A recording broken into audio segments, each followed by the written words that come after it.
You've been told your entire life that who you are is a given.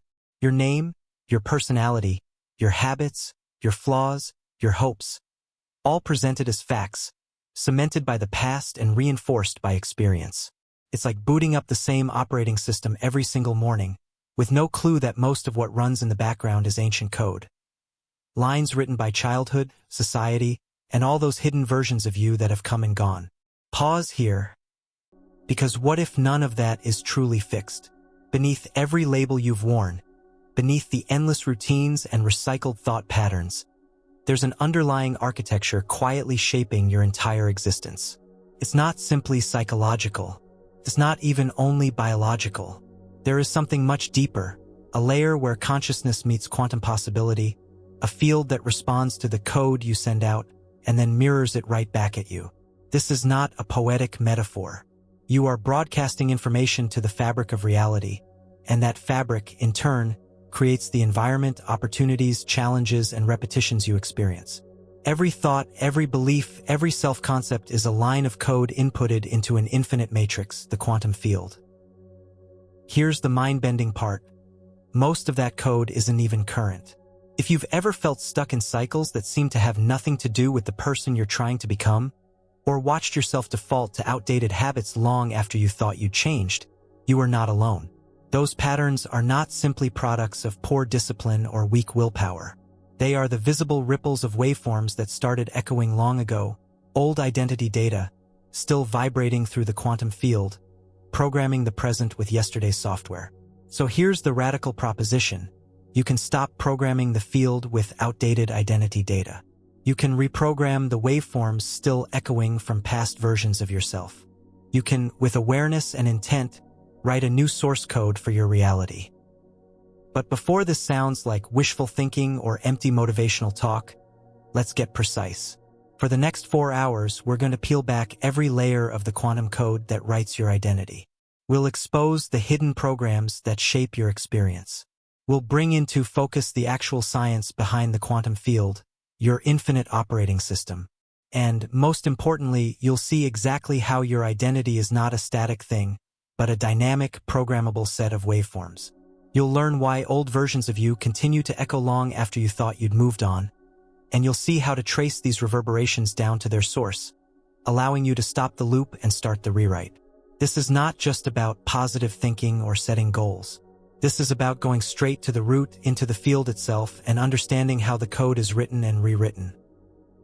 Let's be clear. This is not a surface-level conversation.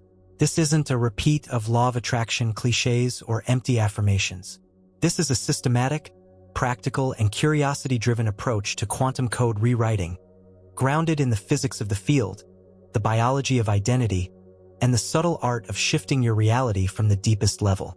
By the end of this series, you'll know what the quantum field really is and why it operates like a responsive, interactive operating system, far more powerful than any computer ever built. How your identity is actually written in code, with hidden scripts inherited from your past, your family, your environment, and even your culture. How old programs get stuck, replaying on loop no matter how hard you try to change them at the surface level. How to catch and rewrite these waveforms so the field starts responding to a brand new version of you, almost as if you've installed a new OS. How the universe mirrors your programming back to you, and how to read its feedback with razor-sharp clarity. Practical, mind-bending tools to collapse outdated waveforms, anchor in new codes, and even project new versions of yourself into future timelines. And finally, how to live as the programmer, not just the program, with the quantum field as your canvas. This is not about becoming someone else. It's about finally experiencing what happens when you stop sending out the same old code and start sending out the reality you actually want to experience. It's about clearing the invisible backlog, the invisible loops, the echoing scripts that have defined you up to this moment, so you can step into the full spectrum of possibility that's available in the field. There are no mystical shortcuts here, only an invitation to radical self-awareness and radical responsibility. You will see, with increasing clarity, the direct connection between your thoughts, your identity code, and the field that's always listening. You'll discover how to catch yourself at the very moment an old program tries to take control, and you'll have the tools to write something new, something far more aligned with the you that you choose to be. You're about to discover why you're not just a character in your own life story. You are the coder, the system architect, the one who can stop running the same script and start authoring new lines, with every word, thought, and belief. The field is waiting for your input. So if you've ever suspected that change is possible, but couldn't figure out why your old patterns kept pulling you back, if you've ever sensed there was a deeper code running the show, if you're ready to stop living as a faded copy of your past self and start living as the programmer of your present and your future, then you are in exactly the right place. Because the code matrix is not just theoretical. It is real. And it is rewritable starting right now. Next, let's open up the quantum field itself, your infinite operating system. Because to rewrite anything, you have to know exactly what system you're rewriting. Let's decode the field you exist within. The ordinary world you experience every day is built on layers of information, most of which pass unnoticed. There are the obvious pieces, your job, your relationships, the screen you're watching right now. But behind those physical realities is an ocean of energy and data. A substrate so subtle and so powerful, it's often mistaken for emptiness. Physics calls it the quantum field. But what is the quantum field, really? Strip away the jargon, and what you have is an infinite, ever-present operating system that underlies all matter, all energy, and all experience. This is not a distant academic concept. The quantum field is, quite literally, the canvas upon which reality itself is painted pixel by pixel, moment by moment. Every electron, every atom, every cell in your body is being orchestrated by the field. But here's the key. The field is not passive. It is not a background screensaver running in the dark. It is alive with possibility, bursting with waveforms that flicker in and out of reality, waiting for instruction, waiting for code. This is your infinite operating system. Most people never realize they are interfacing with it every single second. Your thoughts, beliefs, and the very identity you claim become the instructions the field responds to, organizing and reorganizing matter and circumstance in ways that appear magical, but are grounded in the deepest science available. Pause, and let that settle. Every limitation, every breakthrough, every echo from your past is held as information in the field. The data you project into this operating system isn't just symbolic, it's functional.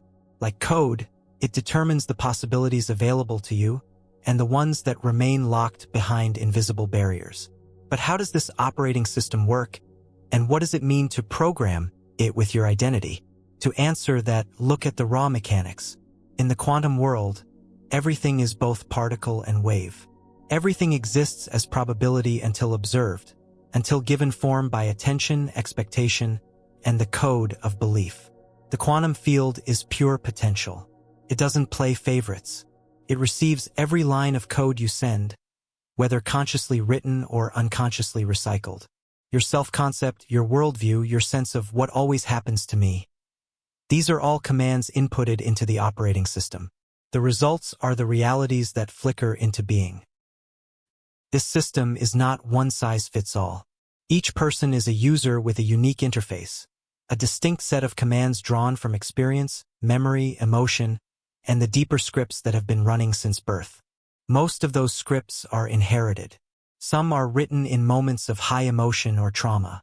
Others are simply copied from authority figures, media, or the collective code of society itself. Think of the quantum field as a limitless cloud server, always online, always ready to process your latest command. But unlike a computer, this server is not mechanical. It is conscious, responsive, and incredibly fast. It responds not just to what you say you want, but to what you actually believe at the deepest level. That's the code it listens to. That's the code it runs. So why does it matter? Because once you become aware of the field as your infinite operating system, you gain access to the manual. You see how reality is not random, but organized by your inputs, conscious and unconscious alike. You realize that the bugs and glitches you experience, cycles of self-sabotage, repeated setbacks, emotional flashbacks, are all results of old code still running, still echoing through the operating system. This awareness is a game changer.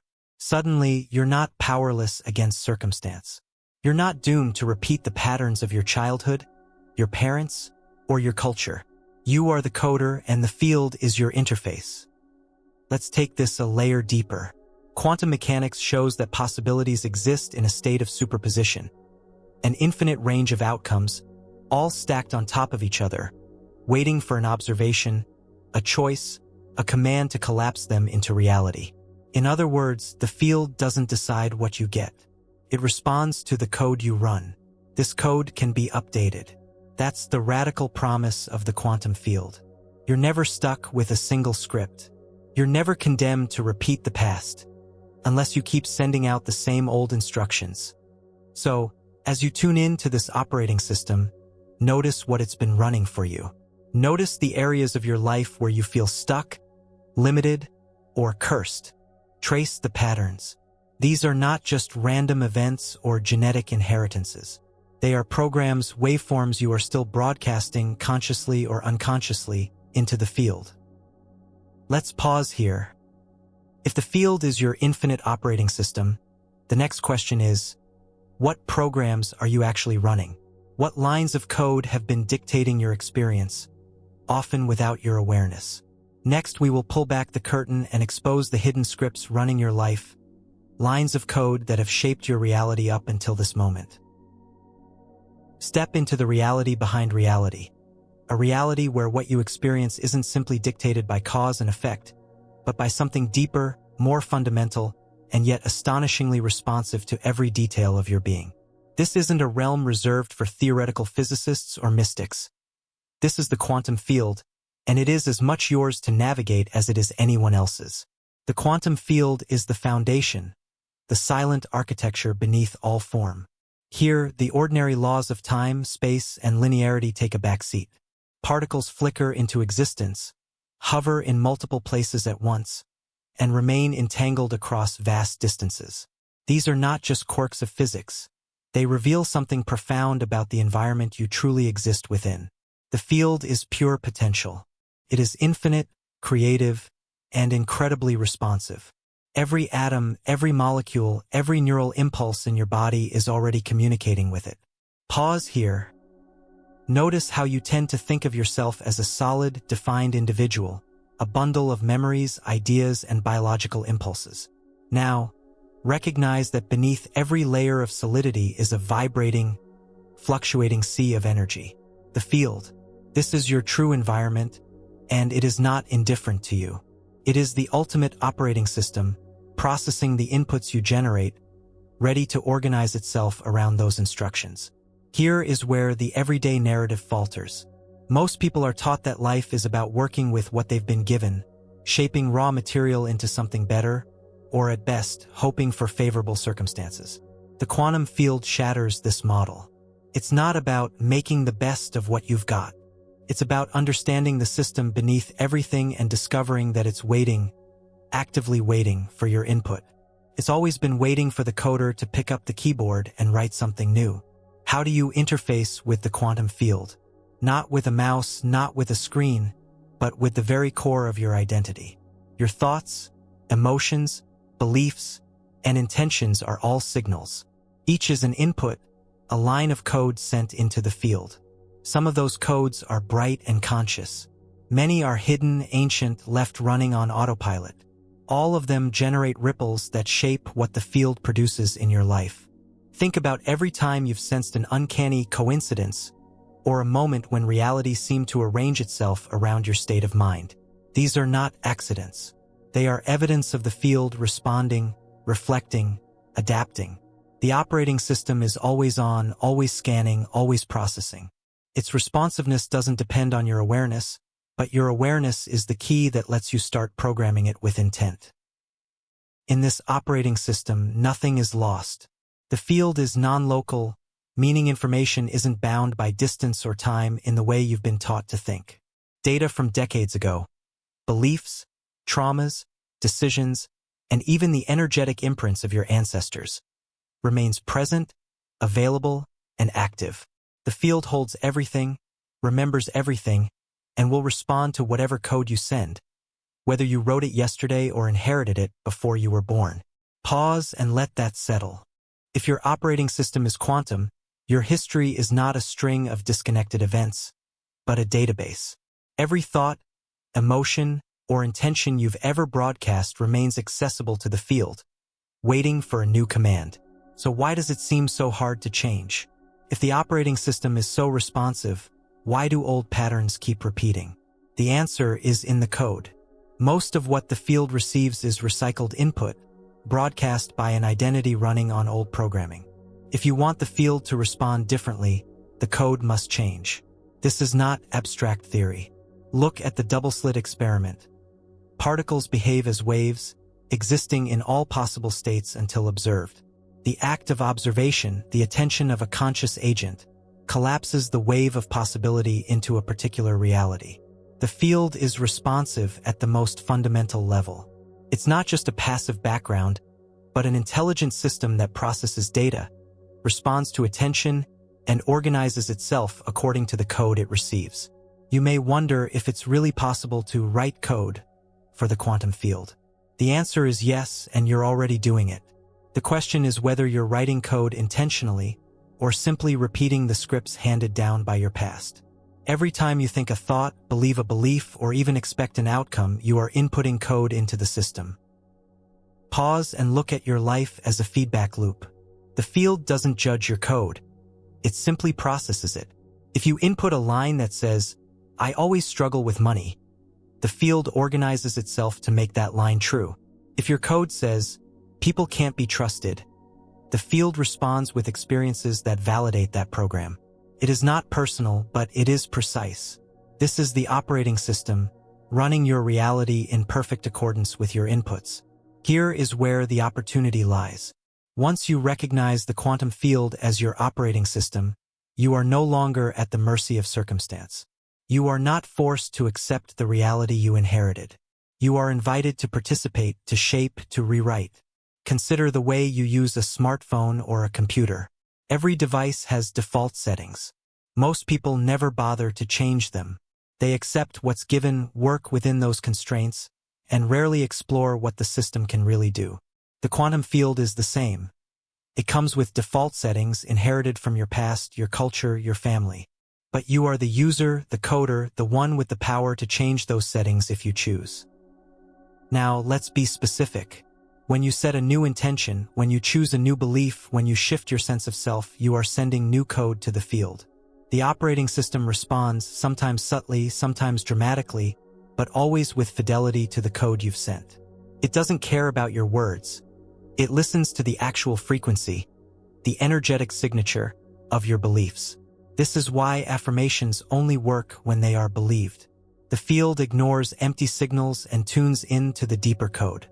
When you align your beliefs, emotions, and intentions, the field can't help but respond. It is designed to do exactly that. Pause here. The implications are immense. This is not about manifesting in the superficial sense, but about interfacing directly with the deepest level of reality. The quantum field is your infinite operating system, and you are its coder.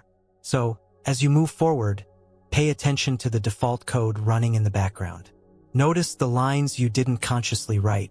They're still being processed, still shaping the possibilities available to you. Next, we will reveal the hidden programs you're running every day, lines of code inherited, repeated, and recycled without even knowing it. You wake up every morning wearing an invisible suit of code. It is seamless, habitual, and utterly familiar. You respond to life's challenges, make decisions, pursue goals, and react to setbacks, believing it's all a matter of personality or nature. The truth is far more interesting. Beneath your actions and preferences, beneath the voice in your mind and the emotions in your body, there is code. A hidden script assembled from every memory, every lesson, every word you've ever heard about who you are. This code is not written overnight. It accumulates line by line over years. Your childhood experiences, the way authority figures spoke to you, the expectations of your family, the traumas and triumphs you've faced. Each event leaves an imprint. Each imprint becomes a line in the script. Over time, this script becomes the silent author of your reality. Pause and observe your most automatic reactions, the way you speak to yourself, the way you prepare for disappointment, even the way you hope for success. These are not simply habits of mind. They are lines of code, triggered by specific cues, running with relentless consistency. The script is not random. It is precise. When you were young, you observed and absorbed, often without question. You learned what was safe, what was dangerous, what was possible, and what was out of reach. Every belief you picked up became a conditional statement in your code. If I try, I might fail. If I love, I might lose. If I succeed, I might be abandoned. These scripts run quietly but powerfully in the background, shaping every choice you make, every relationship you enter, every risk you're willing or unwilling to take. Here's the key. Most of your code is outdated. You are running scripts written by a version of you who knew much less than you do now, who was reacting to circumstances that may no longer be relevant. Yet the code persists, echoing through the quantum field, dictating the limits of your possibility. This is the invisible architecture of identity. Every time you repeat a familiar pattern, attracting the same type of relationship, hitting the same wall in your career, reacting the same way under stress, you are witnessing your code at work. These are not accidents. These are lines of script running as surely as any program on your phone. Identity is not a static label. It's a living, breathing script. The field does not respond to who you wish you were. It responds to the code you're actually running. You might wish to experience abundance, but if your core code is set to scarcity, the field organizes reality around that program. You might want deep connection, but if your core script says, I am not worthy, the field mirrors that back to you over and over until the code is rewritten. Now pause and examine the moments when you've tried to change. How often have you noticed that willpower isn't enough? That no matter how hard you try to act differently, something always pulls you back into the same old patterns? The reason is simple. You're trying to override code at the surface, while the deeper scripts are still running unchallenged. This is why most personal development fails. It tries to change the behavior without changing the code. It's like putting a new skin on an app without rewriting the back-end logic. The front end might look different, but the program still runs the same way. Pause and reflect. Your thoughts, beliefs, emotions, and expectations are not just private experiences. They are lines of code. When these lines contradict each other, the field receives mixed instructions, leading to unpredictable or disappointing results. The code must be coherent, aligned, and current for the operating system to produce consistent, desired outcomes. This hidden script is so powerful because it is largely unconscious. It was written before you were old enough to question, before you had the perspective to choose. Yet now, with awareness, you can start to bring the script into the light. The process begins with observation.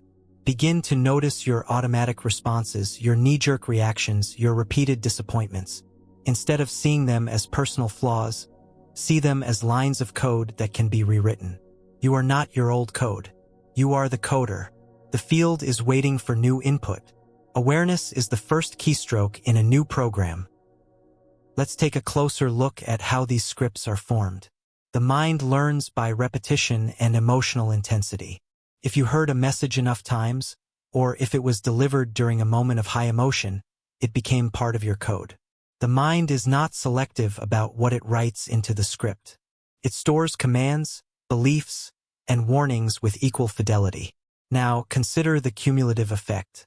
Over years, small moments, words spoken in anger, beliefs absorbed from movies, lessons learned through pain, add up to an intricate, powerful script.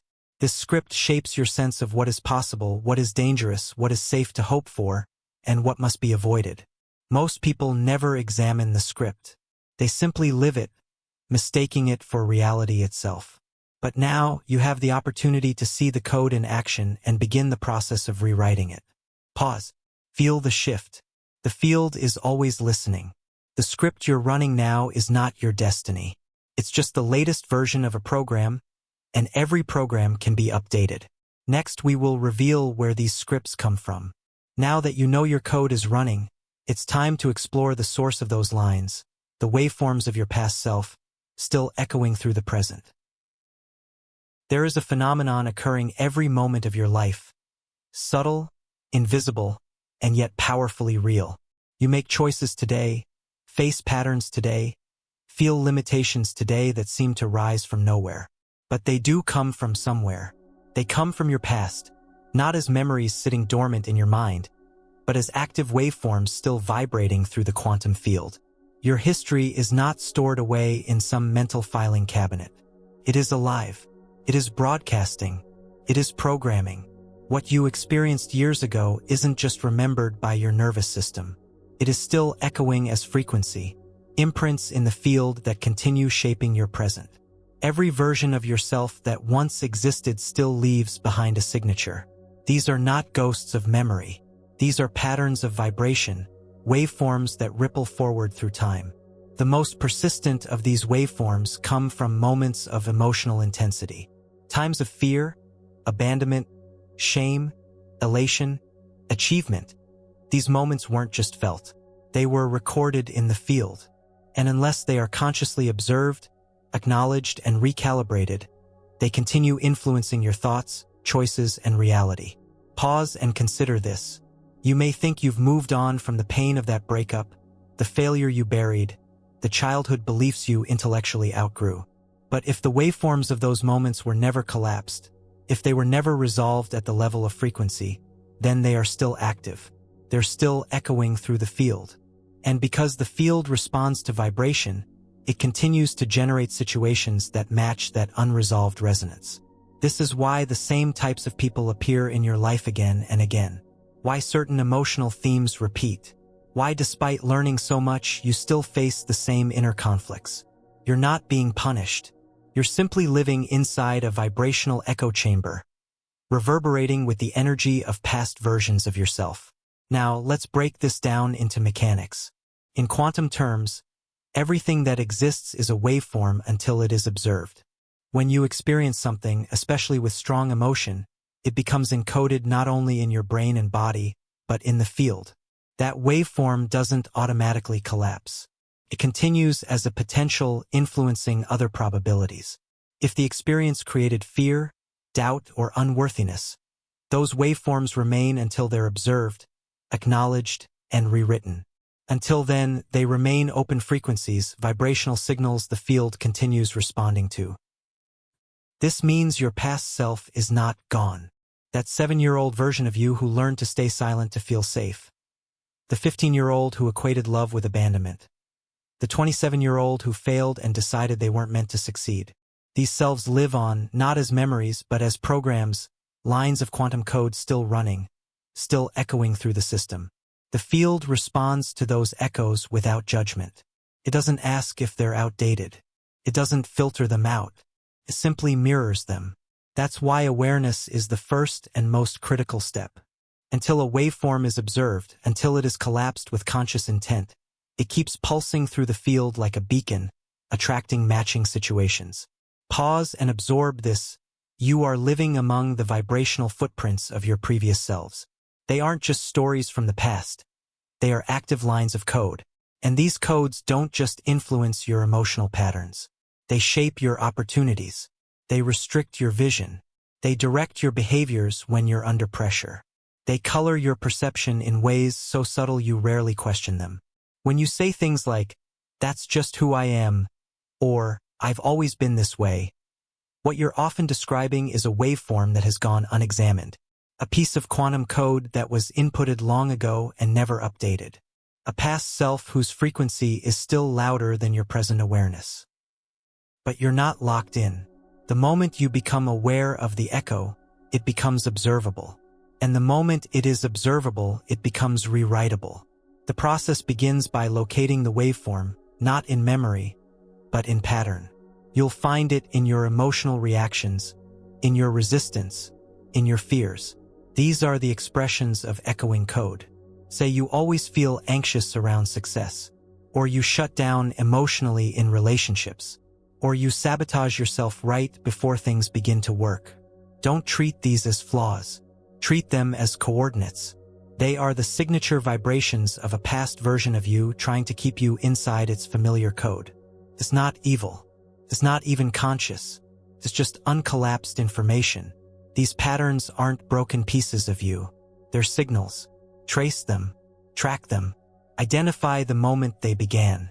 Then go into the field, not with analysis but with observation. Watch the pattern. Let it surface. Acknowledge its existence without resistance. As you do, you collapse the waveform. You strip it of power. And the field, always listening, adjusts accordingly. This is why change must happen beyond the surface. You can't willpower your way out of waveforms. You can't logic your way through them. You must observe and collapse them. That's the secret. That's the work. Let's take this deeper. The waveforms of your past don't just affect you emotionally. They create a gravitational pull. They magnetize situations that validate their frequency. If your past self is echoing betrayal, you will unconsciously orient toward situations that contain the potential for betrayal. If your code is still transmitting unworthiness, you'll find yourself drawn to people, choices, and timelines that reinforce it. It's not destiny. It's resonance. And the field is the amplifier. Now pause and consider this. Your current life is a mosaic of waveforms, all operating simultaneously. Some are ancient. Some are more recent. Some serve your highest expression. Others bind you to a version of yourself that you've outgrown but haven't released. So the question becomes, which version of you is running the show? The conscious adult? The rejected teenager? The anxious child? The ambitious achiever who's secretly afraid of success? Each one sends out a frequency. The field reads every one. And whichever waveform is strongest in the moment determines the result. This is why awareness is your superpower.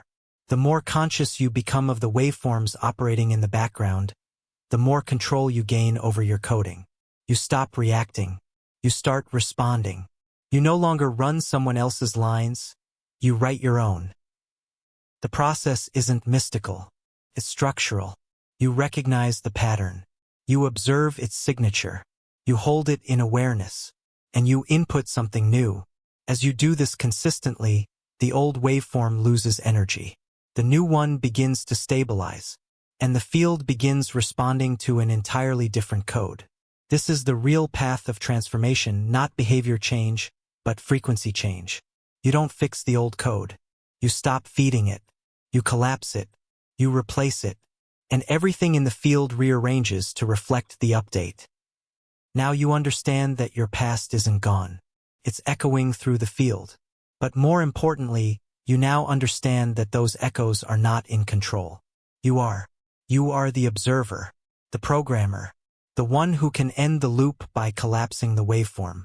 Next, we will track the most insidious part of the quantum code, the outdated identity data that loops beneath your awareness and keeps you stuck in realities you think you've already outgrown. You've likely felt it before, that strange, frustrating sensation of taking 2 steps forward, only to fall back into the same pattern. A surge of motivation, followed by quiet sabotage. A glimpse of possibility, followed by an invisible wall. And no matter how many times you start again, the outcome remains eerily similar. What you're experiencing isn't bad luck. It isn't weak willpower. It's outdated identity data, a loop, a script left running in the background long after its relevance expired. And it's not your fault, but it is your responsibility. The quantum field doesn't distinguish between old and new unless you do. It doesn't filter out beliefs that no longer serve you. It simply responds to the strongest frequency you're transmitting. If that frequency is built on outdated identity data, the field keeps reproducing situations that validate who you used to be. These loops are invisible not because they're hidden by complexity, but because they've become familiar. Familiarity breeds blindness. You stop questioning patterns that repeat. You stop investigating beliefs that feel normal. And so the outdated data runs unchecked, shaping your experience on autopilot. Take a moment and reflect on where your life feels locked. The part of you that still struggles despite your awareness. That loop is not there because you're flawed. It's there because an old version of you wrote a line of code that hasn't been deactivated. And here's the twist. Many of these lines were originally written for survival. They served a purpose. They were created in response to threat, disappointment, or pain. They kept you safe. But what was once adaptive has become restrictive. You're no longer in the situation that wrote the code, but the code still runs. This is why people repeat unhealthy relationships, sabotage success, or distrust joy.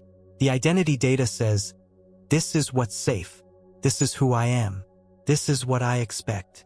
And the field listens every time. Pause and consider how identity is formed. You weren't born with a detailed self-concept. You learned it. You were told who you are. You interpreted events. You drew conclusions. And then you internalized those conclusions as identity data. I'm not creative. I always get hurt. Nothing ever works out for me. Success comes with pain. No one ever really sees me. These are not traits. These are scripts. Loops, self-definitions based on limited experience that became long-term coding. Over time, the mind organizes around these scripts. The nervous system wires itself to expect them. The emotions reinforce them. The field amplifies them. And unless you step in, observe, and rewrite, the loop continues. One of the most insidious aspects of outdated data is how convincing it sounds. It doesn't announce itself as false. Presents itself as truth. That's just how I am. It's always been this way. I just can't seem to get past it. These statements are accepted without question, and thus they become reality. But once you recognize them as code, rather than absolute truth, you begin to recover your power. You stop identifying with the loop and start questioning the frequency behind it. This requires precision. You must learn to spot the loop in real time. When you find yourself reacting disproportionately, avoiding risk, or feeling inexplicably limited, pause. Ask, whose voice is this? Which version of me wrote this line? Does this still apply? Often the answer will be no. The danger is gone. The context is different. The data is outdated.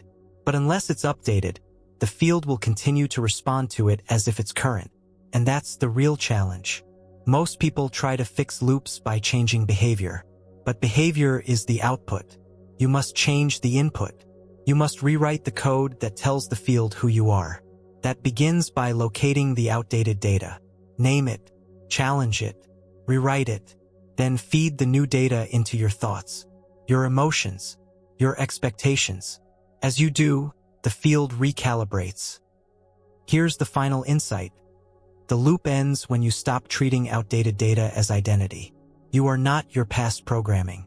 You are the one who can rewrite it, not because you're broken, but because you're conscious, and the field is listening.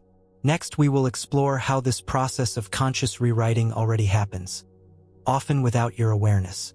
You're already programming the field. It's time to do it with intention. Every day, without fail, you are writing instructions, not to your to-do list, not to your calendar, but to something far more powerful, the quantum field. And whether you realize it or not, those instructions are being followed. This is not about imagination or abstract metaphysics. This is about mechanics, how thoughts function as data and how data shapes structure. The field is not passive. It is not idle. It is a responsive, dynamic system, and it is shaped moment by the signals it receives. Here's the key: your thoughts are not confined to your brain. They're not tiny private dramas that begin and end inside your skull. They are energetic patterns, real frequencies moving outward into the field. Every thought generates a wave. Every wave carries a signal. And the field, designed to mirror frequencies, responds with structure. You are not thinking in isolation. You are broadcasting. And what you broadcast creates what you see. Let's strip this idea of all fluff. Take the basic mechanics of quantum theory. Observation alters the state of matter. Focus collapses possibility into actuality. Your attention is not neutral. It is code. It is the lens through which raw potential takes shape. Every thought is a mini observation. Every belief is a repeated observation. The more often you think something, the more tightly you collapse possibility into a specific pattern. That pattern becomes reality. Not in some vague cosmic way, but in tangible, measurable ways. The people you attract, the decisions you make, the moods you dwell in, the synchronicities you witness. This is why recurring thoughts are so powerful. They are not just internal noise. They are repeated commands to the field. and the field listens relentlessly, precisely, without emotion. If your core thought is, I am always overlooked, the field processes that as a frequency. It then organizes events, relationships, and feedback that confirm it. This isn't magic. It's mechanics. Now consider the real implications. If your dominant thoughts create your dominant outcomes, then awareness becomes the first skill of a true programmer. Without awareness, your mind loops in unconscious data, repeating outdated code, broadcasting frequencies rooted in fear, lack, or confusion. That's how you unknowingly create reality you don't want. You keep trying to fix the external without examining the broadcast. But the broadcast is what's creating the external. Let's zoom in. Every thought contains content, but it also contains frequency. This is what most people miss. You can think a positive phrase and still broadcast scarcity. You can say, I am abundant while feeling anxious, and the field will respond to the anxiety, not the words. The content of your thoughts matters, but the frequency behind them is what codes the field. This is why emotion is inseparable from programming. Your emotional state is a transmitter. Joy carries a different frequency than fear. Gratitude carries a different frequency than desperation. And the field, remember, it's vibrational by nature, responds directly to the signal you transmit. This means your real programming power begins with emotional mastery. Let's be clear, emotional mastery doesn't mean suppression. It means awareness and alignment. You become a true coder when you stop reacting to the world and start broadcasting from a clear internal signal. That doesn't mean pretending to be happy. It means aligning thought and feeling into one coherent frequency and transmitting that deliberately into the field. Let's look at how this works practically. You want to change a financial pattern. If your thought is, I welcome financial abundance, but the underlying emotion is fear of lack, the field reads the fear. That's the stronger frequency. So the results mirror the fear, not the thought. But when the thought is matched with a feeling of confidence, trust, and openness, the field receives a coherent signal. And coherent signals create clean results. Coherence is the key. The field does not respond to contradiction. It doesn't process yes and no at the same time. When your thoughts and feelings send mixed messages, you get interference patterns, confused results, delayed outcomes, unpredictable feedback. But when your mental focus and emotional state align, you send a clean instruction. That's when you begin to see reality respond almost immediately. This is why some people manifest change easily while others struggle endlessly. It's not because the universe plays favorites. It's because coherence is rare, and most people are broadcasting contradiction. Now pause and reflect on the patterns in your life. Where have you been sending unclear signals? Where has your mind wanted one thing while your emotions feared another? This is where the real work begins. The job isn't to think harder or longer. The job is to clean up the broadcast. That means becoming intimate with your emotional state. Not judging it, but learning to shift it deliberately. When the emotion matches the thought and the thought aligns with a new identity, you are sending code the field can actually use. Let's take this even deeper. The most powerful thoughts are not conscious. They are beliefs. Beliefs are just thoughts you've accepted so fully they run automatically. They are persistent code, operating whether you focus on them or not. And because they run constantly, they generate constant output in the field. This is why simply thinking positive for 5 minutes doesn't override a belief that's been running for 15 years. The field responds to the strongest, most consistent frequency. If your core belief is rooted in self-doubt, that signal overrides anything else you try to send, unless you change the belief. Changing beliefs is not about positive repetition. It's about interruption and replacement.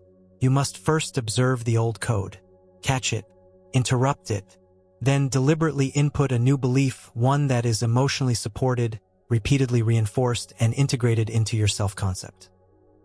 Here's how the field responds. First, nothing seems to change. That's because the field needs consistency to register a new signal. But as the new belief takes hold, as you feel it more often, think it more often, expect it more naturally, the signal becomes stronger than the old one. The field recalibrates. Opportunities shift. People behave differently. Timelines reorganize, not because you forced anything, but because the code changed. You don't attract what you want. You attract what you are broadcasting, and your broadcast is built from thought and belief, aligned with emotion, sustained over time. This is not theory. This is the actual interface of programming. Pause and absorb this. You have been programming the field since the moment you began forming thoughts. You have never not been coding. The question is whether you'll continue to do it unconsciously or start doing it with precision. Let go of the idea that change takes forever. The field does not need time. It needs coherence. The moment your signal becomes clean, reality begins to respond. This is why a single insight can shift your entire direction. A moment of emotional clarity, paired with a conscious decision, can rewrite weeks of confusion. The field does not require struggle. It requires precision. The path is simple but not easy. Awareness, alignment, consistency. Awareness of your current code. Alignment between thought and feeling. Consistency in transmission. Let's close this with precision. You are not trying to make the field do something. You are informing it of your reality. If you speak with uncertainty, it will reflect uncertainty. If you code with contradiction, it will mirror back chaos. If you transmit a steady signal built from clarity, emotion, and identity, the field will organize around it with exacting fidelity. And when that happens, reality stops feeling random. It begins to feel designed by you. Next, we will reveal how many versions of you already exist, and why the quantum field holds them all in potential. Get ready to meet the infinite identities already coded into the field, waiting for your selection. You have not just one self. You have infinite selves. Infinite versions of you are already encoded within the field, existing not as fantasy, but as real, latent potentials. Each one is a different expression of the same energy, your energy organized in distinct ways. This isn't imagination. This is quantum superposition. In quantum mechanics, particles do not exist in one single, defined state until they are observed. They exist in all possible states simultaneously.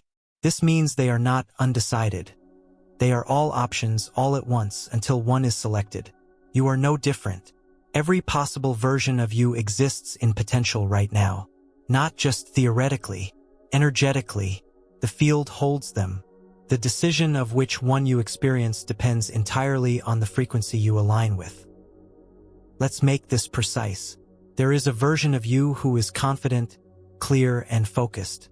There is a version of you who lives in fear and reactivity. There is a version of you who creates effortlessly. Another who stays stuck. Each of these identities exists as a waveform in the field. They are all accessible, all ready to collapse into reality. But only one will dominate. And the version that dominates is the one you observe the most. This is not metaphor. Your identity is selected by attention. Every time you think a certain way, feel a certain way, respond a certain way, you are reinforcing an identity. And that identity becomes your dominant frequency. The field reflects that back as circumstance. Here's the revelation. Identity is not something you are. It's something you run. Like software, you can uninstall one identity and install another. The key is knowing that multiple programs are always available. You are never stuck. You are simply tuned into a particular version of yourself, and tuning is a choice. Pause and reflect on how you describe yourself. I've always struggled with confidence. I'm not good with money. I get overwhelmed easily. I'm just not wired that way. These are not truths. They are identity selections. And as long as you observe them, you reinforce them. The field continues to collapse those particular waveforms into your reality. Now imagine describing yourself differently. I'm clear and decisive. I am receptive to wealth. I handle complexity with ease. I rewire quickly. These are not lies. They are alternate waveforms, versions of you already present in the field. The only difference is how often you observe them. This is the mechanism behind transformation. You are not trying to become someone new. You are simply tuning into a different version of yourself. That version already exists. Your job is to match its frequency. And frequency, again, is a combination of thought, emotion, and expectation. When these three align with a new identity, the field has no choice but to reflect it.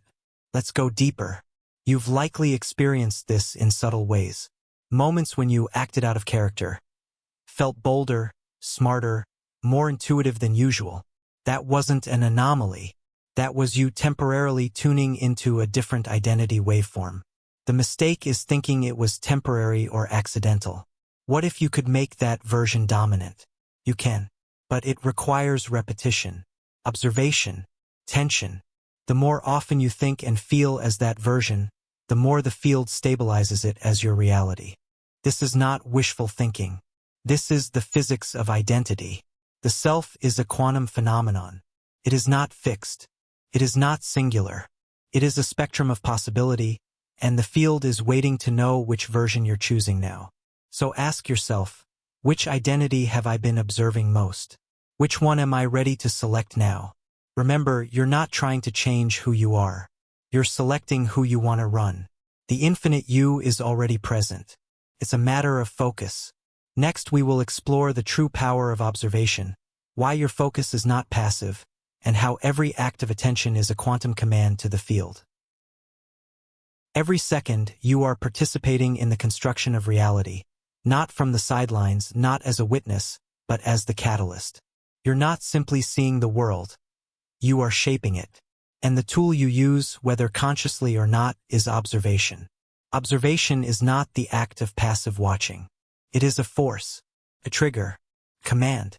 When you observe something, especially consistently and emotionally, you collapse possibility into form. You choose a version of reality from the field of infinite outcomes. And that version becomes real. This is not spiritual metaphor. This is quantum law. In the now iconic double-slit experiment, particles behave as waves, pure possibility, until they are observed. Once observed, they shift from wave to particle, from potential to structure. The very act of watching changes the outcome. That principle applies to you just as much as it applies to subatomic particles. What you observe internally and externally becomes real, not just mentally, energetically. The field receives your observation as instruction. Let this land. Observation is the selection mechanism. Your attention is not just awareness. It is creative force, carries the weight of decision. When you consistently focus on a belief, an identity, or an outcome, you instruct the quantum field to give that possibility structural form. And this is where most people give their power away. They observe the same limitations, the same self-doubt, the same fear loops, and then wonder why nothing changes. But change cannot occur while observing the same version of self and reality. The field only reflects what you fix your gaze on. If you keep watching the version of yourself who's not enough, not ready, not capable, the field stabilizes that version. You're not unlucky, you're consistent, and consistency of attention creates permanence in the field. So pause and consider. What have you been observing most? Do you give more attention to your doubt than your potential? Do you focus more on past failures than emerging opportunities? Do you scan for signs that confirm your fears? Or do you observe steadily and deliberately the identity you are choosing to become? Because here's the truth most people miss. You don't become what you want. You become what you observe. The field doesn't care about your preferences. It responds to your gaze. Your steady, repeated attention is a programming act. It feeds the waveform. It builds the structure. It locks the frequency. And what you lock becomes what you live. This is the observation effect. Let's take this deeper. Observation is not just external. You are constantly observing your inner world, your thoughts, your feelings, your memories. And every time you give focus to a certain line of thought, you energize that aspect of self. This is why you must be selective with your internal attention. Your inner gaze is just as creative as your outer one. When you continually observe your flaws, failures, or perceived shortcomings, you strengthen the code of that identity. And the field reflects it with brutal precision. But when you shift your internal gaze to your clarity, your potential, your power, when you begin to watch for evidence of your new identity, you begin to collapse that version into form. This isn't delusion. This is precision. You are training the field to take you seriously. Most people want change, but observe only the evidence that things are the same. They say, I want to be confident, then constantly observe how nervous they feel. They say, I want abundance, then observe their lack. They say, I want growth, but keep scanning for obstacles. And they wonder why nothing shifts. Change begins when observation shifts. When you stop feeding the old version with your gaze and start nourishing the new one with your attention. Let's be specific. You don't need to feel like a new version of yourself to begin observing it. You only need to observe it with consistency. That's how the new identity becomes dominant, through the mechanics of repetition. Observe the qualities of that version. How it thinks, how it reacts, how it walks through challenge.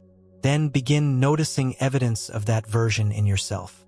Every small win, every shift in tone, every moment of clarity. When you observe it, you amplify it, and the field responds. This is not wishful thinking. This is how reality locks into place. The self you most often observe becomes the frequency the field most often responds to. It's that simple. Let's clear something up here.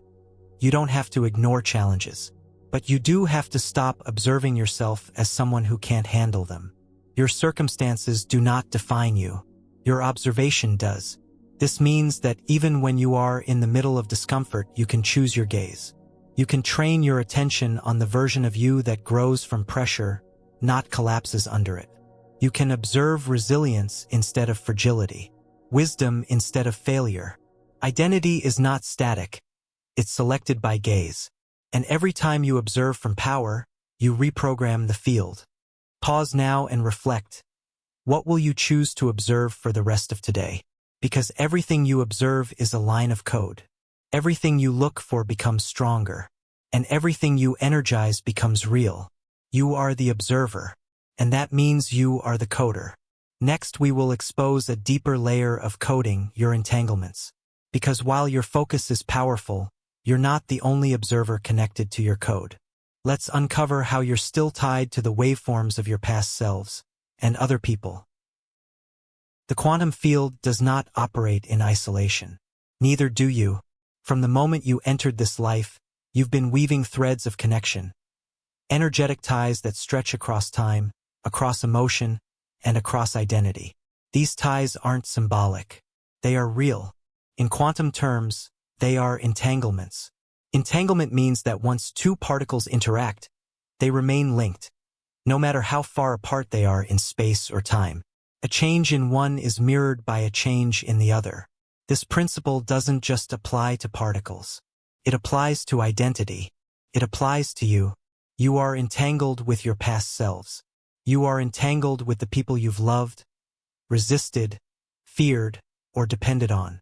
And those entanglements, if left unchecked, continue shaping your present. Think about this.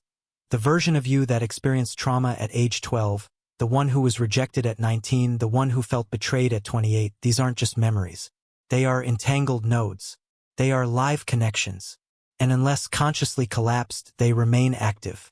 This is why change often feels incomplete. You try to move forward, but something tugs you back. That tug is not nostalgia. It is entanglement. Energetic cords formed by emotional imprint, still pulsing in the background. The field doesn't delete these cords unless you choose to observe and release them.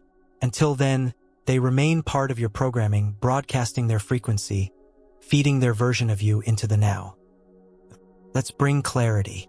Each past self you've ever been holds its own emotional signature. When that version experienced something intense, especially something unresolved, it formed an entanglement. And just like in quantum physics, changes to that part of the system still affect you. This is why you react to certain triggers that make no logical sense. Why a tone of voice can destabilize your confidence. Why certain patterns replay even when you've moved on. These are not glitches. These are echoes from entangled selves, still broadcasting instructions to the field. But there's more. You're not just entangled with your past selves. You're entangled with other people too. Anytime there's a powerful emotional exchange, especially where roles were unequal, painful, or deeply formative, an energetic link is formed. This link is not just sentimental, it's functional, and if unaddressed, it becomes part of your code. This is why after a breakup, a betrayal, or even a deep dependency, your programming can feel scrambled. Your frequency has been shaped not just by your own code, but by someone else's. You carry their imprint, often without realizing it. So when you keep attracting the same dynamic, when you keep looping a particular emotional theme, when you feel stuck inside a pattern that seems foreign to your conscious self, it may not be your code alone. You may be running entangled programs, and the field reflects them just the same. Now here's the key. Entanglement is not permanent, but it won't unwind itself. You have to consciously observe the connection. Name it. See where your identity is still linked to someone else's expectations, behaviors, or definitions. See where you're still responding to a version of yourself who no longer exists. Once observed, entanglements can be collapsed. The emotional frequency can be neutralized. The field receives the update, and the loop ends. This process begins with questions. Whose voice are you still carrying? Whose approval are you still seeking? Whose rejection are you still resisting? Which version of you still feels incomplete, unhealed, unseen? These aren't philosophical questions. They're diagnostic. They help you trace the code. And once you locate it, you can rewrite it. Let's make it practical. When you notice yourself overreacting, shrinking, or feeling powerless, pause. Ask, is this reaction mine? Or am I running someone else's program? When you feel blocked in a specific area of life, scan for emotional entanglements. Who is emotionally linked to that domain? Who shaped your beliefs about it? Whose voice is baked into your self-concept? These insights are not intellectual, they're vibrational. They reveal which parts of your frequency are still carrying someone else's imprint. And once revealed, they can be unplugged. To be clear, releasing entanglements is not about blaming others or erasing your past. It's about ownership. You acknowledge the connection. You feel it. You no longer resist or deny it. And then you consciously declare, this code is no longer current. This identity is no longer dominant. This frequency is no longer mine. The field hears that and responds accordingly. Let this settle. You are entangled with every version of you that still carries emotional charge. You are entangled with anyone whose influence still shapes your identity. These cords are not mystical, they are mechanical. And once seen, they can be untangled. Next, we will explore what happens when the code finally breaks, when an outdated identity collapses and the field is forced to reorganize around your upgrade. At some point in your inner transformation, something shifts so sharply, so fundamentally, that the previous version of you begins to fall apart. Not gradually, not politely, but suddenly and with precision. This is identity collapse. It's the moment the field no longer recognizes your old code as dominant. The moment the frequency you've been broadcasting, consciously or unconsciously, no longer matches the reality you've chosen to enter. And the system has no choice but to break the loop. Collapse is not destruction. It's precision. It's what happens when the broadcast changes and the old signal can't sustain itself anymore. The pattern you once lived inside can no longer stabilize. The personality you used to animate has lost its charge. And what remains is space. Space for something new to assemble. Here's the part most people misunderstand. Collapse is not chaos. It's clarity. The reason it feels chaotic is because the familiar code is no longer organizing your experience. When the old identity loses its energetic dominance, the field no longer filters reality through its lens. So what once made sense begins to unravel. But that unraveling is not a problem. It's a signal. It means the structure has broken. The loop has ended. The version of you that used to be in control is no longer calling the shots. What comes next is up to you. Now pause and notice. Have you felt moments when your reactions confused you, when what used to trigger you didn't anymore, or when a habitual response failed to launch? That wasn't numbness. That was a collapse point. Or maybe you noticed the reverse. A flood of discomfort, an unfamiliar silence, or a sudden inability to keep pretending. That too is collapse. The system can no longer sustain the outdated code, so it shakes. It unravels, clears. It's not a breakdown. It's a deconstruction of identity architecture. You're not falling apart. You're making space. This collapse happens when the new signal becomes strong enough. When the revised code starts running consistently, and the field begins to stabilize a new pattern. The old version loses power, not because it's been defeated, but because it's no longer being observed. This is the deeper function of the observation effect. As your attention shifts, your identity shifts. When you stop observing the old self, its wave collapses, not into dominance, but into quiet. Here's the paradox. Collapse often feels uncomfortable, even painful. Why? Because you've become attached to your code. Not consciously, but emotionally. You learned to survive through it. You built relationships on it. You shaped your worldview around it. Letting it go feels like dying because, in a way, it is, but it's not death. It's departure. A version of you is leaving, and the field is listening. Let this land. When you stop identifying with an outdated self, the energy it once used is released. That energy becomes available to fuel the new pattern. This is why collapse is followed by clarity, if you stay conscious through it. Most people don't. They panic. They try to rebuild the old structure. They grasp for familiar roles, behaviors, or beliefs. But if the identity has already collapsed, those elements no longer fit. You can try to wear the old skin, but it won't hold. The field has already moved on. This is where awareness becomes your lifeline. Instead of resisting the collapse, observe it. Label it accurately. Recognize it not as failure, but as feedback. Something you once were is ending. Something new is trying to emerge. If you keep your observation clean, if you stay focused on the identity you are choosing, the field will guide the reorganization. But if you collapse and reobsess with what's missing, the field will reflect that. Collapse is neutral. Your response shapes what it becomes. So pause and ask, what am I losing that no longer serves me? And then ask, what am I ready to embody that could not coexist with that old code? That's the real shift. You don't just lose something. You make room. There is one more layer to collapse, and it's vital. Collapse can ripple through your environment, because the field doesn't just organize your internal experience. It organizes your relationships, your opportunities, your habits of motion. So when your identity collapses, the external pieces built around it often destabilize too. Friendships might shift. Roles might expire. Jobs might feel misaligned. All of this is normal. All of it is feedback. The field is clearing anything that was structured around the previous version of you. Not because you've failed, but because that version no longer exists. And what once fit perfectly now no longer fits at all. You will feel the space before you fill it. This is why collapse must be met with awareness, not desperation. If you rush to rebuild, you reconstruct the same identity. If you panic, you reselect the same program. But if you pause, feel, observe, and stay committed to the new code, you give the field time to catch up. Let it catch up. Let the new pattern settle. Let the energy reassemble. The field is not ignoring you. It is recalculating. The question is, can you stay calm while the code realigns?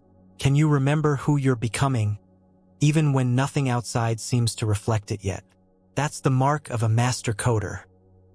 So now, notice where collapse is already happening in your life. Are you releasing an old role? Are your habits resisting your new identity? Are parts of your life becoming unstable because they were never built to support who you're becoming? Don't fear it. Name it, and then input new code. Because once the structure collapses, the field listens more closely than ever. Next, we will run an experiment on this idea, one that proved, through physics, that intention changes outcome. The double-slit test doesn't just reveal reality. It reveals how you're creating yours. In the early 1800s, a simple experiment shattered our understanding of reality. A beam of light was fired at a barrier with two vertical slits. On the other side of the slits was a screen to capture where the light landed. The expected result was two bands, one behind each slit. But what appeared wasn't two bands. It was an interference pattern, a series of alternating light and dark bands, indicating that the light was not traveling as particles, but as waves.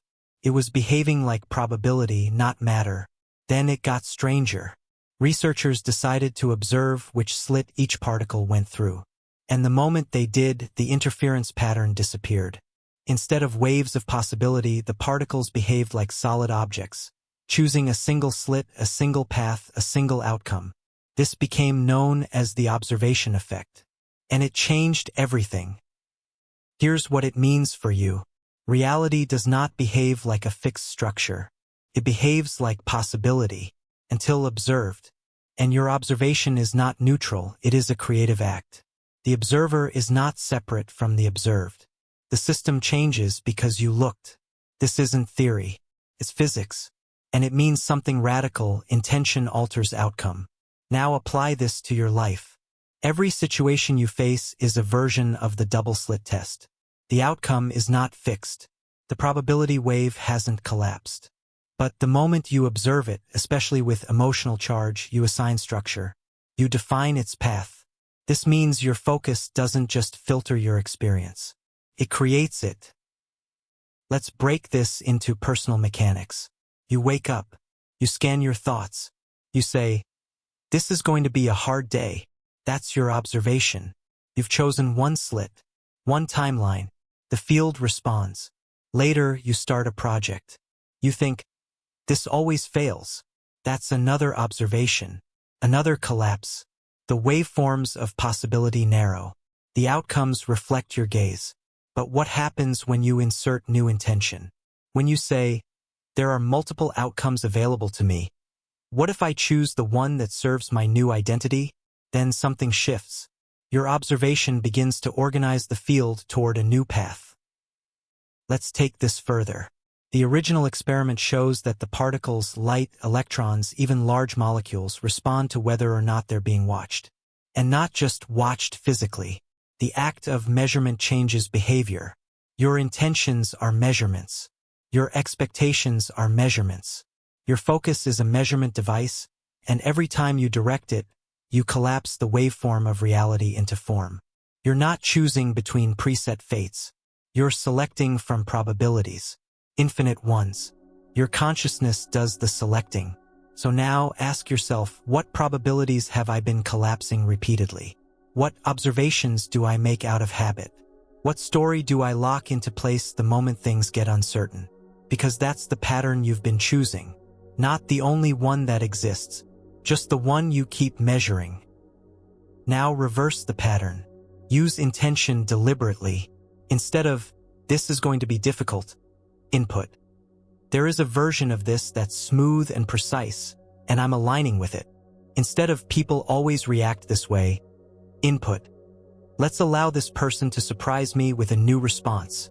Instead of, "This is who I've always been," input, "This is who I'm becoming, and the field knows it."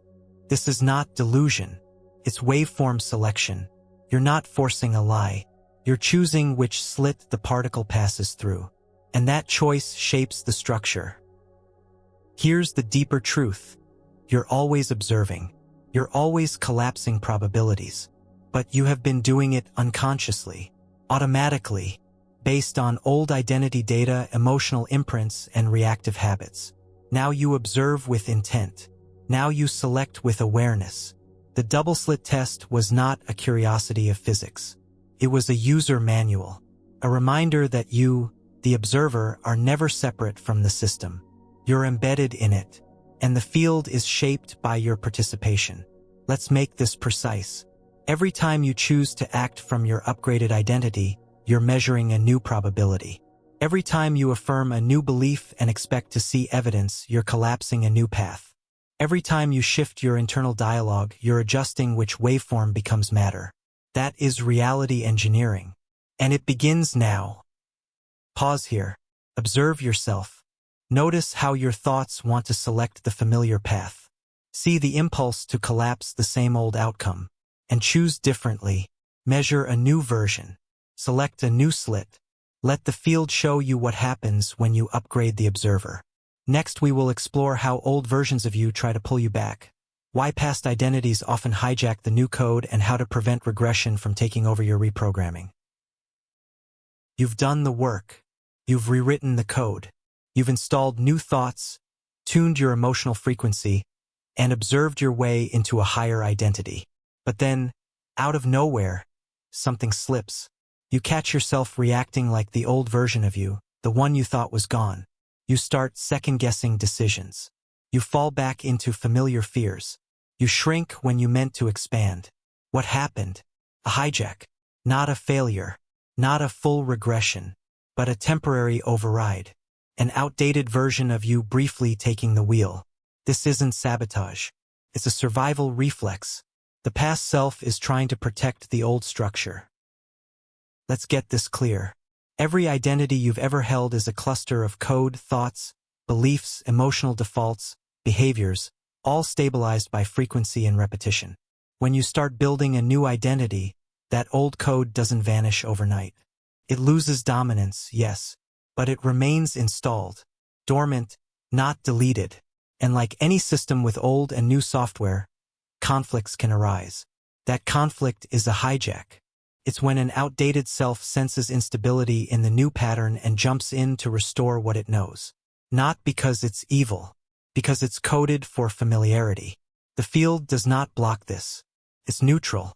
If your attention slips back into the frequency of the old self, the field responds.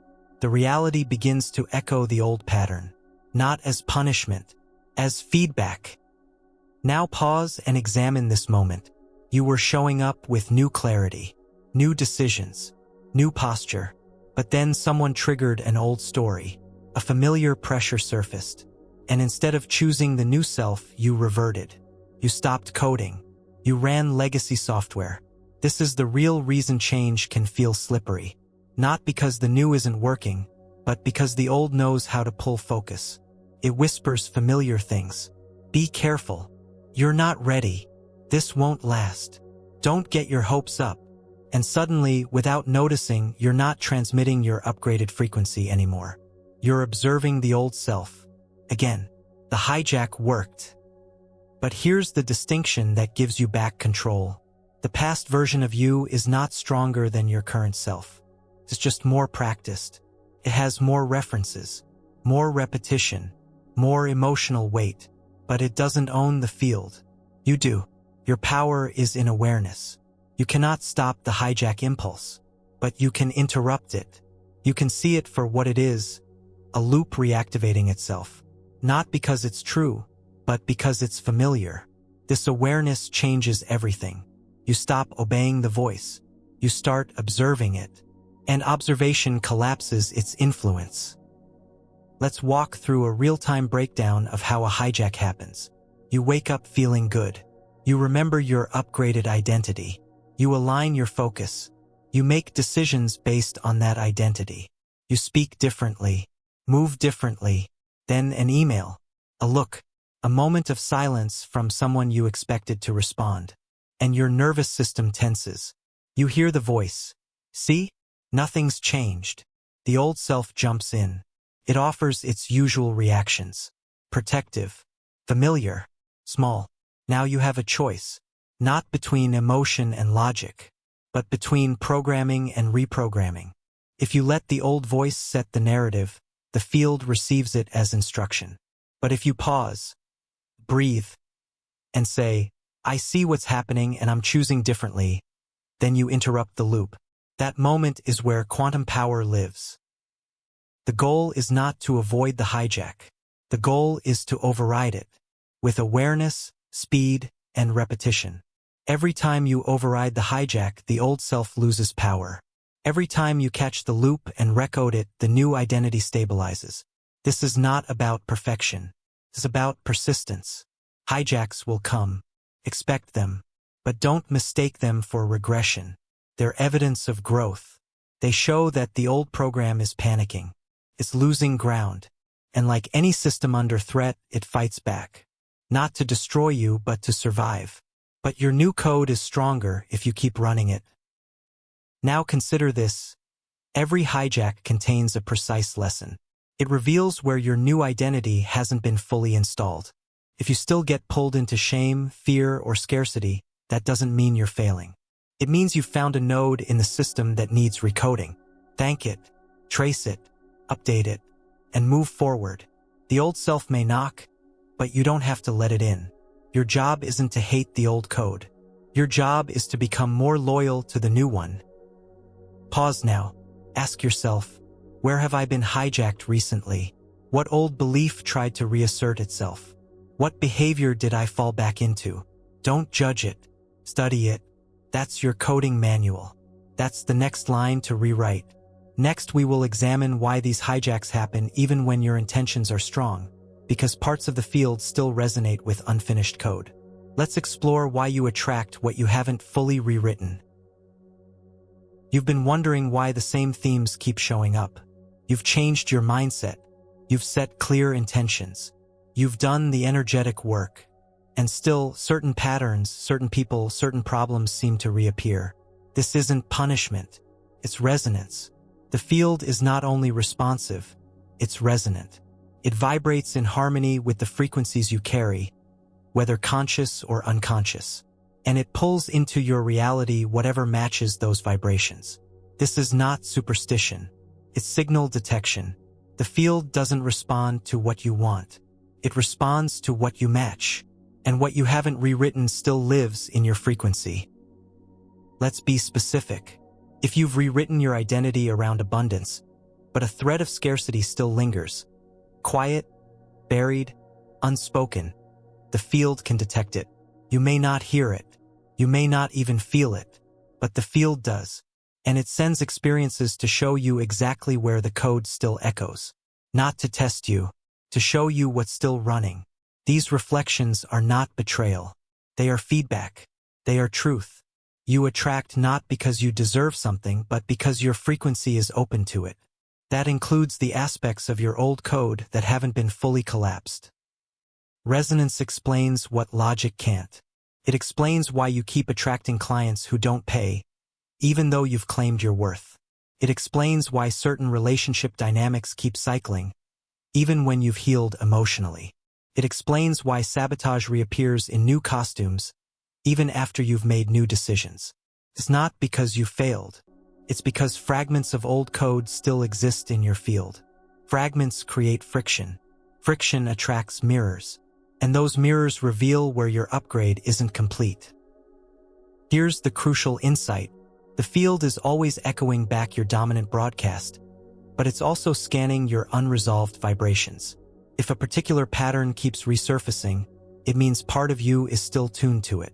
This isn't a reason to despair. It's a roadmap. If someone triggers rejection, your nervous system is still broadcasting the belief, I can be rejected. If scarcity shows up, your unconscious might still believe, abundance is conditional. These are not moral flaws. They're uncollapsed waveforms. And now that you're aware, you can rewrite them. Here's the process. When something reappears in your life, especially something you thought you'd moved past, pause. Say, this is a resonance check. Then ask, what part of my field still matches this pattern? Trace the emotion. Identify the belief. Observe the old code.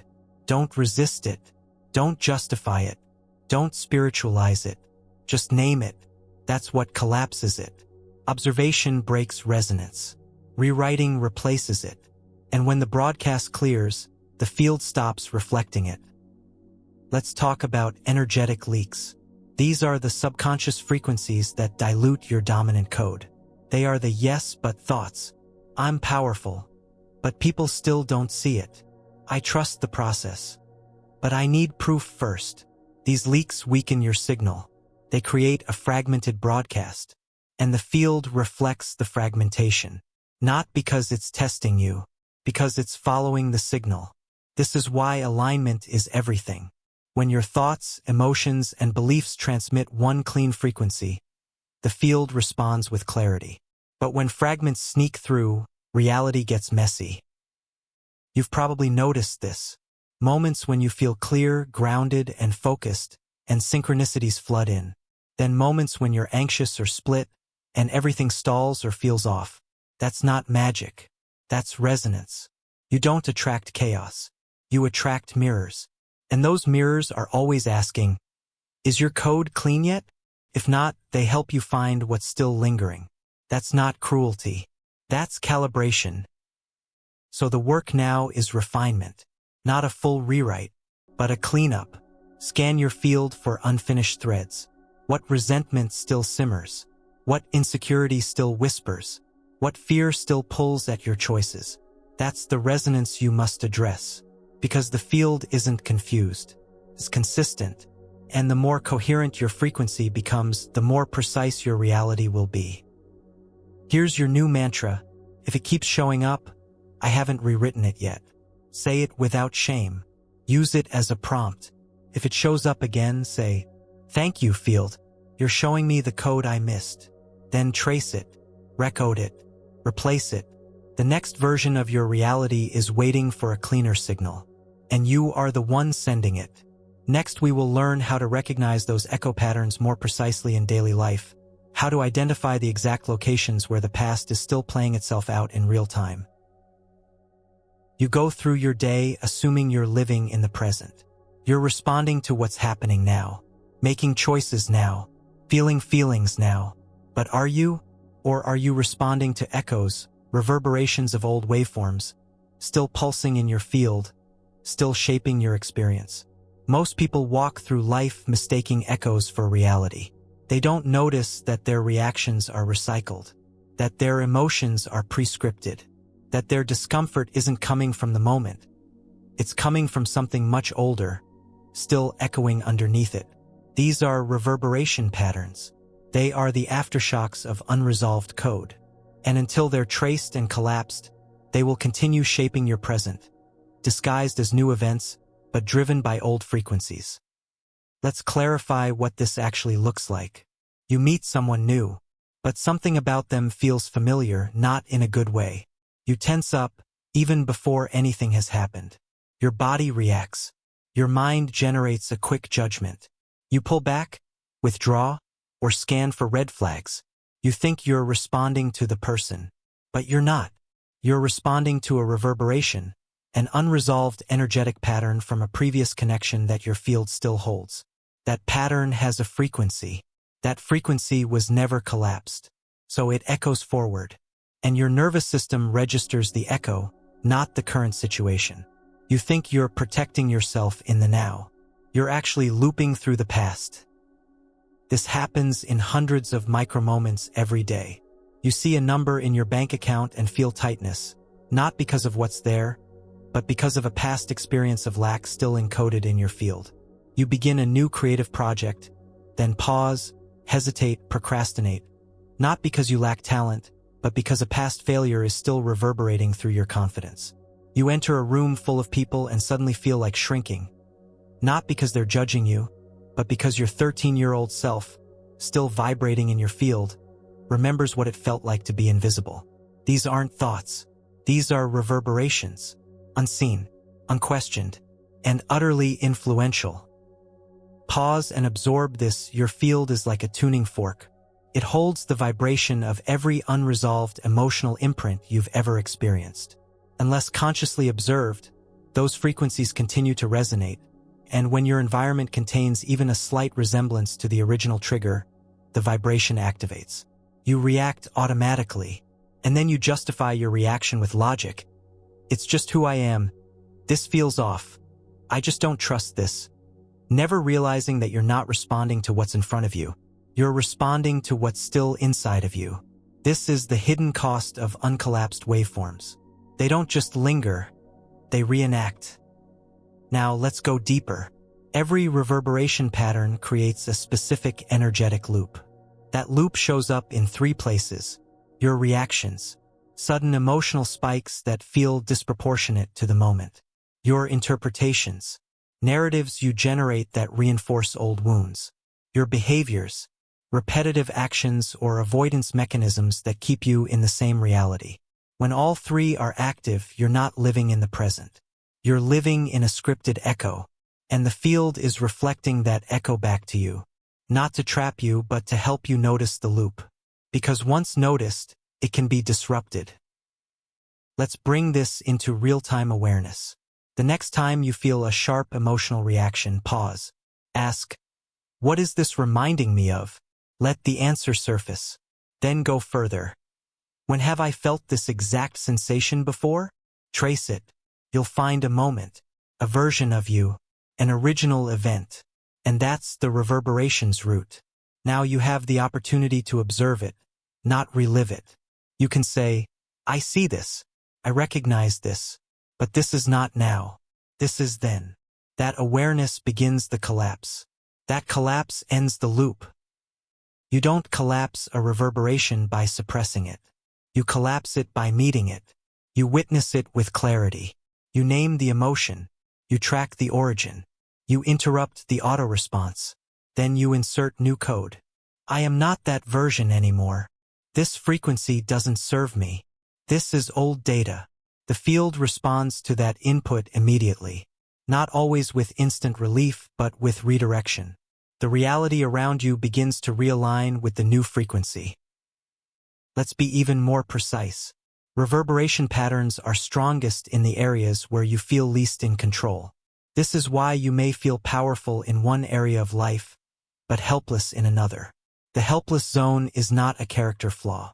It's a hotspot of active echoes, places where a specific identity loop still has authority. And the moment you trace it, the illusion breaks. You're not unworthy. You're just reverberating. You're not broken. You're just resonating with an old imprint. You're not stuck. You're just running code that hasn't been questioned. Until now. Now, ask yourself, where do I overreact emotionally? Where do I consistently interpret events in a way that drains or limits me? Where do I default to avoidance, shutdown, or repetition? These are the coordinates of reverberation. They're not dead ends. They're doorways. Each one leads to an old self still vibrating through your system. Once you track the echo, observe it, and input new instruction, the loop ends. The field reorganizes, and the present becomes truly present again. Next, we will examine how these reverberations don't just affect your mind, but also live in your biology. Your very cells are still holding onto the code of who you used to be. Let's unlock the epigenetic record of identity. Your identity isn't just shaped by thoughts, emotions, or energetic imprints. It's recorded in your biology. Your cells are listening. Your body is a living, breathing expression of the programs you've run over time. You've heard the phrase, the body keeps the score. It's more than poetic. It's literal. And the language the body stores that score in on a molecular level is your epigenetic code. Let's decode that now. Epigenetics refers to changes in gene expression that don't alter your DNA sequence, but do determine how your genes behave. Think of your DNA as a library of instructions. Epigenetic markers are the bookmarks, highlights, and edits, deciding which instructions get followed and which stay silent. And what tells your body where to place those markers? Experience, belief, emotion, environment, and identity. Every time you experience something emotionally intense, especially over a long duration, your biology adapts. It doesn't just feel your emotional state. It records it. It installs switches. If you were frequently stressed as a child, your epigenetic code might increase cortisol sensitivity. If you lived in an environment of criticism, your stress response may have become hypervigilant. If you carried shame for years, your immune system may have down-regulated the pathways associated with openness and exploration. These aren't mental patterns. These are physical consequences. And they are reversible. Now pause and absorb this.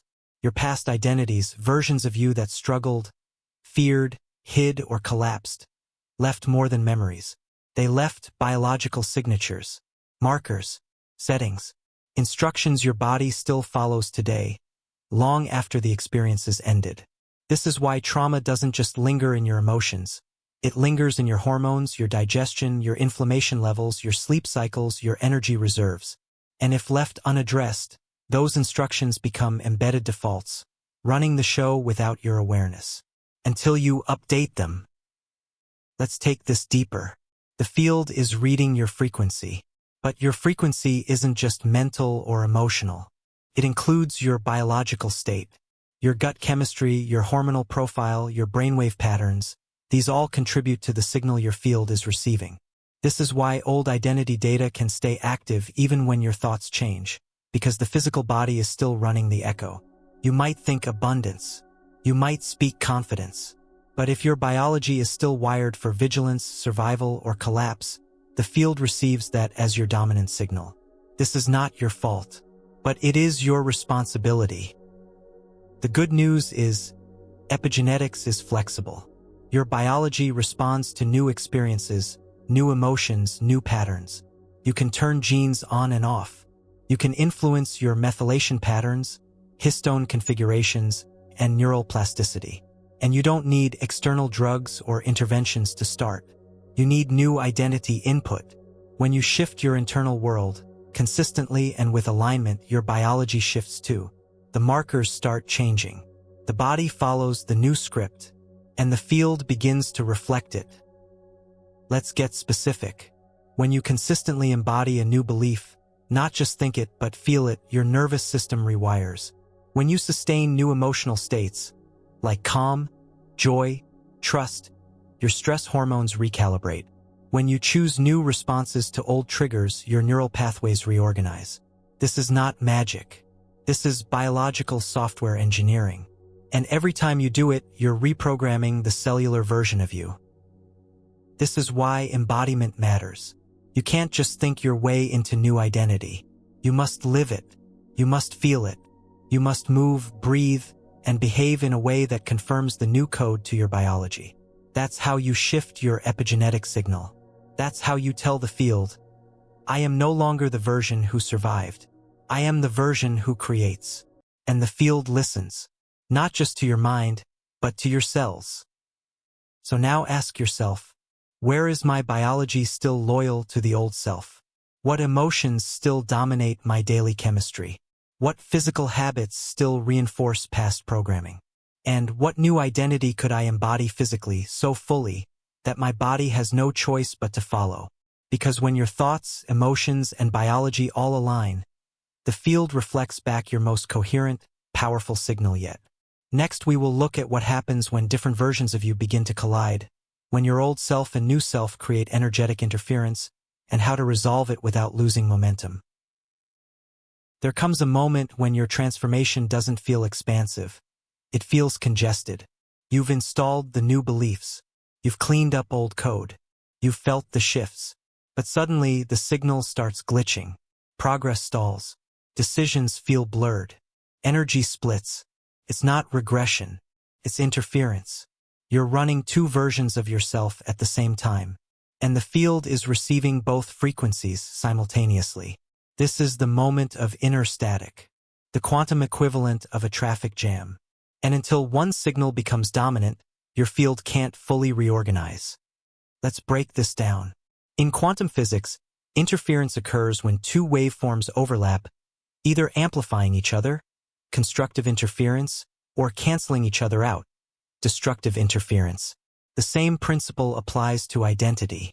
When your old self and your upgraded self are both active in your system, they create a frequency clash.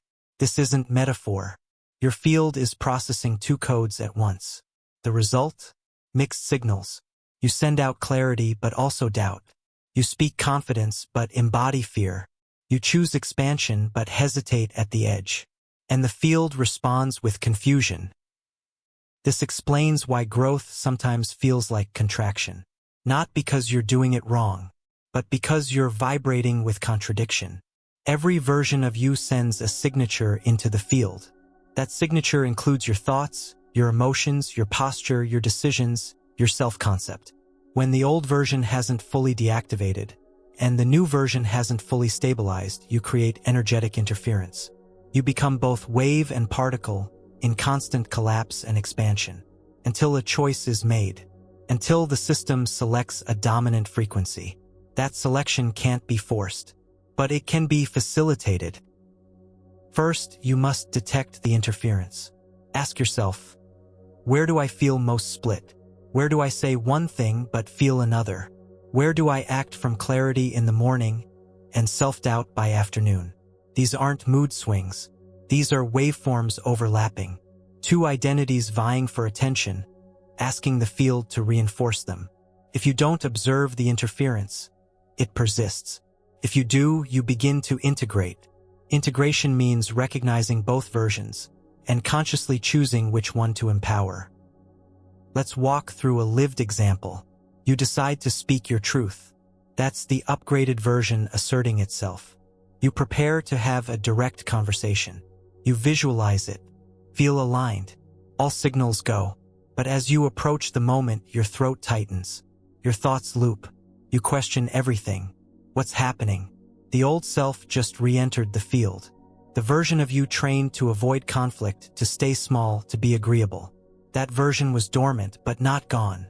Now both versions are active. The field is reading both. That's the interference. And the moment you notice it, you reclaim your power. The goal here is not to fight the old self. It's to disempower it with clarity. The moment you say, this hesitation isn't me. It's a script. You strip it of authority. You return to the new identity, not by force, but by observation. The field immediately begins favoring the stronger signal. If the old code keeps looping, don't suppress it. Acknowledge it. Witness it. Then re-input your updated identity. This is the version I'm living now. This is the code I'm choosing. Each repetition strengthens the waveform, and gradually, the interference fades. Let's look at another signal of interference. Fatigue. Energetic confusion burns resources. When your system runs two identities, two emotional blueprints, and two neurological habits at once, it overloads. You feel it as brain fog, as physical tiredness, as emotional flatline. That's not depression. It's a system processing conflict. What's needed is not rest alone, but resolution. Identify the two competing signals. Name them, choose one, and let the field reorient itself. When your frequency becomes coherent again, energy returns. Not from outside, but from within. Let's be clear. You're not broken. You're not backsliding. You're just transmitting noise, and your power lies in cleaning up the signal. The way to do that is simple but profound. Name both versions. Own both codes. And then declare your current selection.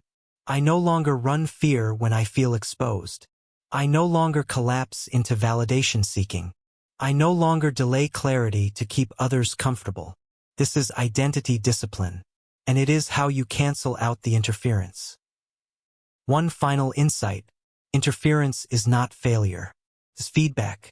It means you're in transition. You've moved far enough from the old self to disturb the pattern, but not far enough to fully stabilize the new one. That midpoint is uncomfortable, but it's progress. The turbulence is a sign of signal refinement. Don't backtrack. Anchor. And as you anchor the new code, the field recalibrates. Next, we will shift from cleaning up interference to building a new narrative, because your identity isn't just code. It's a story the field listens to. Let's start telling the one you actually wanted to hear. Every field listens to its architect, and every identity carries a blueprint, a narrative that defines the shape, direction, and logic of the reality it creates. Your story is not just personal, it's vibrational, and the quantum field receives it as instruction. The words you use to describe yourself, the beliefs you repeat silently, the assumptions you make about how life works, these are not idle thoughts. They are code. They are the architecture your reality follows. Which means if your life feels misaligned, the story needs to be rewritten. Let's begin here. Your narrative isn't just about what happened. It's about how you explain what happened. It's the frame you place around your experience. Two people can go through identical events. One walks away with a story of resilience, the other with a story of defeat. The field responds to the story, not the facts, because the story is the signal. So pause and reflect.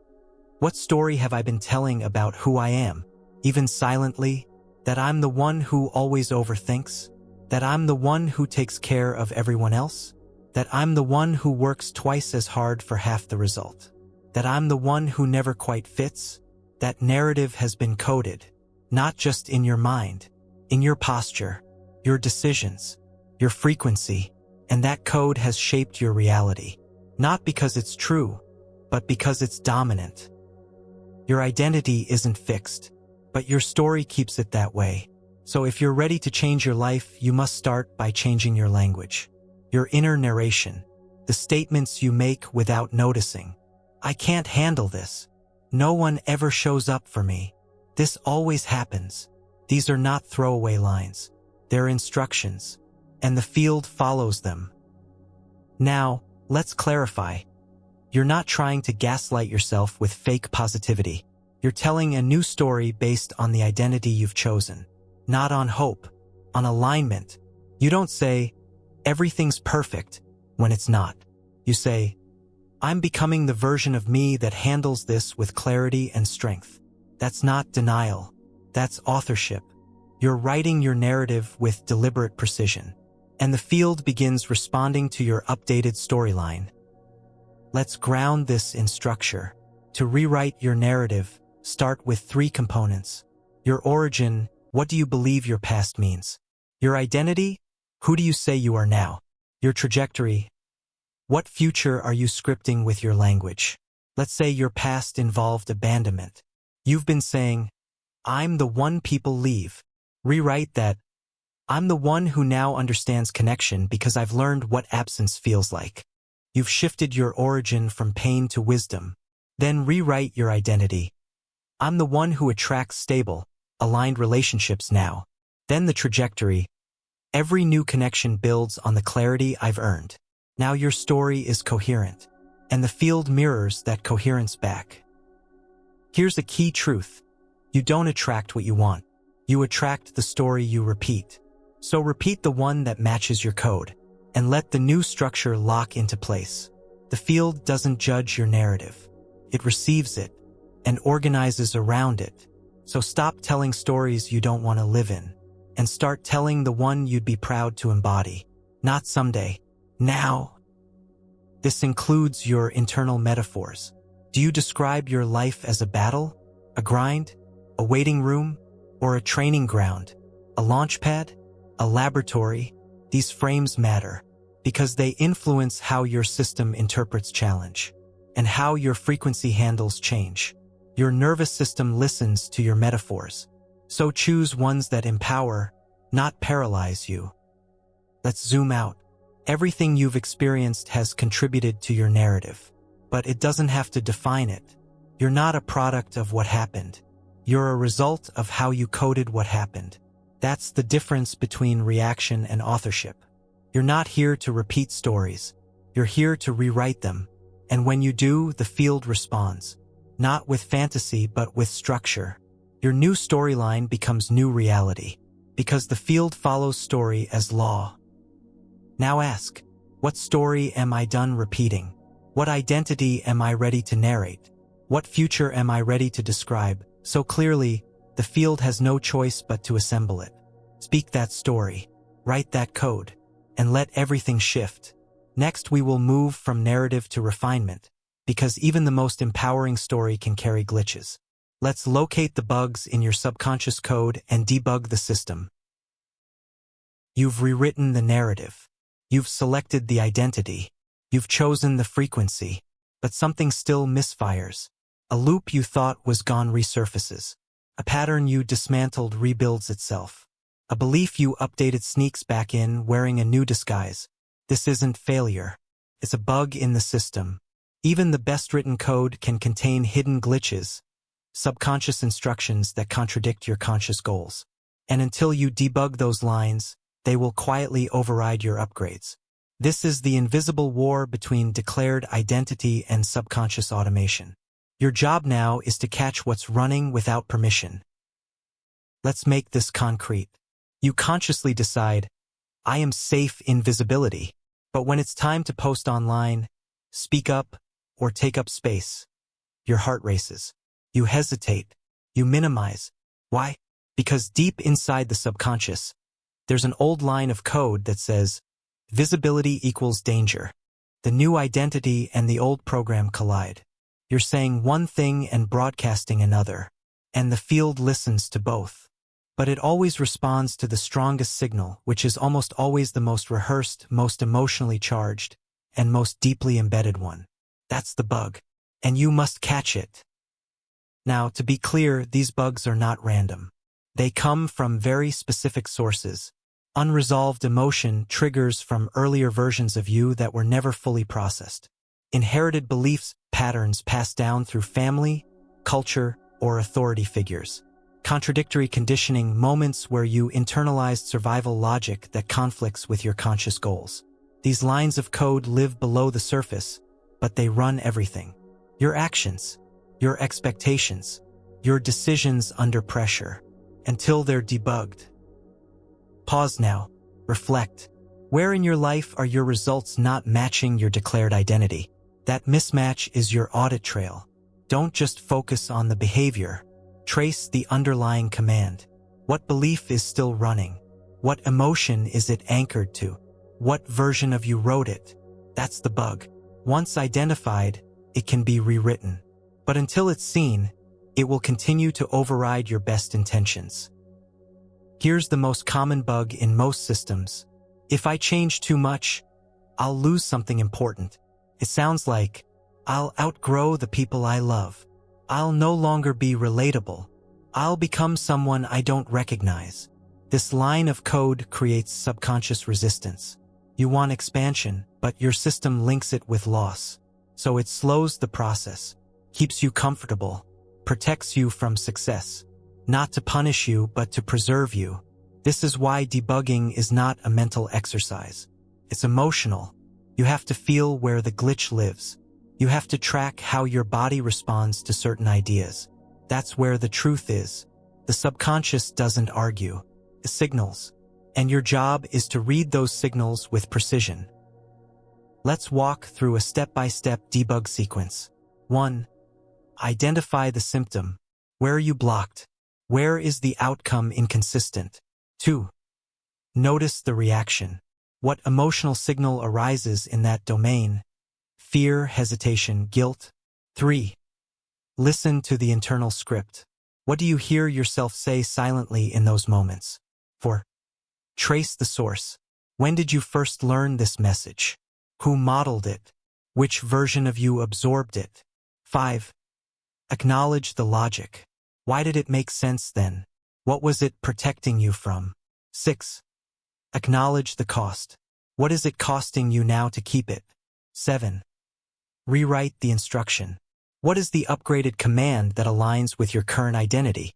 When you complete this process, you are not just thinking differently. You are recoding at the source. And the field listens. Now let's be precise. Debugging doesn't mean deleting your past. It means removing outdated instructions that no longer apply to your current system. Your old code was intelligent.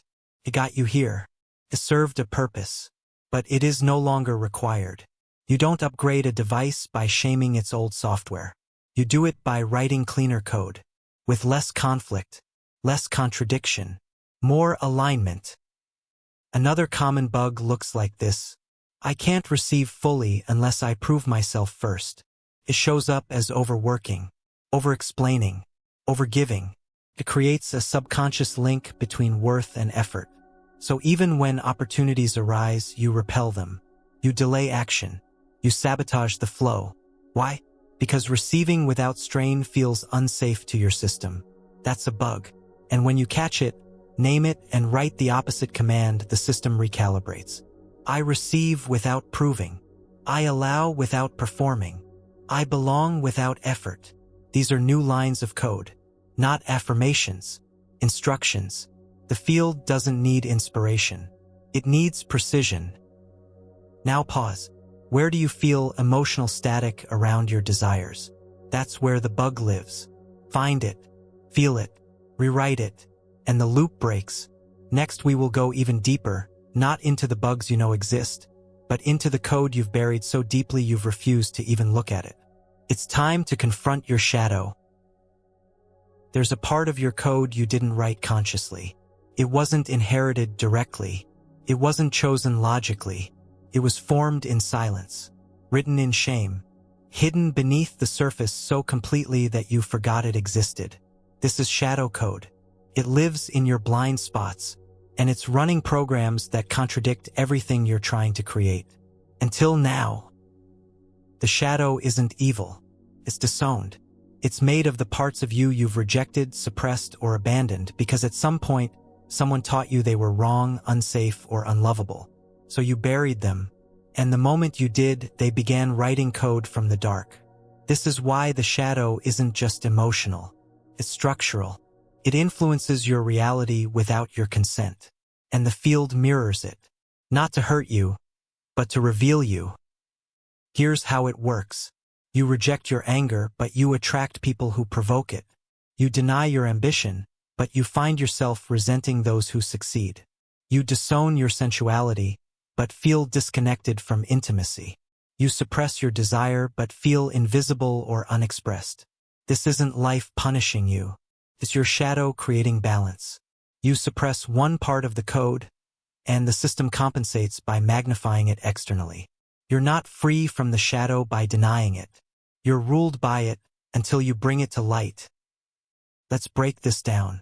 Every identity includes a light side and a shadow side. The light side is what you present. The shadow side is what you hide.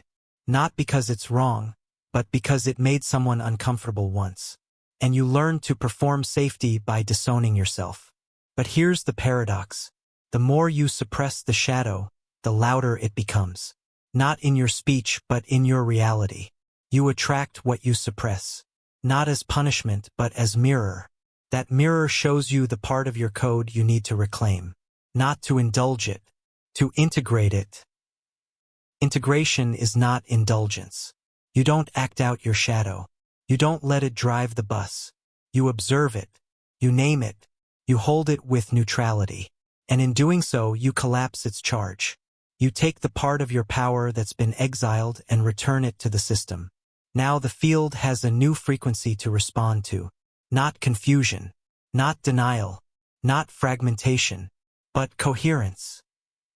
Let's walk through a shadow integration sequence. 1.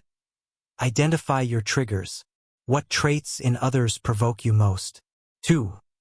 Reverse engineer the trait. Is it arrogance, attention-seeking, passivity, aggression?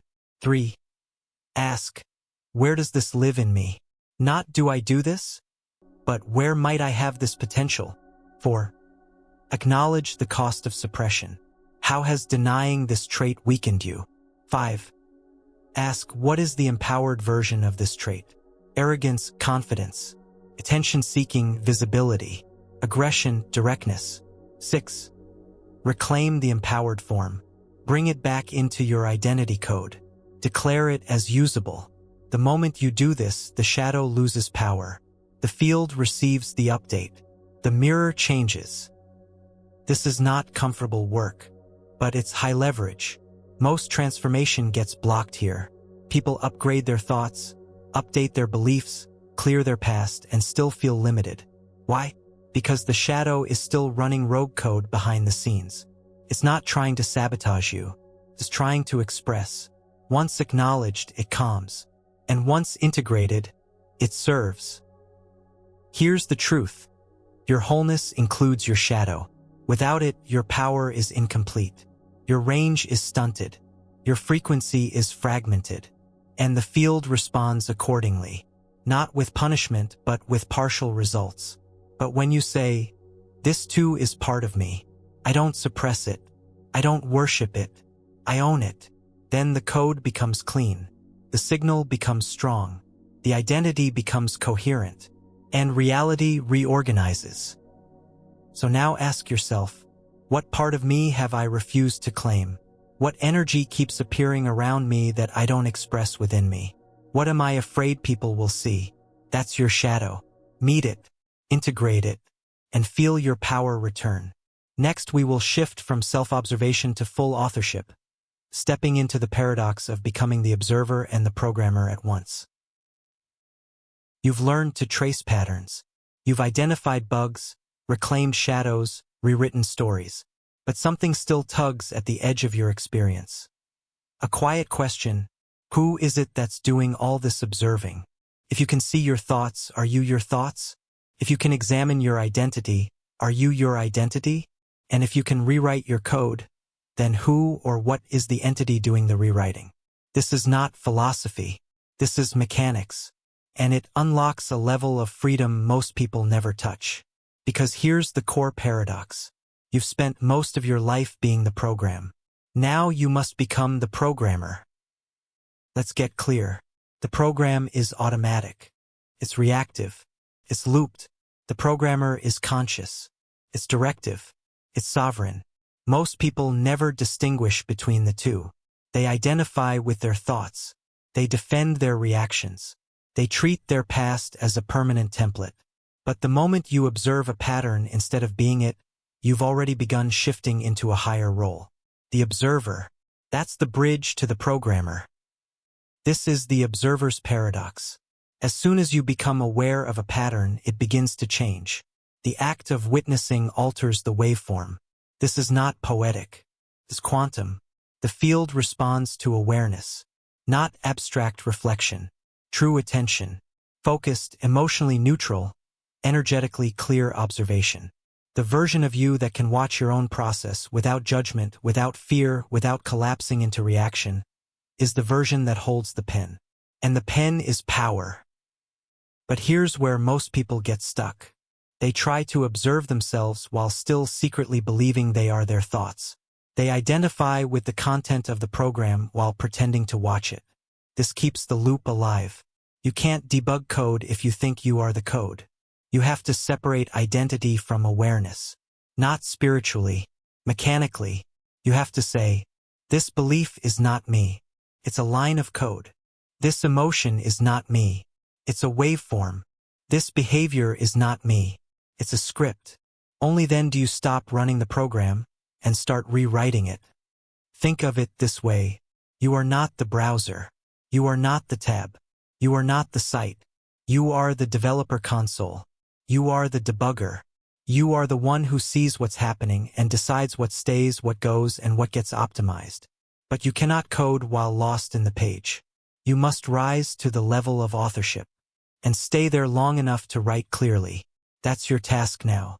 Not just to see the program, but to choose your place in relation to it. Here's the shift in practice. When you notice a trigger, say, I'm not this reaction. I'm the one observing this reaction. When you catch a limiting belief, say, this thought is not a truth. It's a loop I've inherited.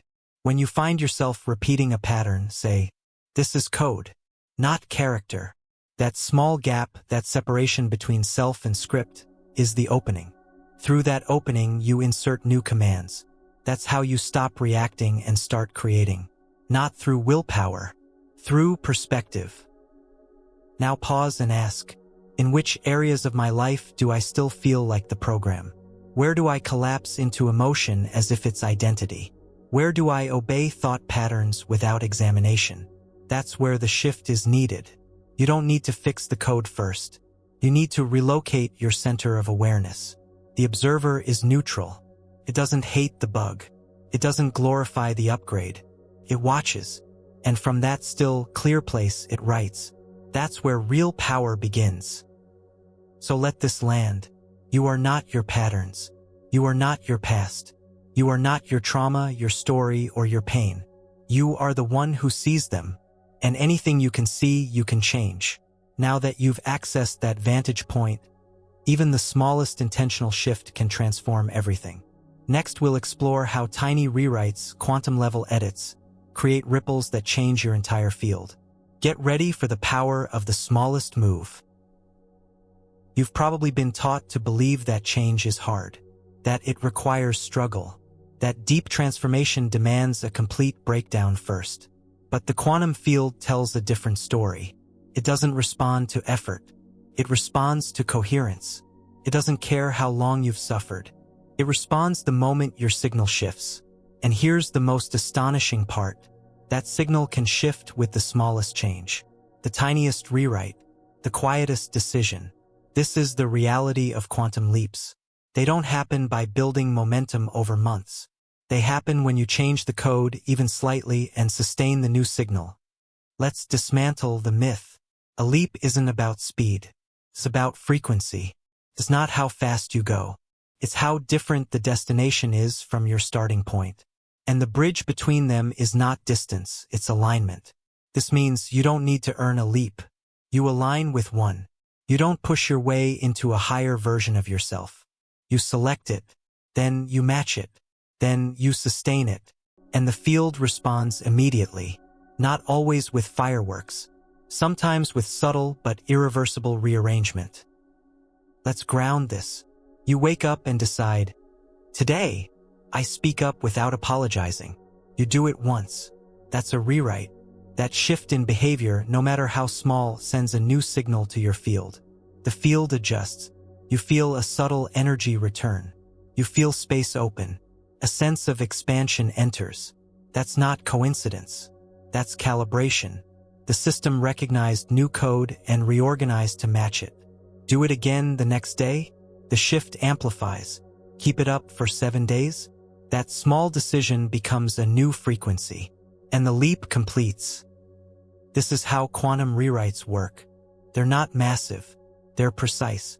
One thought no longer entertained. One boundary held. One story rewritten. One word spoken differently. The key isn't size. It's stability. Can you hold the new code long enough for the field to believe you? If yes, the leap happens.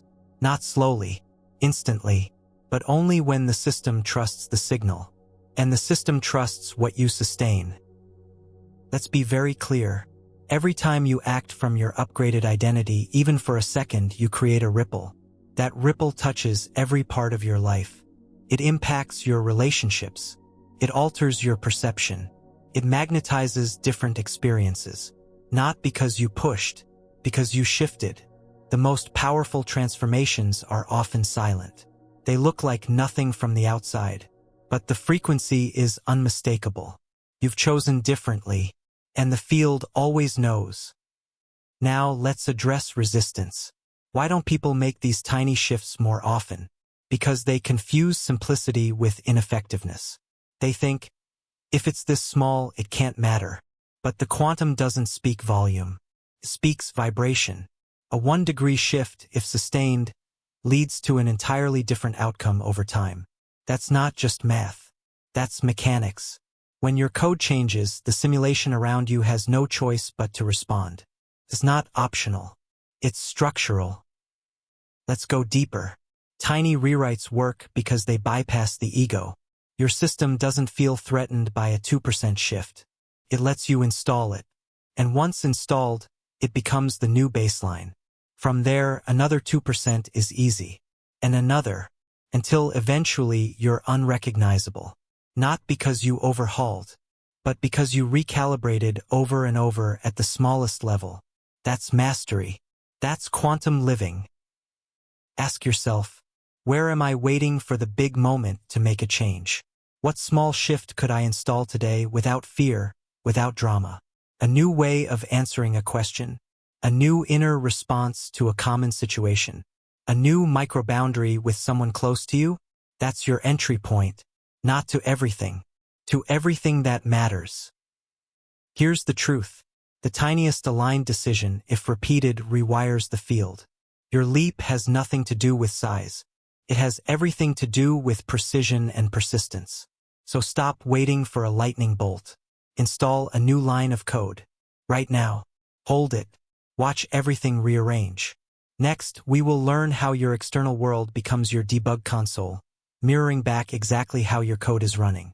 Let's read the mirror with new eyes. You look out at the world and see people, places, events. You assume it's objective, separate, random even, but what you're really seeing moment by moment is a perfect reactive feedback loop. It's your quantum mirror, and it's not reflecting your desires. It's reflecting your code. What shows up in your world is not just life happening. It's the field compiling the instructions you've silently been running. Every experience, every trigger, every delay or breakthrough, it's debug output. Your life is not a mystery. It's a mirror. Let's anchor this with precision. If your identity code says, I must overwork to succeed, then no matter how much strategy you apply, your reality will keep demanding that extra strain. Not because the world is cruel, because the mirror is accurate. If your identity says, I'm invisible, then no matter how loud you speak, your voice won't land the way you intend. Not because people don't hear you, because they're reading the code underneath your words. And if your identity says, abundance skips me, you may receive money, but it won't stay. The mirror doesn't judge. It reflects. And until the code changes, the reflection stays the same. This is both confronting and liberating, because it means you can stop blaming chance. You can stop chasing validation. You can stop assuming something out there needs to shift. You don't fix the mirror by cleaning the glass. You fix it by changing what's in front of it. You, not the surface you, but the broadcast version of you the field is reading. That's the real output. That's what's being mirrored. Now pause and reflect. What themes keep showing up in your life? Disconnection, scarcity, stagnation? Those are not punishments. They are precise reflections of code. And you are the coder, which means you don't need to resist the mirror. You need to read it with precision, with neutrality, with courage. Because once you read it correctly, you know exactly where the system is pointing you. And you know exactly what to rewrite. Let's break it down. There are 3 primary layers of the mirror effect. People, the versions of others you interact with, reflect aspects of your identity field. Patterns, repeating life scenarios indicate unresolved loops in your programming. Delays or acceleration. The pace at which things arrive reflects the coherence of your signal. Each layer is diagnostic, not of your worth, of your code. And when you stop reacting to the reflection and start debugging the source, the entire simulation begins to shift. Not metaphorically, literally. Example, you feel underappreciated in relationships. You might try to fix that by seeking better partners, clearer communication, stronger boundaries. But the real fix comes from checking the code. What version of me keeps attracting undervaluation? What belief am I running that says I must give more than I receive? What unhealed imprint is still broadcasting need over sovereignty? The mirror is showing you your leak. Once you patch the code, people shift or disappear, and the field reorients around your new standard. Another example, you keep experiencing financial instability. You manage your money better. You read all the books. You try new strategies. But the pattern persists, because the mirror isn't reflecting your behavior. It's reflecting your frequency. What line of code still says, I'm not supported? What emotion still links success to danger or guilt? What subconscious bug says, wealth makes me a target? That's the actual signal. Shift that and the reflection updates. Not through effort, through resonance. Now here's where mastery begins. You don't just read the mirror when things go wrong. You read it when things go right, when synchronicities appear, when joy multiplies, when flow finds you effortlessly. You ask, what line of code just activated this upgrade? You catch the pattern, you stabilize the input, and you amplify the result. Because the mirror isn't just diagnostic, it's instructive. It shows you what works, not just what's broken. And if you read it consistently, it becomes your greatest teacher. Let's make this active. Ask yourself, what's currently frustrating me? Where do I feel stuck? What version of me would make this experience unnecessary? Now trace the contrast. The gap between who you're being and what you desire is the debugging map. Don't try to close the gap with force. Close it with code, with identity, with input. That's how you don't just read the mirror, you program it. So now, you stop asking, why is this happening to me? And you start asking, what is this reflecting back to me? What does this show me about the current version of me the field is recognizing? What upgrade would resolve this pattern entirely? Not just manage it. The moment you ask from this place, you shift from victim to architect. And the field begins compiling new instructions immediately. Next, we will examine how the field talks back, how it sends feedback in response to your signal. The mirror shows. The loop responds. Let's read the field's replies. You've been inputting new code. You've rewritten identity. You've changed your language, your beliefs, your internal patterns. Now the field starts replying. Speaks in timing. Speaks in symbols. Speaks in energy. This isn't abstract. It's mechanical. Because the quantum field doesn't just echo, it responds. It takes your dominant signal and begins delivering real-time reflections. Not to test you, to show you what's now being recognized as you. This is the field feedback loop. And learning to read it is how you make the invisible visible. Let's clarify what feedback looks like. You shift into a new identity. I am supported. The next day, someone offers you help unexpectedly. That's not a random kindness. It's a field response. You change your code from, I must be perfect to be loved, to, I am loved as I am. And suddenly, you find yourself in conversations that require no mask. That's not a fluke. That's a confirmation. The field is saying, message received. Now your task is to stabilize the signal. Because feedback isn't always about what happens once. It's about what happens repeatedly. The field tests for stability. Here's how it works. You emit a new frequency. The field rearranges slightly. You receive a new experience. You either collapse back into your old pattern or reinforce the new one. If you collapse, the field reverts. If you reinforce, the field locks in. This is not judgment. It's coherence mechanics. The system checks for consistency. Not to punish you, but to ensure the upgrade is real. This is the dance of field feedback. And your awareness of it determines how fast your reality evolves. Let's ground this even more. Field feedback arrives in three major ways. Symbols and signs, recurring messages. Numbers, phrases that resonate specifically with your upgrade path. Behavioral echoes, new people and circumstances showing up as a match for your new identity. Emotional charge, feelings of flow, expansion, or friction, each acting as a diagnostic of alignment or deviation. If you suddenly feel tension, it's not always a problem. It might be the field highlighting a last fragment of old code, asking, will you choose differently this time? If you feel flow, it's not luck. It's the feedback loop in full alignment. Now, let's talk about false positives.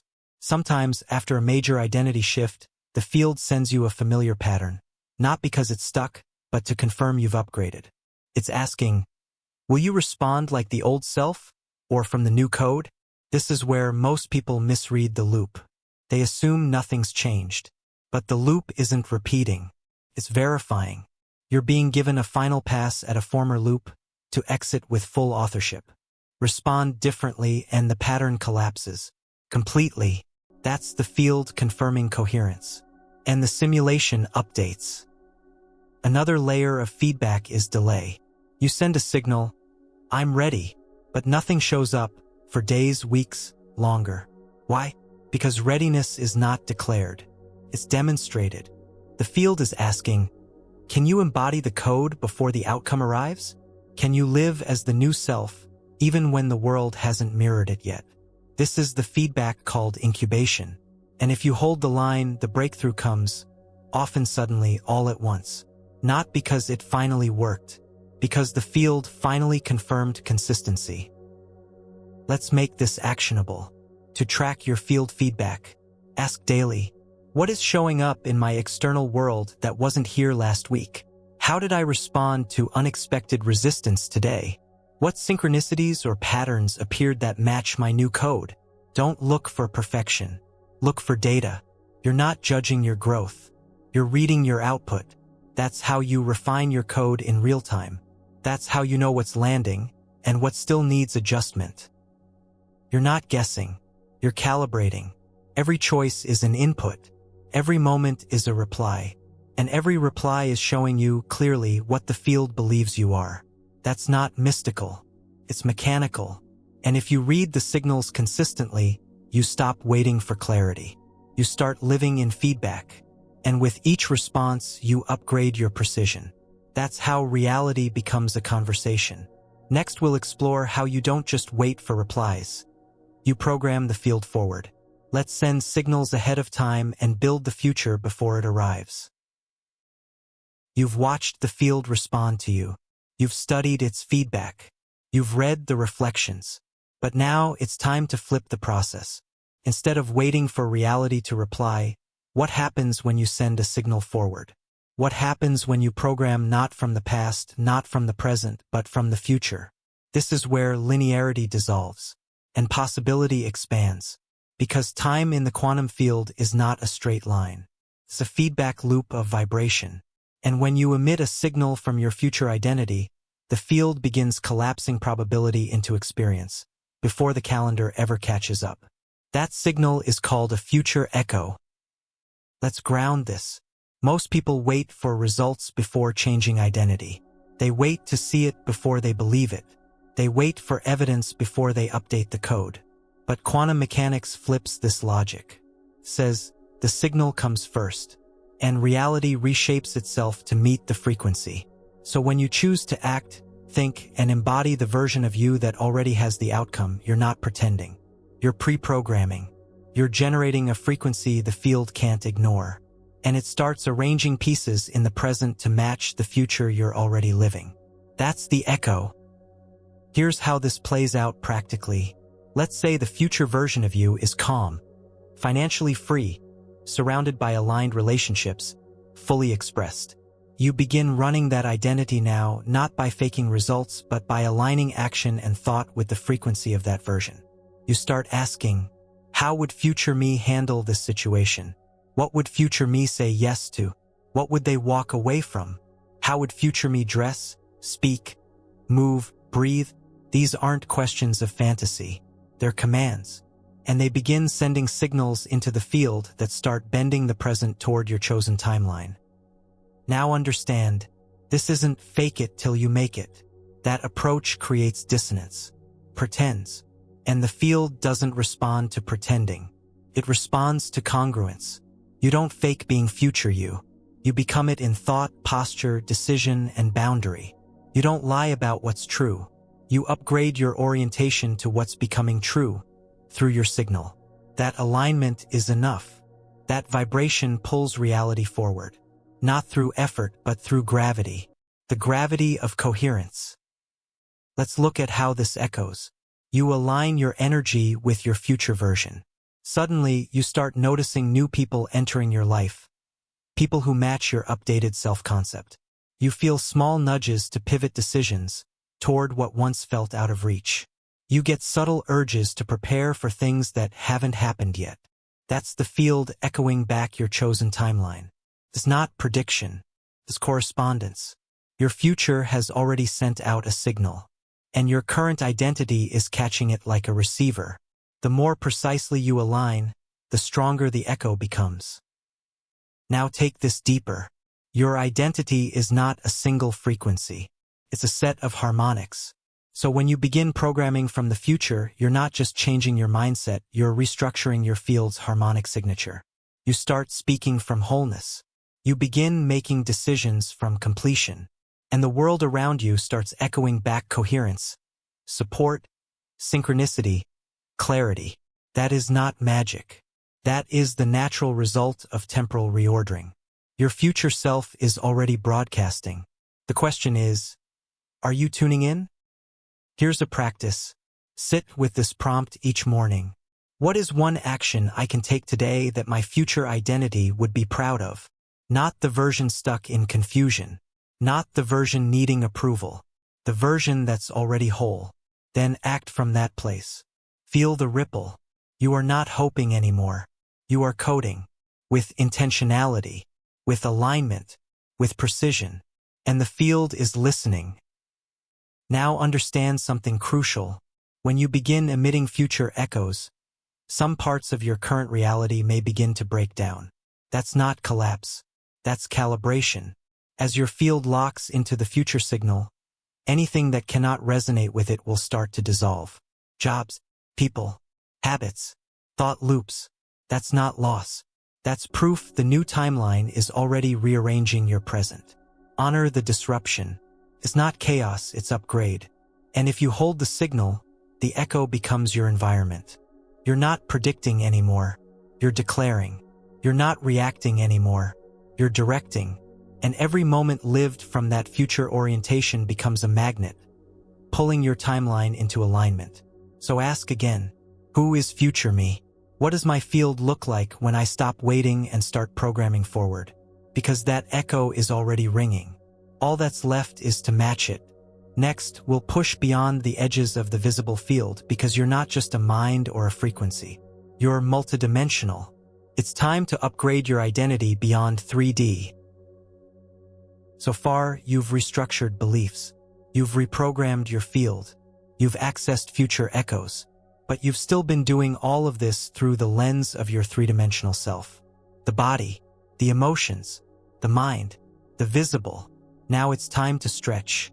Because you don't just exist in 3D. You project into it. Your true identity operates across multiple layers of dimensional expression, and only a small sliver becomes the you visible in the physical. To truly rewrite your field, you must engage your multidimensional self. That's where the deeper upgrades begin. Let's define this clearly. 3D is the physical interface, your body, your habits, your language, your posture.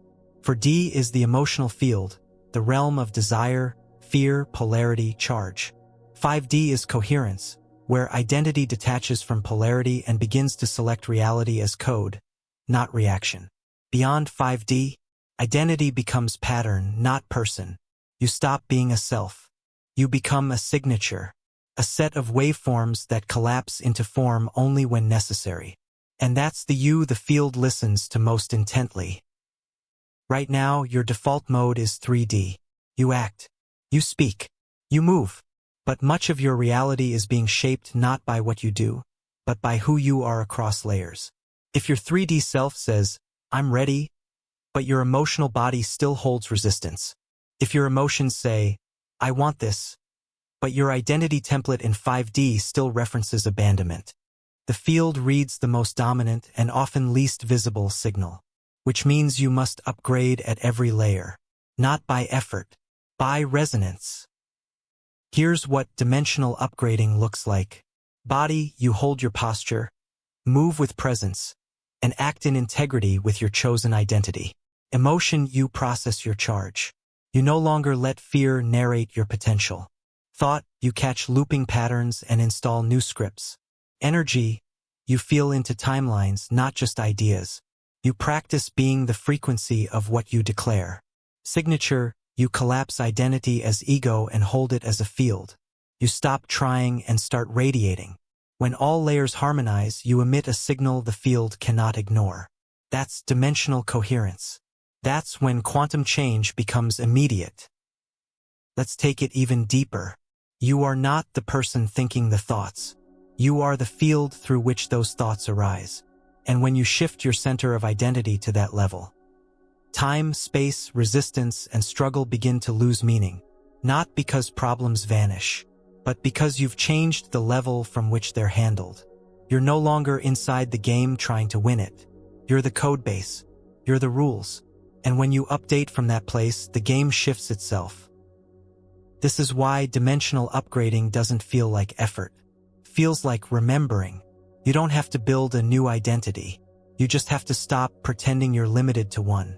Right now, countless versions of you exist in potential, each operating at different dimensional expressions. Your job is to select the one that resonates most clearly with who you're ready to become. And embody that version here. That's what it means to collapse a higher dimensional self into 3D form. It's not imagination. It's embodiment. Here's a practice. When making a decision, ask not just, what should I do? Ask, what dimensional level am I operating from right now? Is this a 3D fear-based reaction? Is this a 4D emotional storm? Or is this a 5D calibration to a known pattern? Is this coming from my frequency signature, my full field self? The more you practice this, the more automatic it becomes. And your system begins upgrading itself not just in thought, but in bandwidth. You begin thinking from patterns instead of problems. You begin feeling from clarity instead of chaos. You begin being from alignment instead of effort. That is multidimensional identity. Here's the final truth for this chapter. You were never meant to confine yourself to one dimension of self. You're a waveform of possibility expressing through a temporary body. But the more you align your thoughts, actions, emotions, and energetic presence across layers, the faster your field updates, the faster your signal clears, and the faster your reality becomes reflection, not resistance. So now ask yourself, what dimensional version of me have I been ignoring? What layer is ready for upgrade? And what would shift if I stopped living from my edges and started broadcasting from my core? Next, we'll decode your entire self into a holographic structure, because your identity is not linear and it's not fixed. It's a fractal. Let's discover how you truly exist in the field. By now, you understand you are not a static being. You are not a label, not a past, not a body reacting to circumstance. But if you're not those things, what are you? You're a holographic pattern. You exist not as a fixed shape, but as a frequency blueprint, reflected through infinite angles, projected through layers of space and time. Your identity is not contained in one version of you, but embedded across the field. Every part contains the whole, and every fragment of your life reveals your entire structure. This is holographic identity, and understanding it changes everything. A hologram works like this. Take a piece of it, just a sliver, and the entire image can still be reconstructed from that part. Not pixel by pixel, but pattern by pattern. That's how you function. One moment of you reveals the all. One decision, one reaction, one frequency.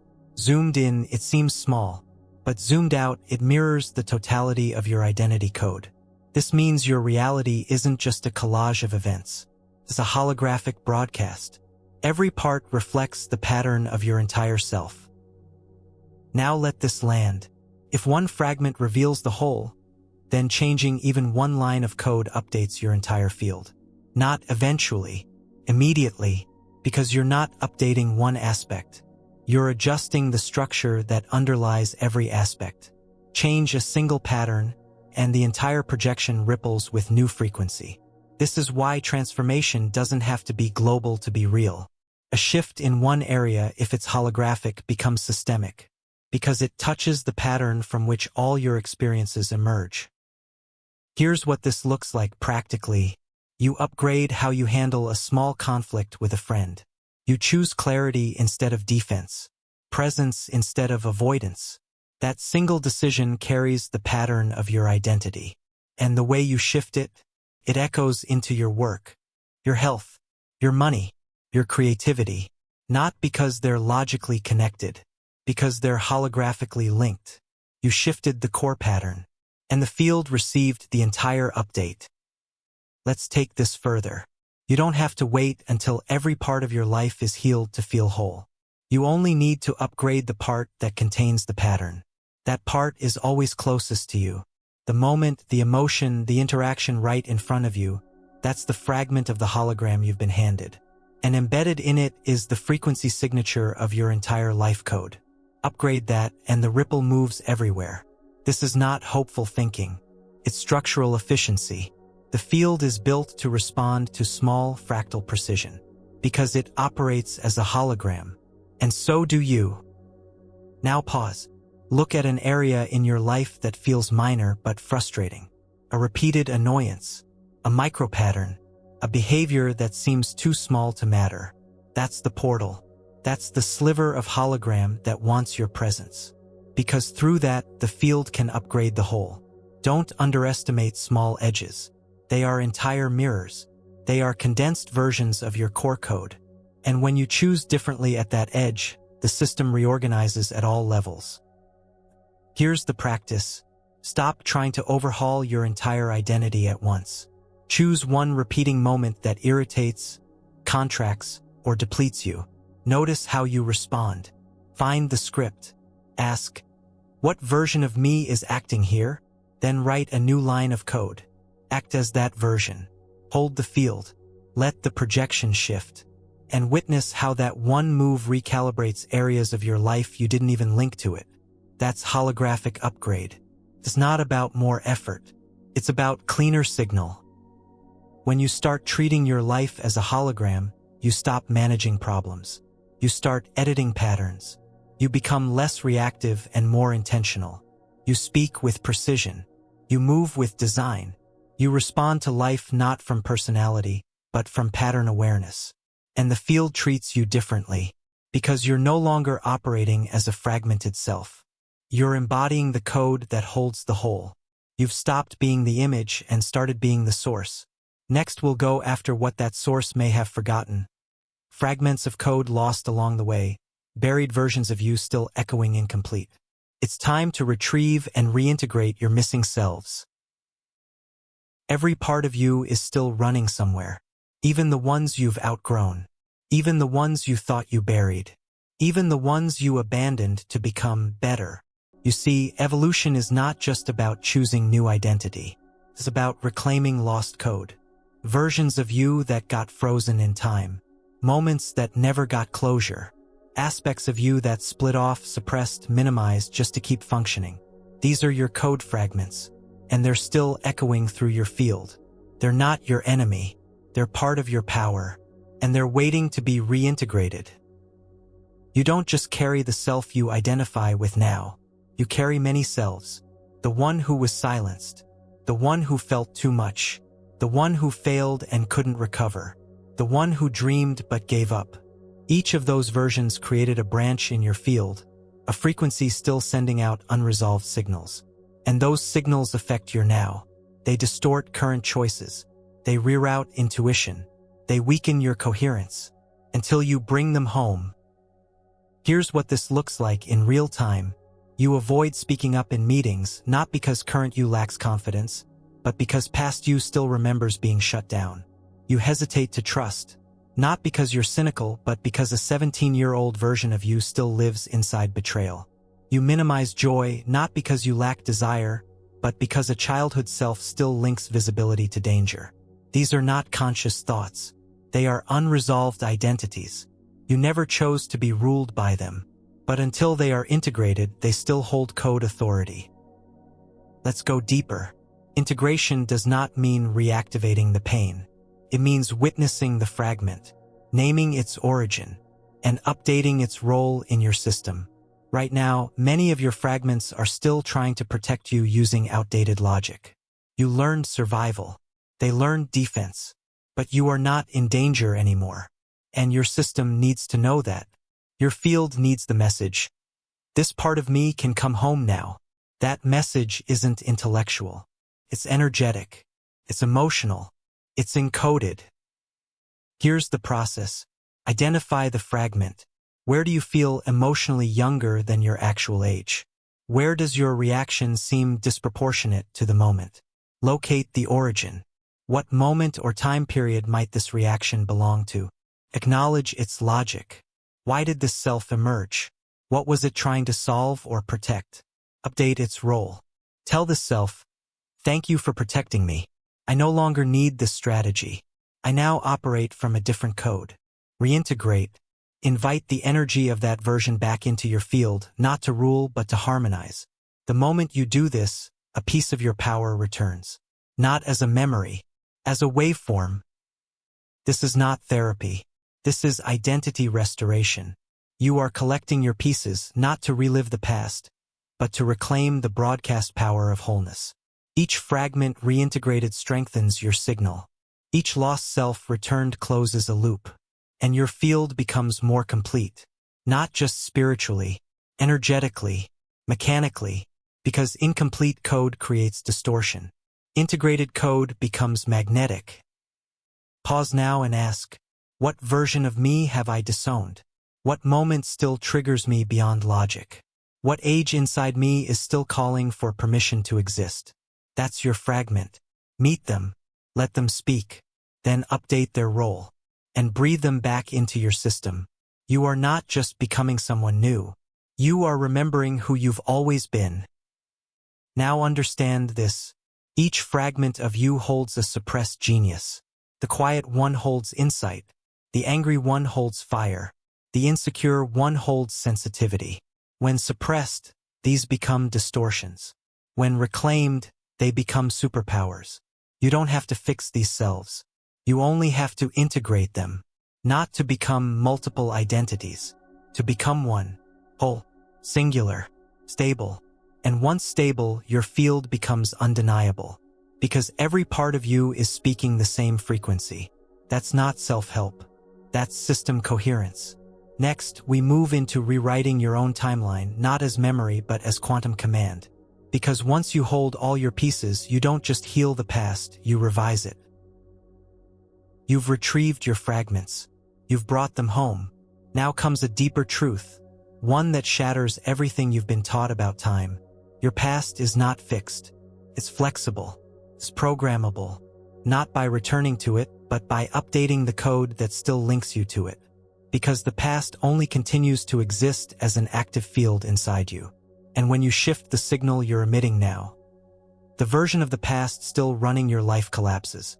Not metaphorically, energetically. This is the power of nonlinear rewrites. Let's be clear. You cannot undo what happened. But the events of your life are not what shape you. It's your interpretation of them, the meaning stored, the roles adopted, the programs accepted. And those interpretations are not static. They're structures held in your energy field. They respond to input, which means when you update your perspective, emotion, and identity alignment, you are, in real time, reprogramming your connection to what was. That's not memory management. That's timeline editing. Think of your past as a collection of still-running loops. Some are resolved, neutral. Others are charged, alive. And those active loops emit frequency. They shape your decisions. They affect your expectations. They anchor you in emotional patterns that no longer serve your current identity. But here's the quantum upgrade. Those loops are not the past. They're signals alive now. And anything that exists in the now can be rewritten. So you stop trying to escape your past. You begin rewriting its access point. Here's how this looks in action. You carry a deep belief, I'm always abandoned. That belief didn't form from logic. It formed from experience. Maybe from a parent who left, or a betrayal you never resolved. That moment exists in your memory, but more importantly, it exists as an instruction set. It's been running in the background of every connection since. But today you stop. You update the program. You enter that memory not to relive it but to reparent it. You speak to that version of yourself. You encode a new meaning, not to erase the pain but to collapse the loop. And once collapsed, that belief no longer drives your future. That's nonlinear rewriting.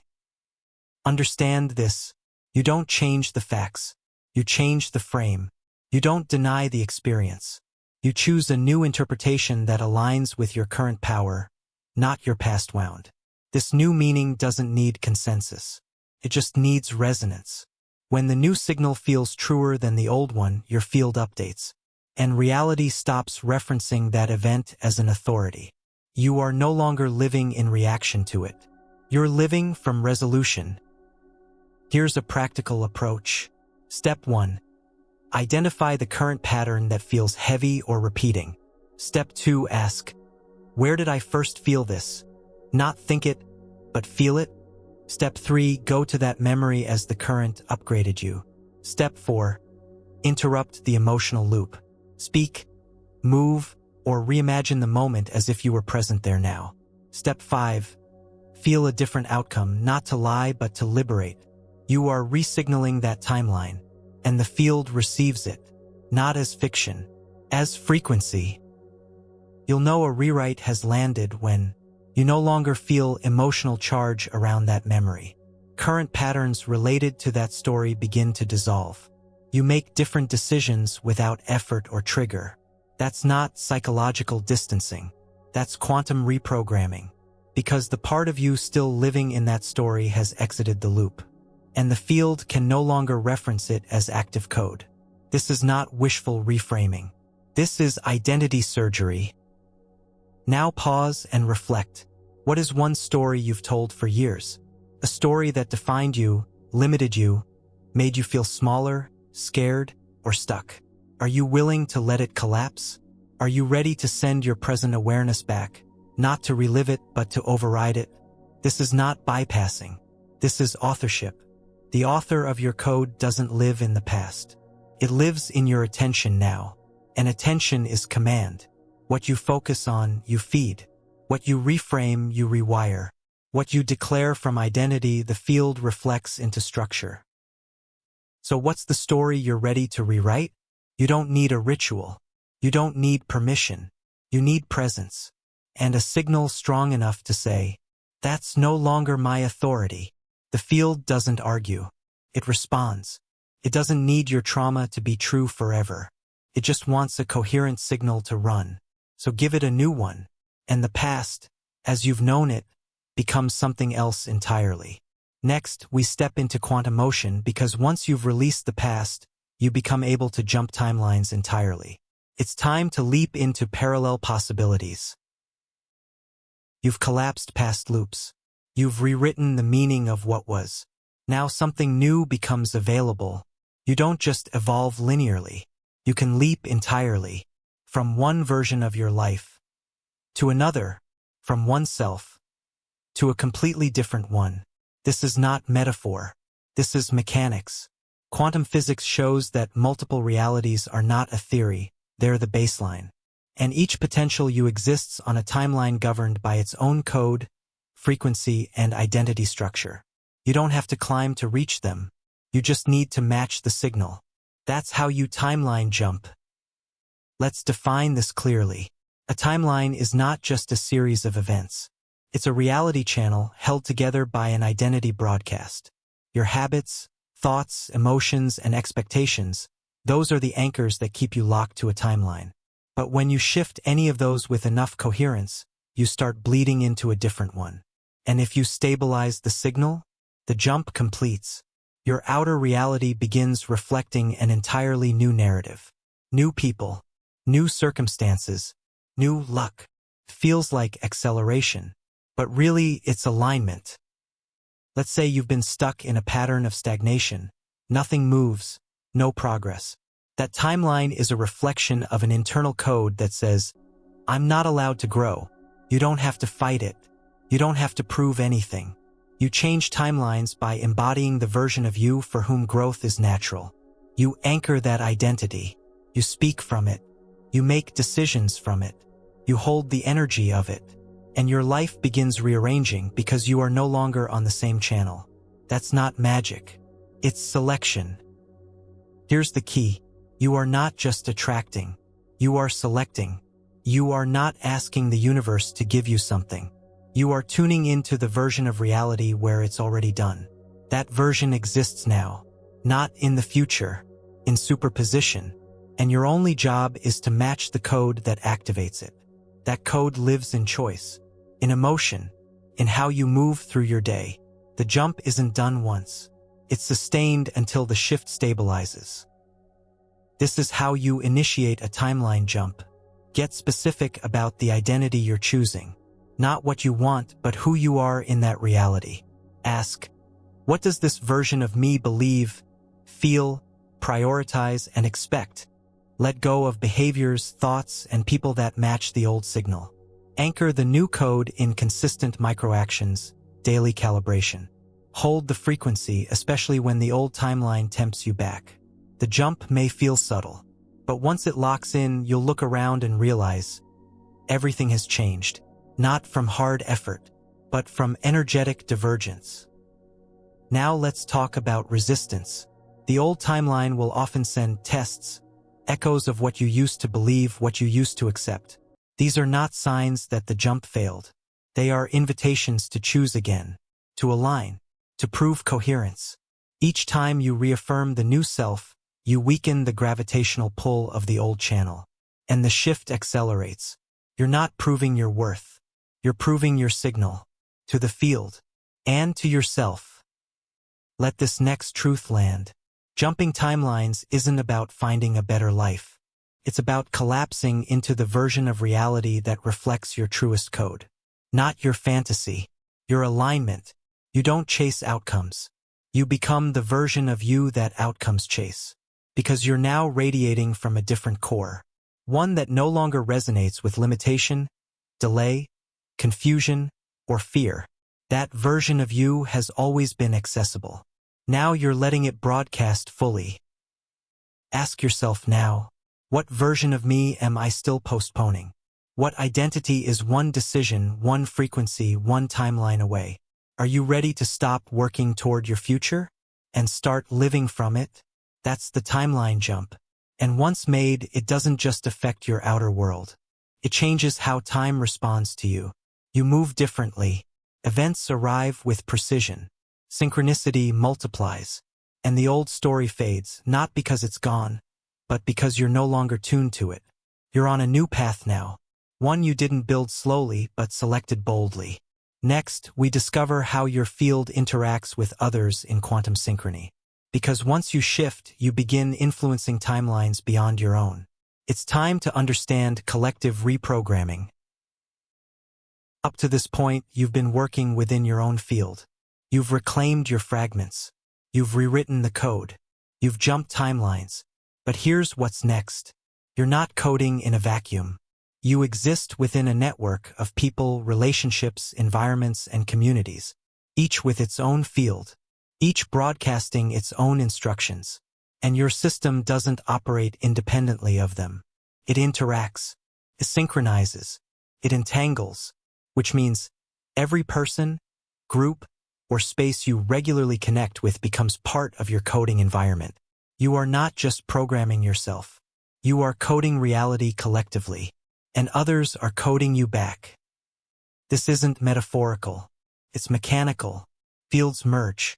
Oscillations match. Dominant frequencies stabilize the group tone. And unless you're aware of that process, you might be running upgraded identity through outdated collective code. That's why you can feel empowered alone, then suddenly revert in a group. It's not because you failed. It's because collective coding is real. And if you don't choose your role in the field, you'll be assigned one unconsciously. Let's break this down. Every person emits a frequency shaped by identity, trauma, programming, and awareness. When two or more people interact, their fields overlap, creating a shared resonance. Within this shared field, old identities get triggered, new ones can activate, power dynamics form, quantum coherence can rise or collapse, and the group begins to stabilize around whichever frequency holds the strongest signal. That's the coder. And the rest, if unaware, align passively. This is why a single person holding deep coherence can shift the entire emotional tone of a room. Because the field rewards consistency. Now reflect. When you enter a room, do you code it? Or does it code you? Do you maintain your frequency? Or adopt the groups? Do you dilute to avoid friction? Or stabilize to inspire elevation? Most people are taught to blend, to mirror unconsciously, to stay safe by staying silent. But that safety comes at a cost. Identity diffusion. And the moment your signal becomes weaker than the collective, your program begins to run on their terms. Not because you chose that, because you didn't realize you could choose differently. This is where quantum leadership begins. Not by controlling others, but by coding from such internal clarity that the field reorganizes around you. You hold resonance, not reaction. You speak from update, not defense. You don't adapt to density. You transmit coherence. And when you do that consistently, others start remembering their own code. This is how real transformation happens. Not through persuasion, through presence. Let's make this practical. To become a conscious coder within groups, enter fields with awareness. Before walking into a room, ask, what version of me is showing up here? What do I choose to stabilize? Scan the tone, not the words. Pay attention to the emotional frequency of the group. Is it anxious, avoidant, performative, distracted? Choose your signal. Don't react to the group, broadcast who you are in that moment. Speak slower if they rush. Breathe deeper if they're chaotic. Observe your impact. Watch how even subtle coherence shifts the dynamic. The field always adjusts to the strongest consistent frequency. Hold the line. Don't collapse back to match others. If you feel yourself adapting, pause. Realign. Continue emitting your chosen code. This isn't about dominance. It's about contribution. You're elevating the entire field just by being congruent. Now let's talk about entanglement. The more emotionally charged a relationship is, the more deeply your fields are entangled. Parents, partners, teams, longtime friends. These aren't just personal connections. They're shared operating systems. And sometimes, even after upgrading your identity, these entanglements pull you back into obsolete roles. Not because the connection is bad, but because the code linking you hasn't been rewritten. To evolve your relationships, you must renegotiate the shared field, which starts with updating the version of you that others relate to. You do this not by demanding they change, but by refusing to perform the old script. You no longer laugh at what once belittled you. You stop explaining growth to people invested in your limitations. You stop running loyalty scripts that keep your power small. And you hold the frequency of your current self no matter who remembers your past. The field will resist at first. It may test, but if you stay congruent, it will eventually repattern. Because truth, sustained, rewrites all shared dynamics. Here's a deeper layer. When groups gather with the intention of coherence, something else activates. Synergistic coding. This is when aligned fields amplify one another, creating a collective signal stronger than the sum of its parts. It's not a concept, it's a phenomenon. And in these moments, timelines collapse faster, insights land clearer, and identity upgrades become contagious. This is the power of conscious collectives, not just to support, but to quantumly accelerate each other. You're no longer just rewriting your personal field. You're influencing the coding of everyone you interact with. Every post, every conversation, every silence is a signal. And now that you know this, you can't unknow it. You don't have to be perfect, but you do have to be precise. Choose what you transmit, because the world is always syncing with you or programming you back. Next, we move from theory to implementation. It's time to learn how to program the field deliberately. Let's practice quantum rituals that install new code into your reality. You've decoded your identity. You've shifted your resonance. You've stabilized your presence in group fields. Now we crystallize it, because awareness without application is drift. What you know must become what you do, not once, ritually, not as performance, but as precision. This is where quantum rituals come in.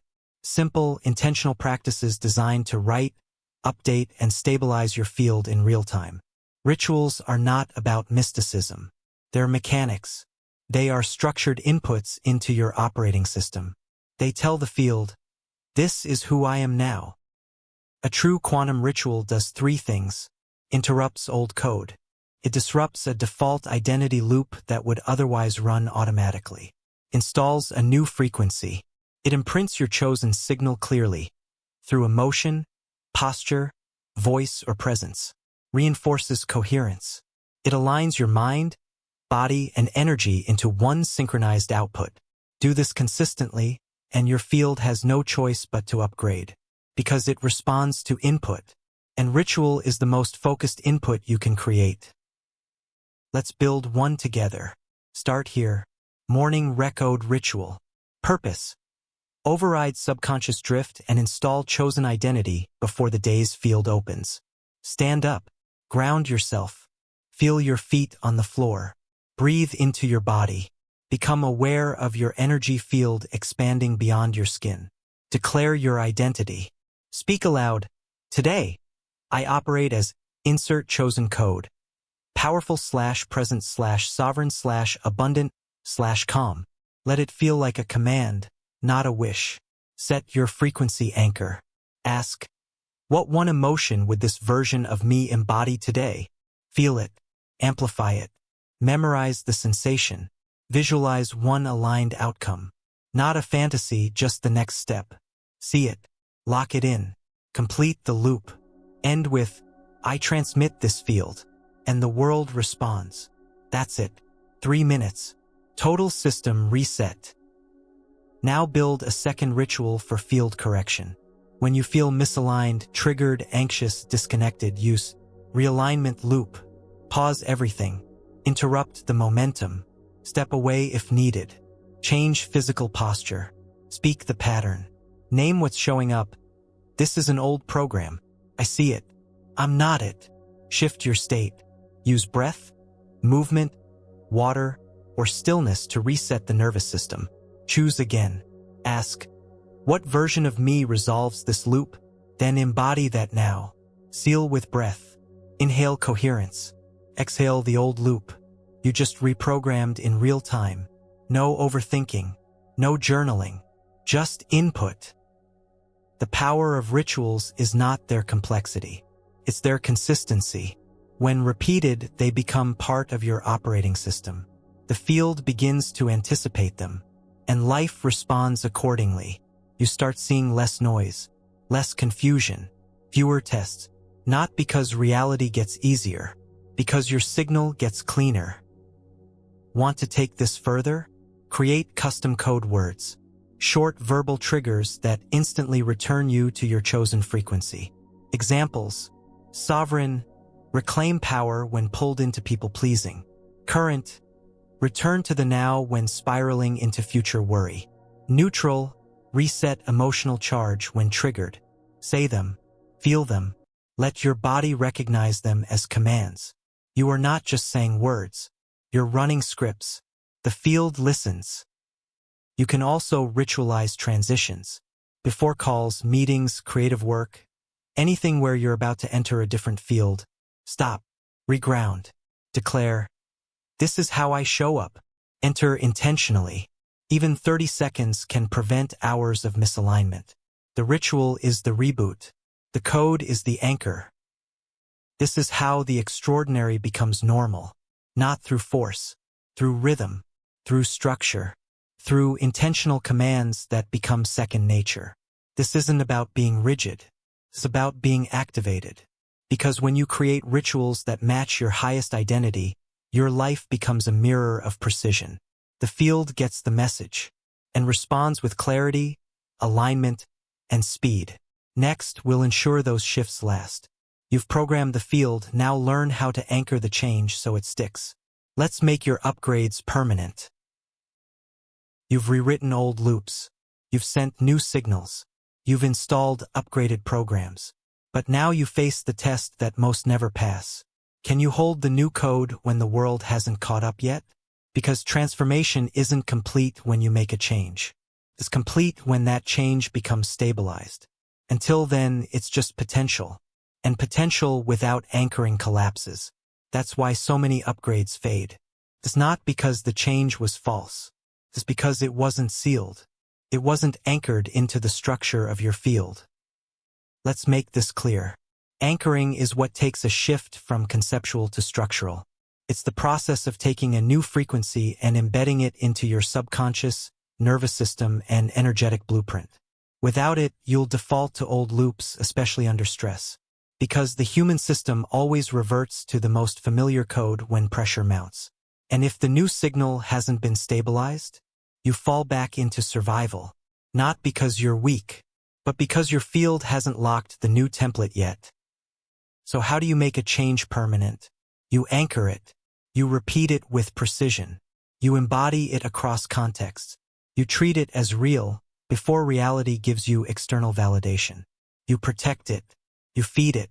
You prioritize its stabilization over the opinions of others, over temporary discomfort, and over the desire to be instantly understood. Anchoring isn't glamorous. It's gritty. It's the phase where you prove to the field that this new frequency is not a trend. It's your baseline. Here's what anchoring looks like in action. Let's say you've just shifted your code from I am unseen to I am a clear presence. In a ritual, you install it. In a moment of solitude, you feel it deeply. Then, life continues. A family member ignores you. A colleague speaks over you. And suddenly the old signal wants to reactivate. That's the crossroad. The old field is checking for consistency. If you respond as the upgraded self without needing external confirmation, you begin the anchoring process. But if you fold back into the old role, you delay stabilization, not permanently, but enough to slow momentum. Understand this, anchoring is not about perfection. It's about consistency of return. You will wobble. That's expected. What matters is how quickly you return to the new code. How loyal you stay to the version of you that created it. How often you remember, this is who I am now, even when nobody claps, even when nothing changes, yet, because the field doesn't respond to bursts of effort. It responds to stabilized resonance. Let's go deeper.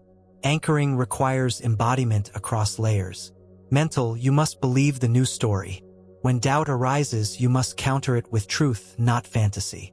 Emotional, you must allow the body to feel the frequency, even when emotions try to override it.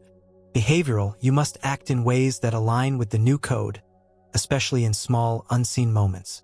Energetic, you must emit the signal even when you're alone, especially when you're alone. All 4 layers must agree. That's coherence. And coherence is how the field knows you're serious. Here's a practice. Anchoring sequence. Begin your day with identity declaration.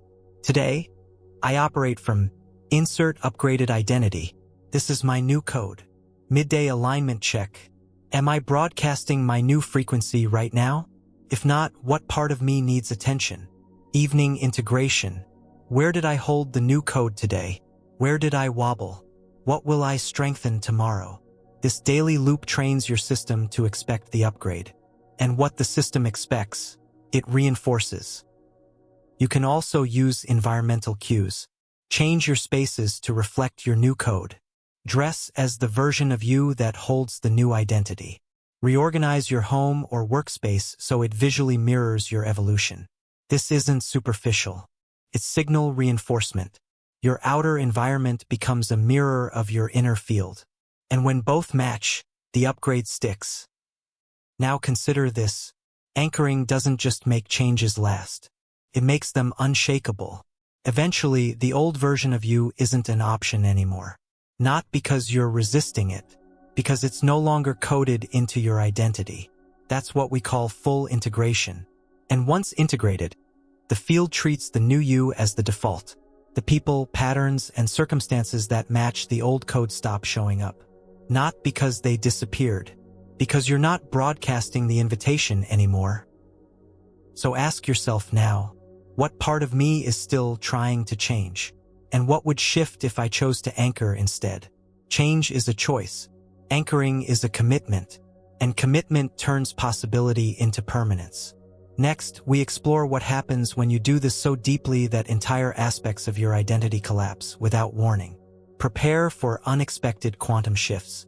It's time to talk waveform collapses. You've anchored, you've committed, you've stabilized new code. But then, something starts to break. Not around you, within. Your preferences shift. Your routines feel foreign. Your emotions intensify. And you can't explain it. This is not regression. This is not sabotage. This is waveform collapse.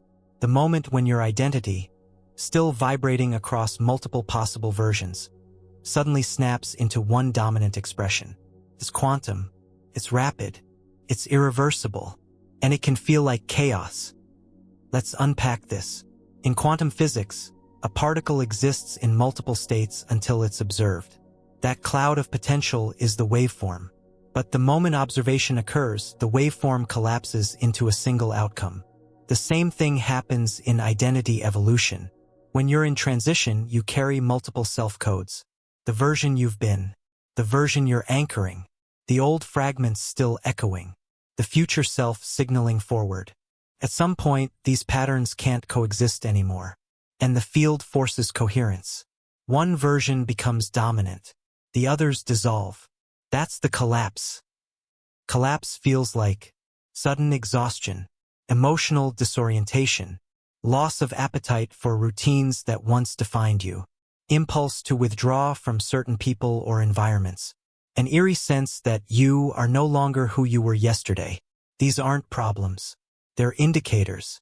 Your frequency has just shifted, and your system is catching up. Here's what most people do during collapse. Panic. Label it as burnout or failure. Try to go back to what felt normal. Re-engage old roles for comfort. But here's the truth. Collapse is a reward. It means your new code became more dominant than your past patterns. It means the field has responded to your command. It means the self you've been broadcasting is now becoming fixed. The pain is not regression. It's reassembly. So how do you move through waveform collapse without backsliding? You hold the line. You don't force clarity. You don't rush healing. You listen to the system. You simplify. You let go of anything that no longer resonates, even if it made sense last week. You nourish the nervous system. You breathe. You write nothing in stone. You let the new code land. And once it does, the entire game changes. Here's a simple guide. Recognize the symptoms. Don't pathologize. Say, this is collapse. My identity is shifting. Withdraw from unnecessary input. During collapse, your system is sensitive. Avoid advice, crowds, noise, or reactive decisions. Reground in ritual. Keep your anchoring practices but soften them. Quality over performance. Create space for new preferences. Let your new self speak. You may want different food, silence, solitude, or play. Listen. Wait for the signal. Eventually, a click will happen. You'll feel clear. A new self will emerge. And it will feel real. That's not guessing. That's stabilization. Now understand, not all waveform collapses are dramatic.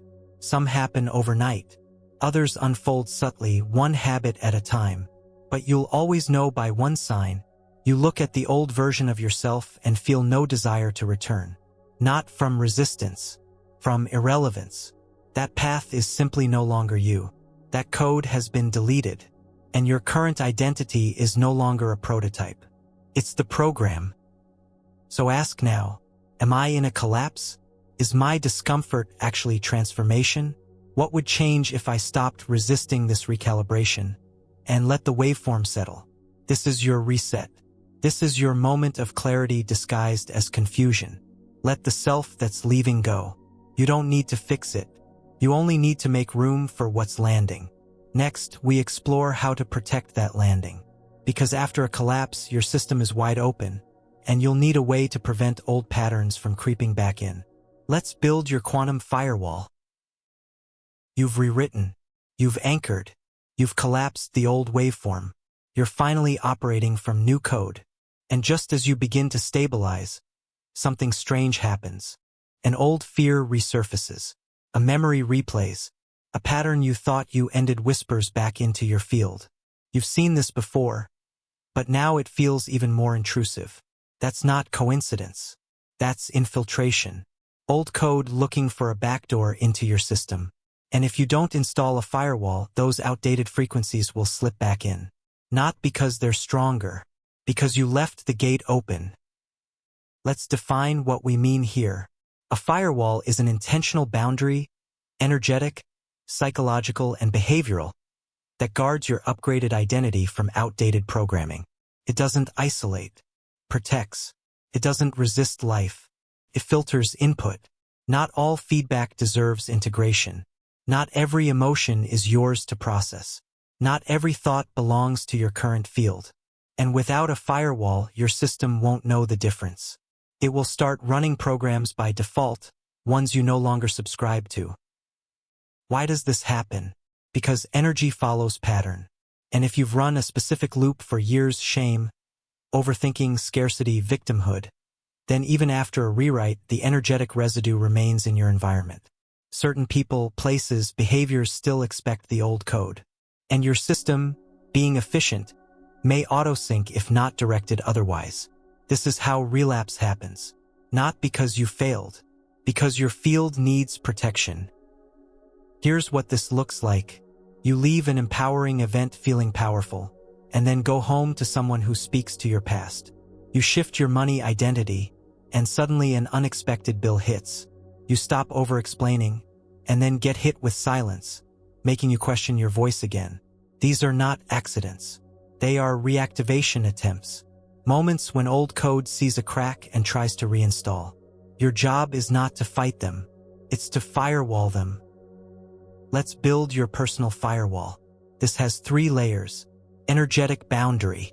Each morning, declare, Only frequencies aligned with insert new identity may enter my field. Visualize a radiant frequency shield. Not a wall, an intelligent membrane. It lets in resonance. It blocks distortion. End the day with a field scan. What energy wasn't mine? I now release it. Behavioral gatekeeping. Identify which environments or relationships repeatedly trigger old code. Limit exposure during your stabilization window. You're not avoiding. You're insulating the rewrite. If contact is necessary, prepare. In this space, I hold the field. I do not default. Mental recode script. Old thoughts will still arise. That's not the issue. The key is what you do with them.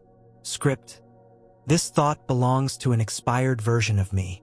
It no longer has root access. Say it. Feel it. Cut the loop. Your firewall doesn't block truth. It blocks distortion. It doesn't make you rigid. It makes you sovereign. When you install it, you stop running identity checks through old mirrors. You don't need someone to reflect your new self for it to be real. You are the validator now. You are the architect of your signal. And your signal is protected. Now let's address the fear. What if firewalling makes me cold? Distant? Arrogant? That fear is old code, too. It's the part of you trained to equate boundaries with rejection. But boundaries are not rejection. They are self-respect. They are field maintenance. And when others feel the strength of your firewall, they either elevate or exit. Both outcomes serve your signal. Here's a journaling practice to lock this in. Where do I still allow old code to enter unchecked? What specific behaviors do I default to when I'm destabilized? Who or what do I need distance from while anchoring the new code? What new standard will I enforce for access to my energy? Your answers become your firewall policy. Review it, update it, but never deactivate it. Because when your field is unguarded, your future becomes negotiable. And your future is non-negotiable. You didn't come this far to let echoes run your life. Install your firewall, protect your upgrade, and trust. The field respects those who protect their frequency. Next, we integrate at the deepest level. You've protected the new code, now it's time to sync it across every layer of your being. Let's achieve full alignment. So much work has been done in layers. You've observed. You've rewritten. You've collapsed and rebuilt. You've protected your frequency. Now the final seal. Synchronization. Because an upgrade isn't fully installed until every part of your system is in sync. Your mind, your body, your energy field. These aren't separate tools. They're interfaces in the same operating system. And if even one remains out of alignment, distortion begins. Not always loudly, but enough to misfire your signal. Let's be direct. You can mentally affirm a new identity all day. But if your nervous system is still operating on high alert, the field reads fear. You can broadcast confidence to others. But if your posture curls inward, your eyes avoid contact, your breath is shallow, the field reads contradiction. And contradiction leads to interference. That interference becomes delay. So synchronization isn't spiritual fluff. It's transmission clarity. And clarity is what changes your external reality. Let's break down the three parts. Mind holds narrative code. If you're still running beliefs like, I have to prove myself, or it's not safe to be seen, that mental script will overrule energetic intentions. Body holds somatic code. Muscle memory, posture, breath, movement patterns. These all send signals faster than thought. If they contradict your affirmations, your transmission weakens.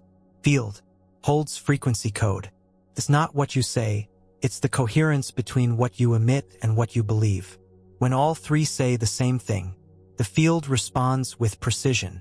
When they conflict, you experience confusion, delay, sabotage, mixed messages.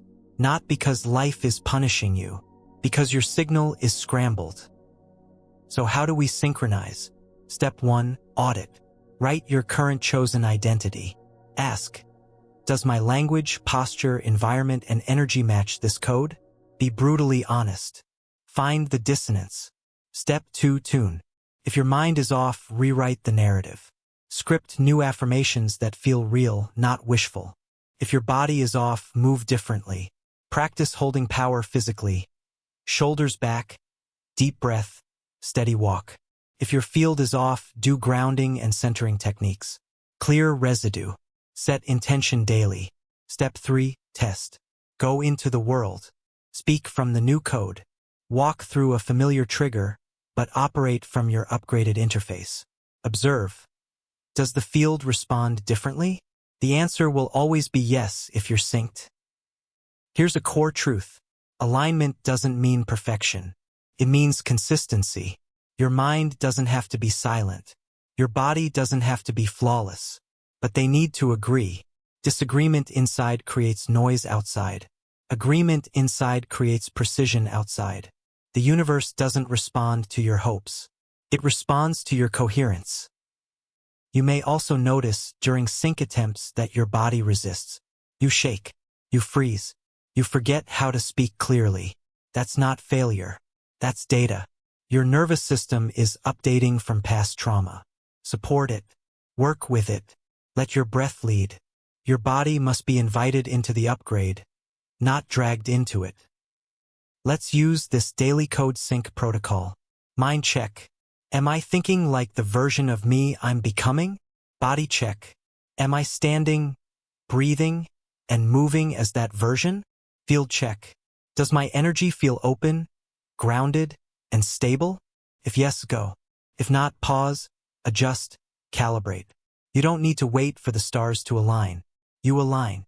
Then the stars follow. Let's now address a deeper level of sync voice. Your voice carries your entire codebase. It reflects confidence, clarity, repression, resistance.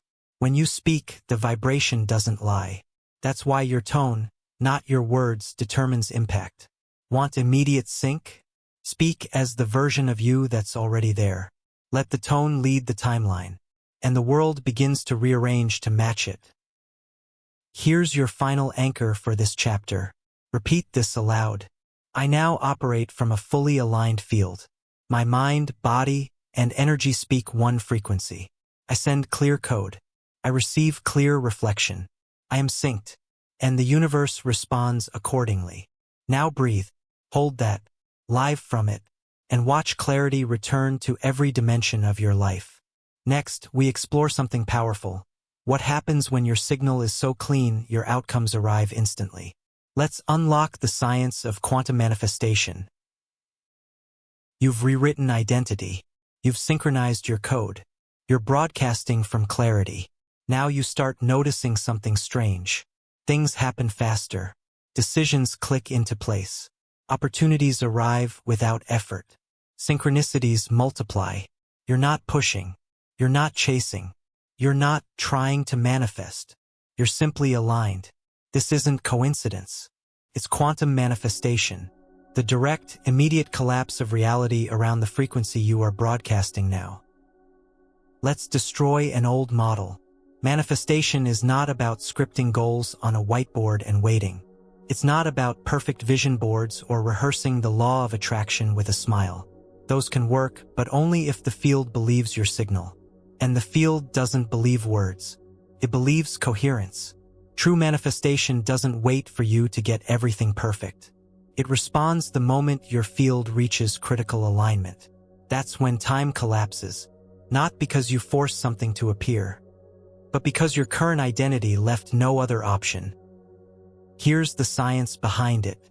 Every intention you set sends a wave into the quantum field. But intention alone is weak unless it's coupled with identity, emotion, and behavior. Let's say you declare, I want to be wealthy. That's not a command. It's a desire. The field doesn't respond to desire, it responds to certainty.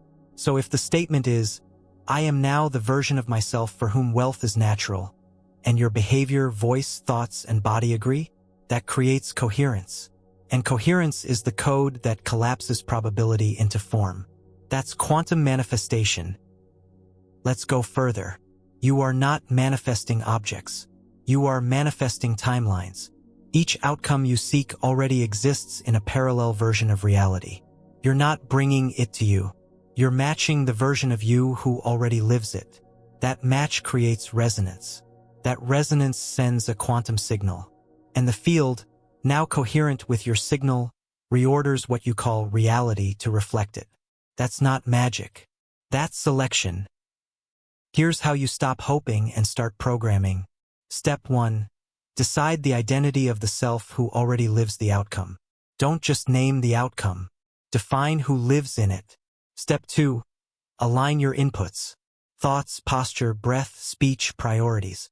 If they contradict your chosen identity, they're leaking signal. Step 3. Anchor the emotional state. How does this version of you feel? That's the emotional password the field recognizes. Step 4. Let the structure arrive. Your job isn't to figure out how. Your job is to maintain who long enough for the structure to respond. That's manifestation from identity, not from wish. That's manifestation as physics, not mysticism. Now let's dismantle another myth. You don't need to raise your vibration endlessly. You need to stabilize your signal. High energy that fluctuates wildly is noise. Low energy that is congruent can still collapse timelines. The field isn't looking for excitement. It's looking for alignment. Your consistency beats intensity every time. Now consider this. When you operate from the future self, emotionally and behaviorally, the field has no choice but to catch up. It may not happen instantly, but the process begins instantly. You don't wait. You act as now. And outcomes begin to reorganize around your broadcast. That's when things feel sudden. They aren't. They're aligned. Let's correct one final distortion. You are not manifesting to get something. You are manifesting to express something. Your chosen outcome is an expression of your frequency. So if you want love, become the version of you who radiates emotional openness. If you want freedom, become the version who takes decisive, liberated actions. If you want impact, become the version whose presence already transmits clarity. You're not calling in a thing. You're broadcasting a code. And what returns is a mirror of your current alignment. That's how the field works. No delay, no punishment, just precision. Try this today. Choose one outcome you've been trying to manifest. Ask, what version of me lives this by default? Anchor that version's tone, movement, decision style. Make one move that matches it. Track the signal, not the result. Watch how reality bends. Not because you forced it, because you remembered how to speak the field's native language. Identity in motion. Next, you'll refine that language even more. The field is programmable, but you need the right interface. It's time to learn the mechanics of your identity API. You've been learning how to code the field, how to shift timelines, how to sync mind, body, and energy. Now it's time to look at the interface, the access point through which you interact with all of reality. This is your identity API. Just like in software, an API, application programming interface, is the bridge between systems. It takes your commands, processes them, and delivers results. Your identity API is how you speak to the universe, and how the universe speaks back. And if that interface is outdated, clogged, or misaligned, no matter how powerful your code is, your outcomes get scrambled. Let's break this down. Your identity API consists of language, how you describe yourself and your reality out loud and internally. Emotion, the tone of signal embedded in your actions and thoughts. Behavior, the repeatable patterns you use to express identity. Perception filters, what you expect to see in the world.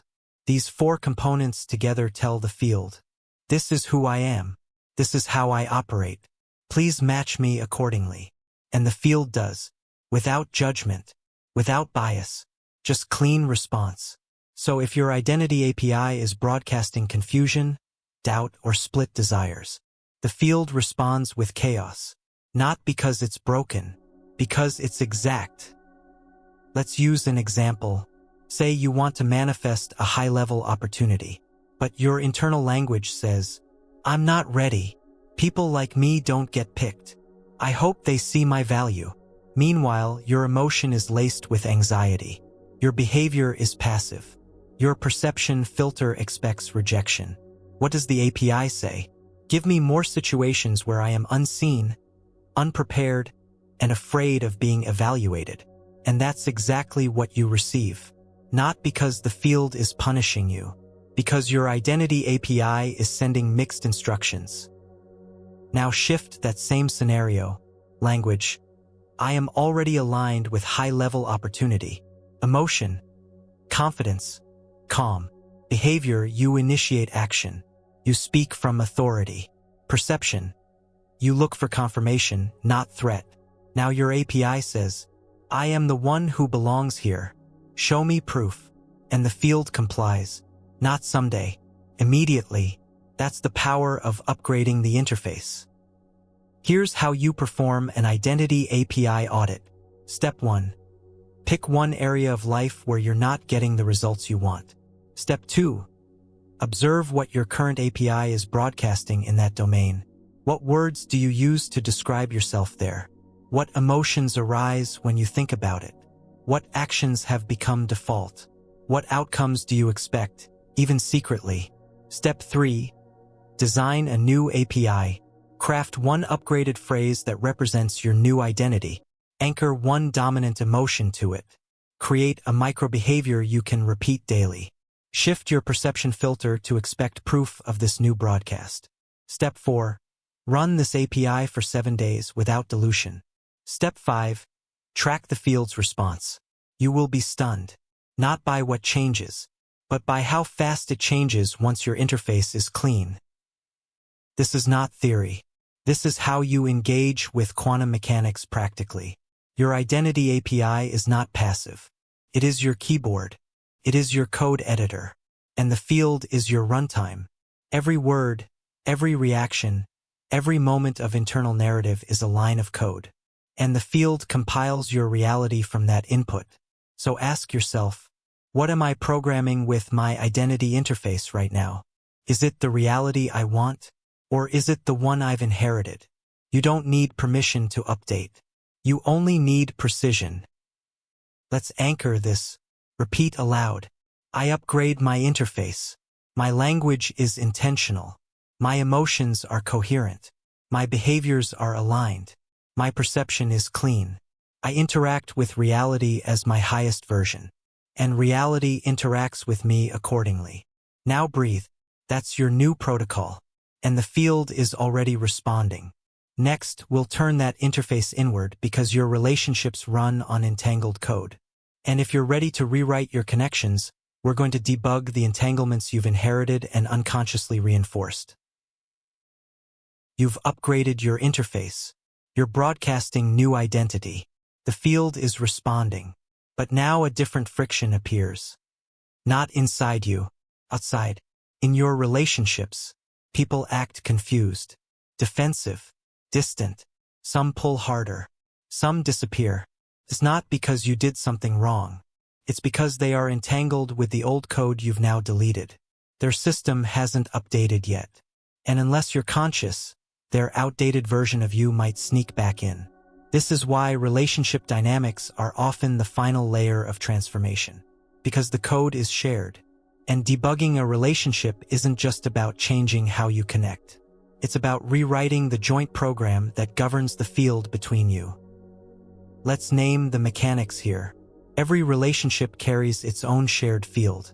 That field contains your version of them, their version of you, unspoken agreements, emotional loops, identity roles. Some of those roles were formed years ago, some from trauma, some from convenience.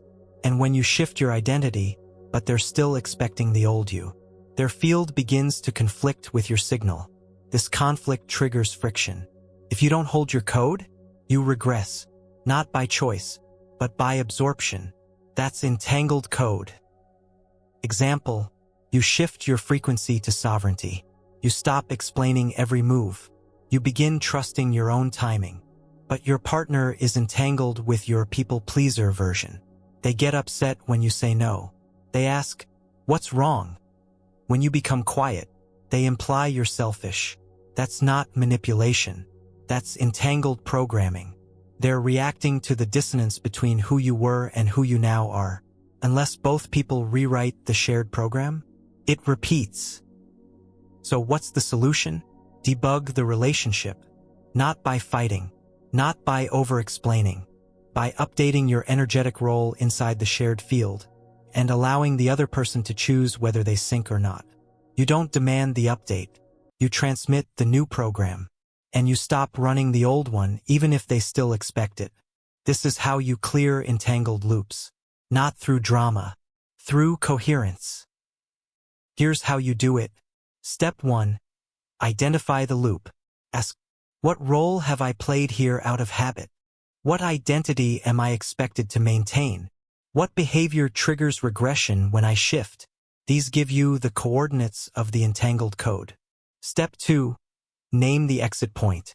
What would it look like to stop playing this role without explanation? What's the cost of staying entangled? Step 3.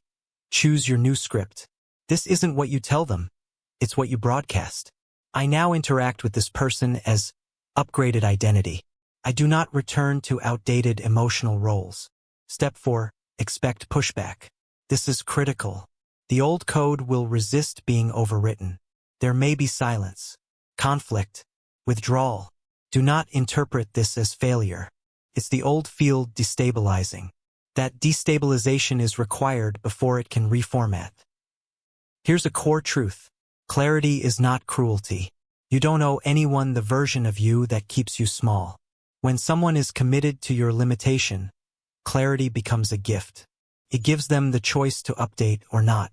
But your job isn't to make them feel comfortable with your evolution. Your job is to model what congruent connection looks like. This gets especially real with family. You shift your role from rescuer to mirror, from fixer to listener, from silent to truthful, and suddenly the whole system shudders. Why? Because the entangled code was upholding emotional balance for everyone. When you rewrite your part, others must face their own loops. Some do, some don't, but either way you hold your field. That's debugging. Here's a powerful question to close with. What part of me continues a relationship on the condition I remain small? Find it, speak to it, release it. You don't lose love by rewriting your code. You just filter out the connections that were never built on your truth. Next, we expand this concept even more.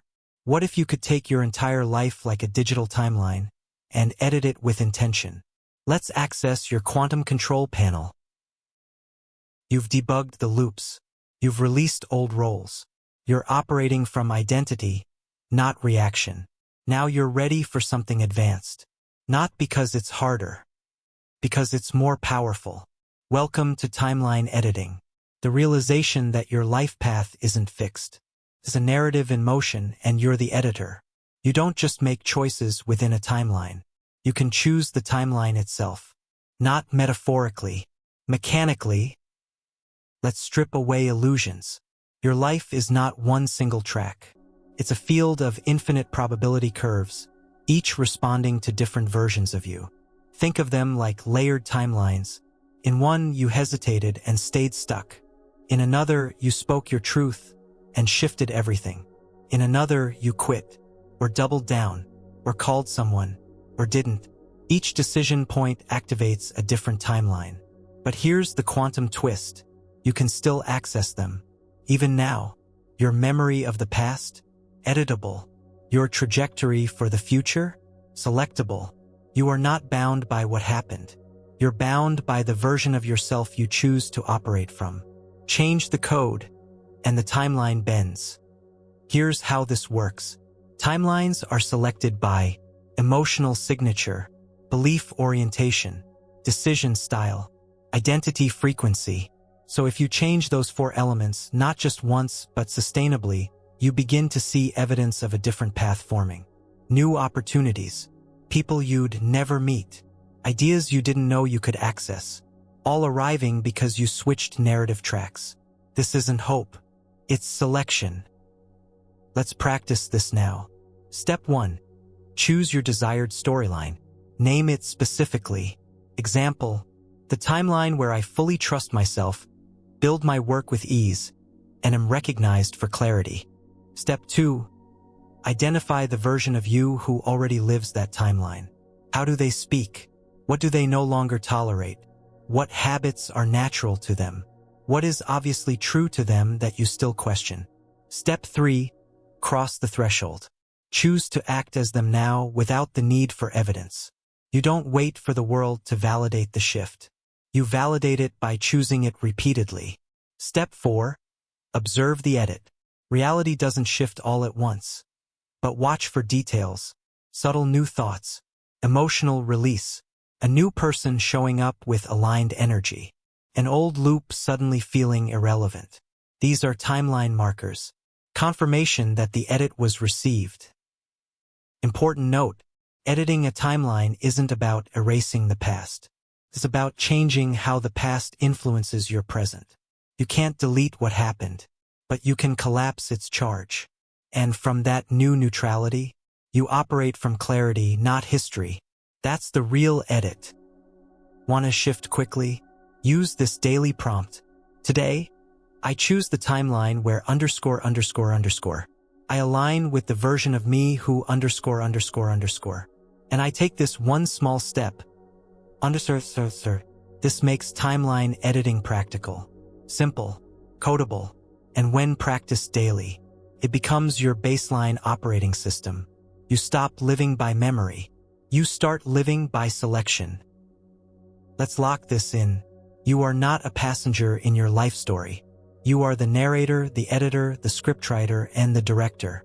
Timelines are not fate. They are interfaces. You're allowed to close one, open another, test variations, loop back, or quantum leap. Just keep your hand on the pen, and your field in command. Next, we prepare your laboratory. You've learned to edit timelines. Now let's build a space where you can safely test identity upgrades, experiment with new codes, and practice your power in full freedom.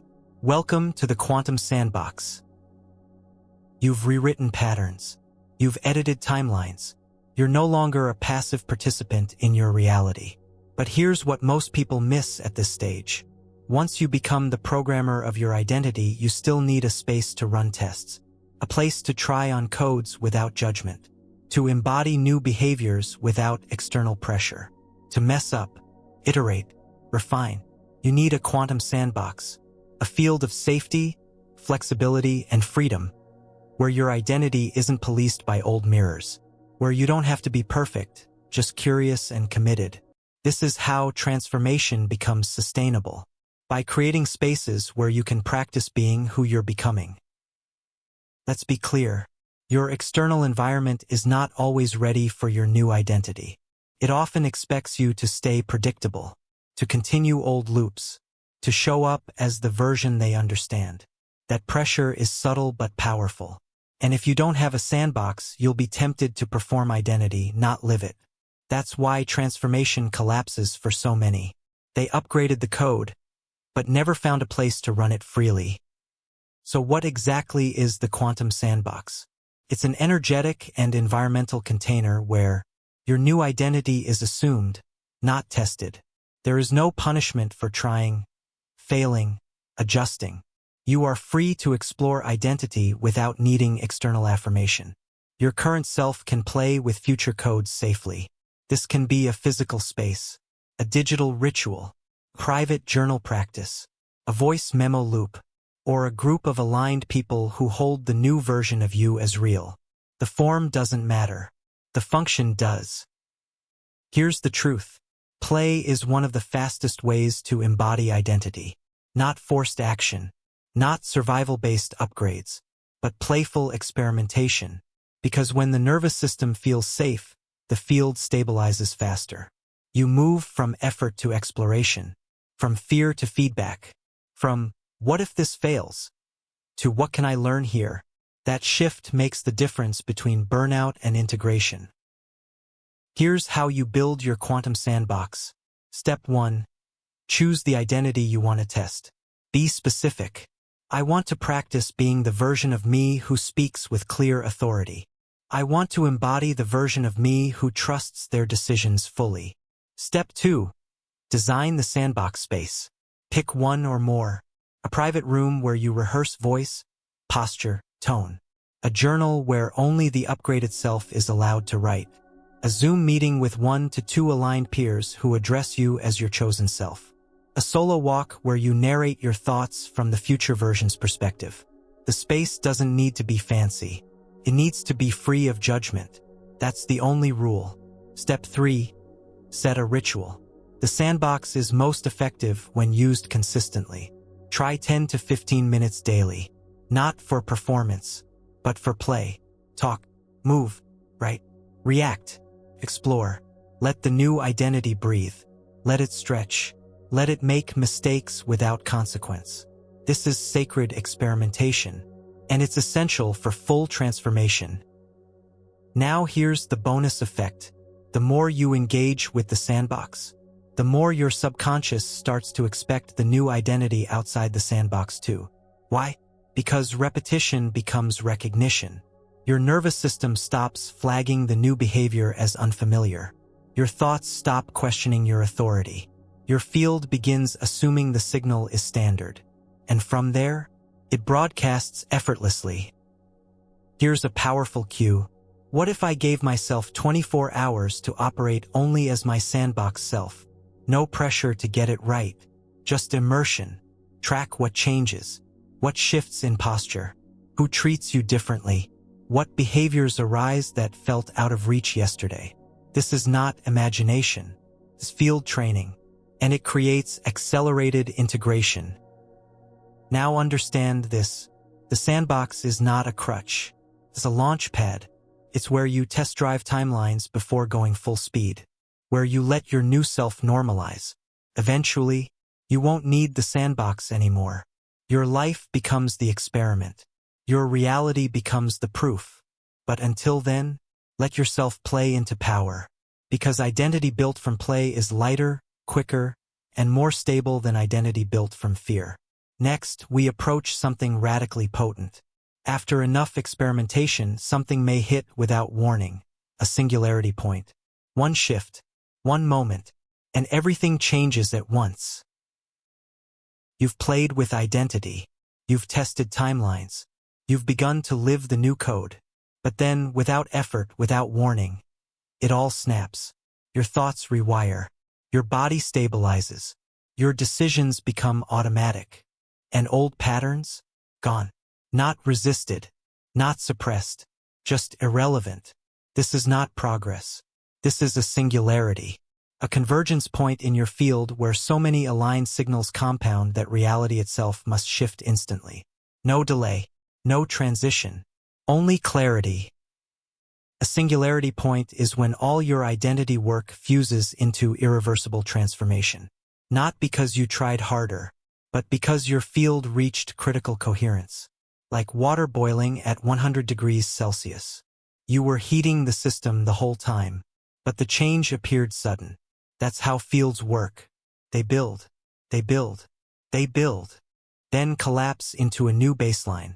This is when people say, I don't know what happened, but I just became someone else overnight. That's not magic. It's accumulation reaching threshold. Let's be clear. You can't force a singularity point. You can only prepare the conditions for it to arrive.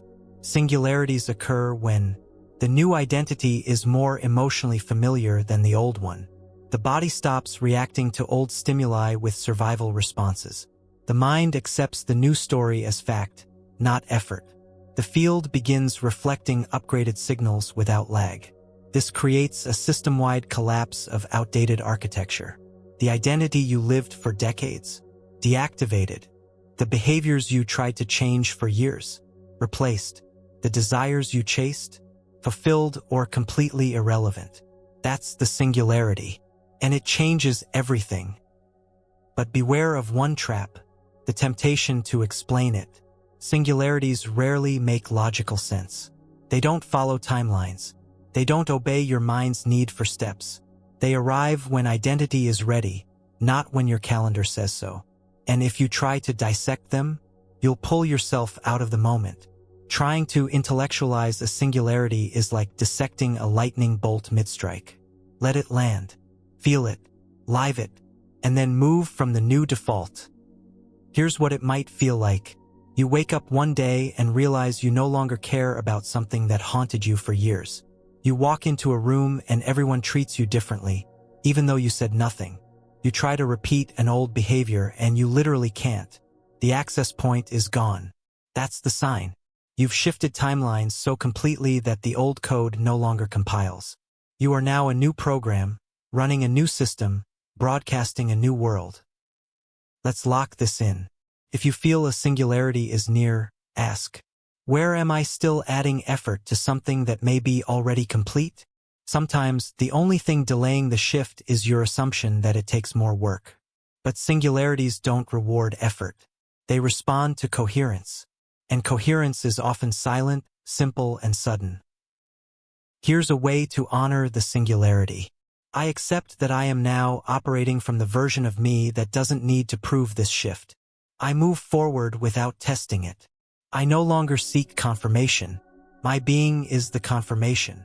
Feel that. Speak it. Then stop tracking results.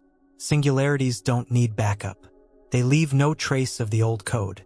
They are identity singularities, and once they hit, there is no going back. Next, we explore something even more advanced. You've transformed your identity. Now what happens when you upgrade the you who upgrades? It's time for metaprogramming. You've rewritten stories. You've anchored new codes. You've hit singularity points that shift your field permanently. But now something unexpected happens. You begin to realize that even the version of you who's been doing the work is still a construct, still a pattern, still a layer of identity. The one who affirms, the one who tracks transformation, the one who knows better than the old self. That self? It was a breakthrough once, but now it's a ceiling. And the next shift isn't just about rewriting identity. It's about rewriting the identity that rewrites identity. Welcome to metaprogramming. This is where most transformational journeys plateau, not because they didn't work, but because the operator, the self running the code, never got updated. They kept rewriting external loops from the same internal architect. And even if the code evolved, the system stayed the same.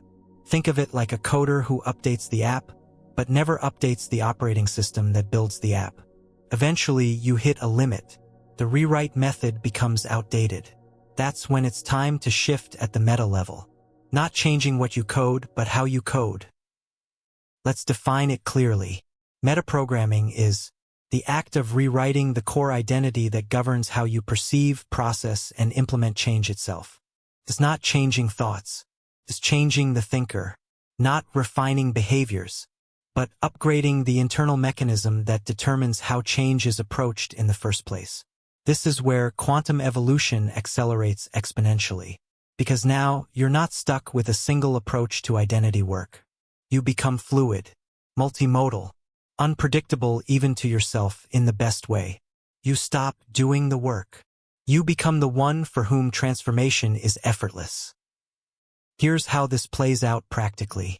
Let's say your current programmer self is obsessed with overanalyzing everything, has a strong inner critic masked as self-awareness, needs constant proof before integrating anything new. At one level, that version helped you escape chaos. It gave you tools, process, structure, but now it's become restrictive.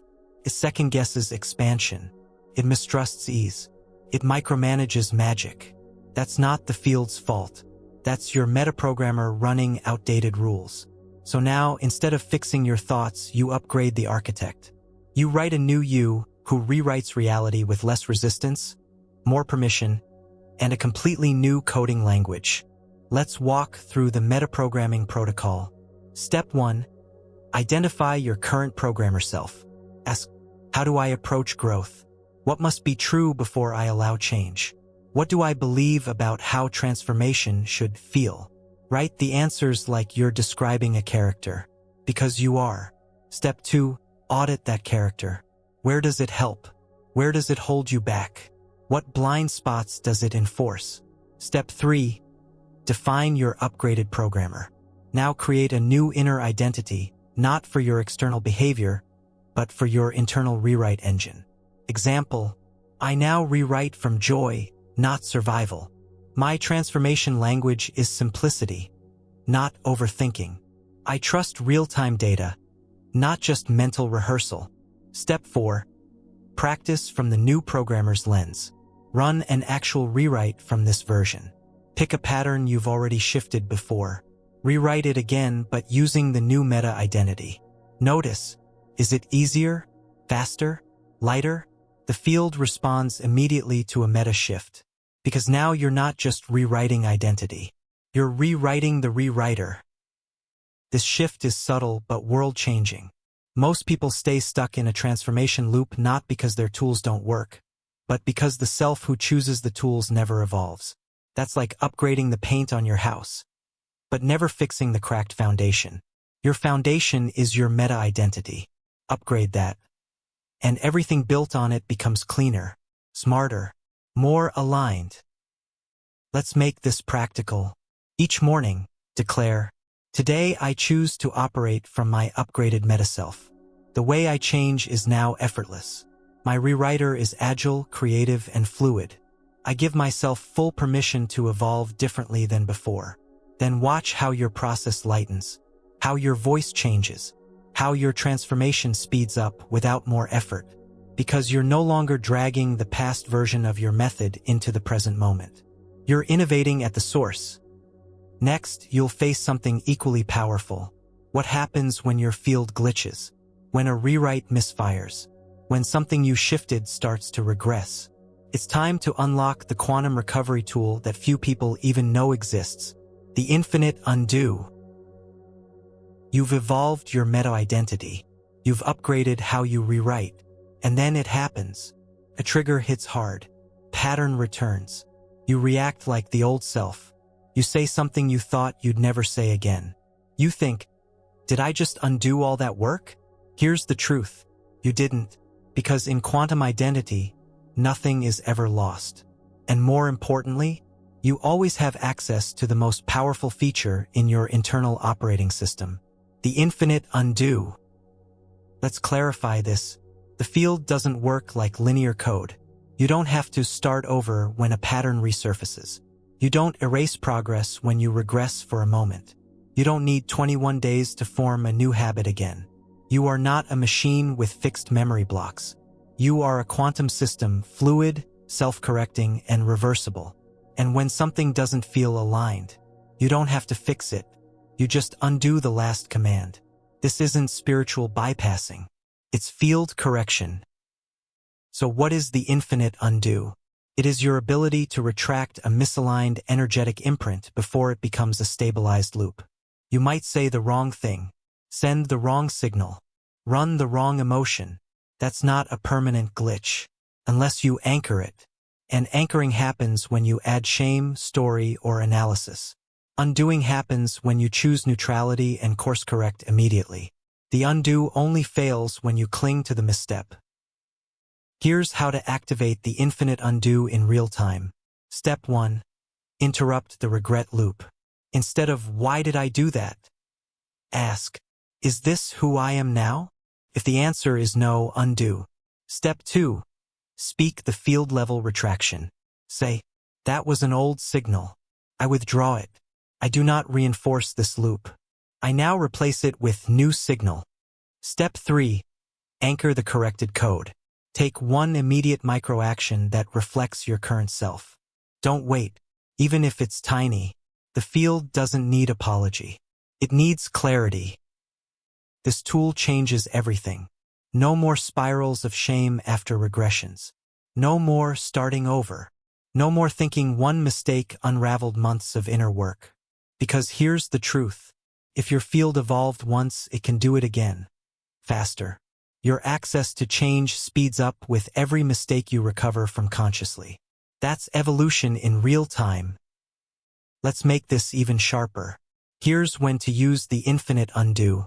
You say something from fear, not clarity. You spiral into old thinking that you know isn't your current truth. You react in a relationship in a way that belongs to an expired version of you. You notice yourself performing for approval. Catch it.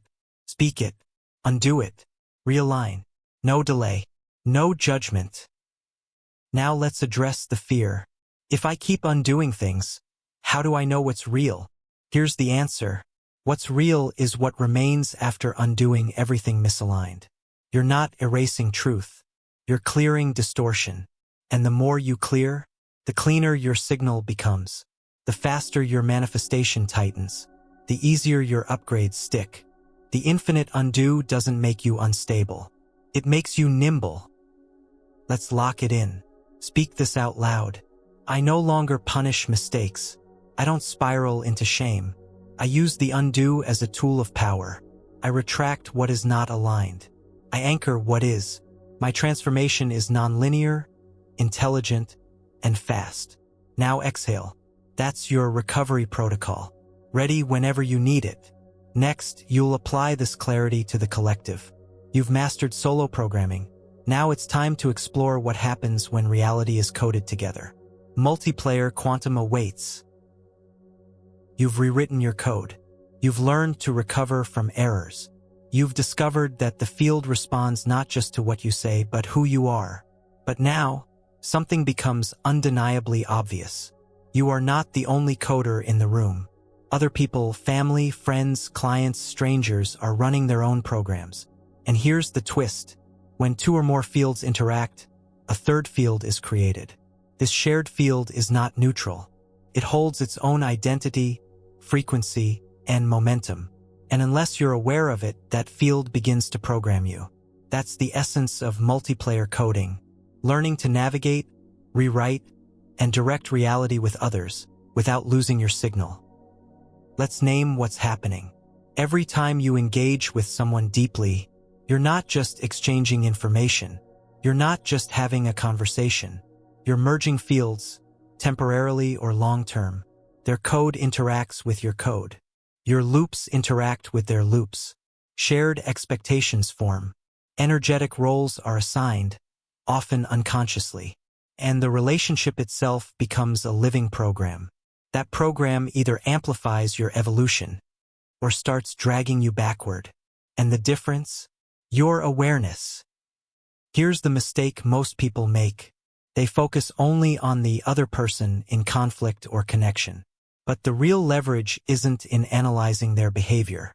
It's in reading and rewriting the shared code you're co-creating. Because that's what dictates how both of you show up.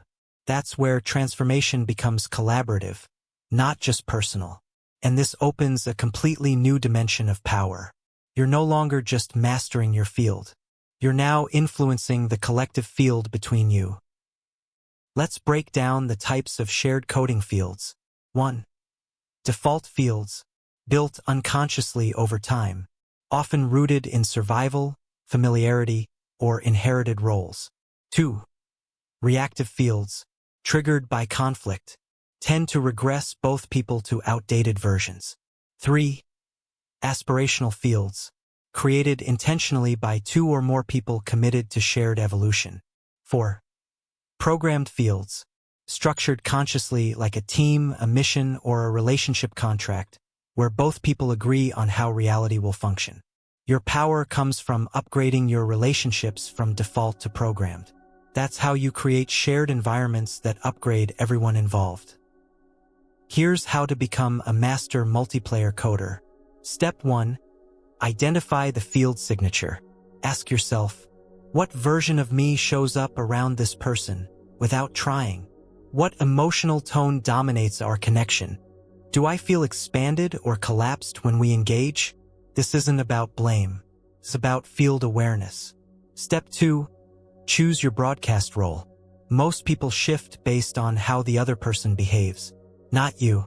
You now select your identity first, before the interaction begins. No matter how they show up, I remain this version of myself. This stabilizes your code. Step 3. Rewrite the shared program energetically first. Before speaking or confronting, rewrite the shared field silently. Declare, I withdraw outdated roles in this relationship. I broadcast from my upgraded identity only. I allow this connection to reformat or dissolve. I trust the field to update accordingly. Then observe. Often, the other person shifts immediately. Why? because the shared code is no longer held in place by your agreement to perform it. Step 4. Offer an upgrade invitation, optional. If it feels aligned, offer a conscious rewrite invitation. Say, can we relate to each other from a different frequency now? Or, here's the version of our connection I'd love to build. Do not chase this. Do not force consensus. If the invitation is declined, honor it. You've still done the work. You're now free. Now here's where things get powerful. When 2 or more people agree to consciously code reality together, you enter the realm of collective manifestation.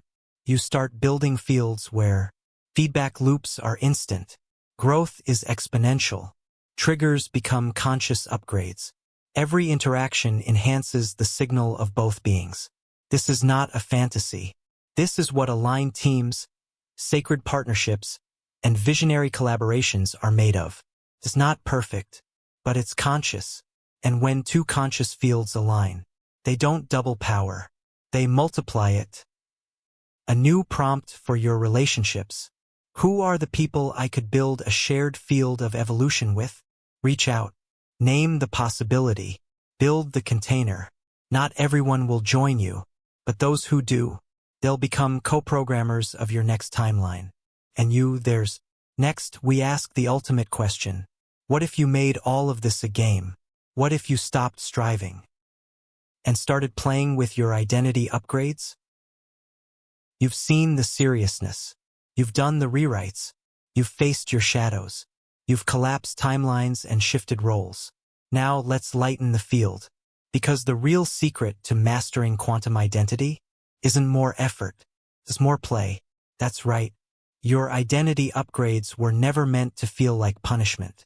They were meant to feel like creativity, discovery, exploration. And when you stop performing for perfection and start experimenting like a curious player, you enter the most powerful quantum state of all, flow. Let's challenge the myth. Growth doesn't have to hurt to be real. Pain is a messenger, not a requirement. And while discomfort sometimes arises, suffering is optional. Play, on the other hand, is a frequency of permission. When you play, you release rigidity. When you play, you test without attachment. When you play, your field opens new doors faster, because it's not locked into fixed outcomes. That's how new code embeds deeper, faster, cleaner. Through joy. Here's how to turn identity shifts into a quantum game. 1. Create a character. Give your upgraded identity a name, style, or avatar. It doesn't need to be realistic. It needs to feel alive. Example: today I operate as Visionary Kai, decisive, unshakable, deeply intuitive. This isn't escapism. It's engagement. You're giving your nervous system a story it can follow. 2. Set game challenges. Instead of goals, use quests. Today I'll speak my truth once, no matter the reaction. Today I will respond only as my upgraded self would. Today I wear the energy of wealth, just to see what the field reflects. Each quest is a low-stakes, high-awareness identity test. You collect data, not trophies. 3. Use feedback as points. Did someone treat you differently? Did you notice a new opportunity? Did an old trigger fade? That's your score. It's not a grade. It's confirmation that your code is landing. 4. Add power UPS. Treat practices like meditation, cold plunges, workouts, or journaling as power-ups, not chores. Every time you do one, imagine your field charging up. Stack enough power-ups and you unlock level-ups, moments where change feels effortless. 5. Let yourself respawn. Made a mistake? Regressed? Cool. Hit the respawn button. Declare, old move, resetting now, and start the level again with more awareness. This stops you from attaching identity to the setback and keeps the game light. Now let's go further. Gamify your timeline. Choose your identity upgrade. Then ask, what would it be like to treat this as a game world? What hidden clues could I find? What NPCs, non-player characters, might deliver messages if I stay aware? What side quests might open that reveal deeper layers of myself? This mindset isn't childish. It's creative mastery. When life becomes your interface, and identity becomes your avatar, you start coding timelines as a playground, not a battlefield. That's when the field opens like never before. New daily ritual. Today I enter play state. I release pressure. I create joyfully. I shift identity as a fluid explorer. My reality is a flexible game board. I win by expanding, not by controlling. Watch how your energy shifts, how your field softens, how the world starts playing with you, not against you. That's the magic of quantum play. And once your game begins, you never go back to performance again. Next, we answer the question that every serious coder must eventually face. You've shifted so much. But how do you keep the code from going stale? Let's set up your field updates, the auto-renewing protocols that keep your evolution fresh, current, and alive. You've become the player. You've rewritten identity as a creative game. You've released performance in favor of permission. But now comes a deeper truth. Code gets stale. Even the best upgrades. Even the clearest timelines. Even the boldest identity shifts. Because your field is alive. And anything alive requires maintenance. You don't just rewrite once and walk away. You initiate a rhythm of ongoing updates, intelligent, effortless, and embedded in your evolution. This is where you install your field update protocol, so you never get stuck in yesterday's breakthrough. Let's be honest. Most people plateau not because they didn't evolve, but because they refused to outgrow their last evolution. They fell in love with a powerful version of themselves and started defending it, defending what worked, defending what felt new 2 years ago.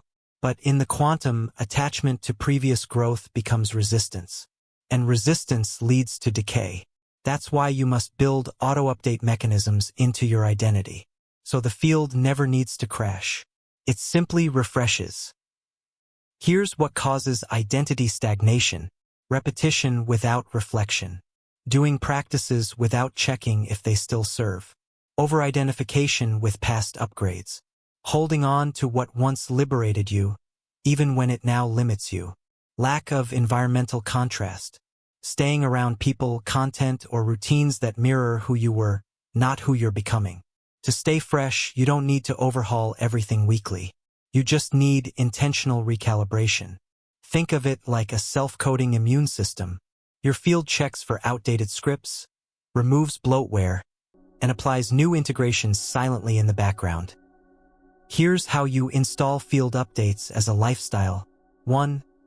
Weekly identity check-ins. Once per week, ask, which part of my current identity is starting to feel like a performance? What thought or belief used to feel expansive, but now feels rigid? Where have I stopped questioning my own structure? This exposes silent stagnation. Then declare, I release what no longer fits, even if it helped me grow. 2. Spontaneous pattern interrupts. Pick one day per week to do something unfamiliar. Not to shock your system, but to remind it that your identity is fluid. Speak first in a room where you normally stay silent. Take a different route. Say yes where you'd usually say no, or the opposite. Let your field know, I am not predictable. I am programmable. 3. Quarterly code refreshes. Every few months, block off a day. This is your personal field reset day. No external input. No content, calls, or comparisons.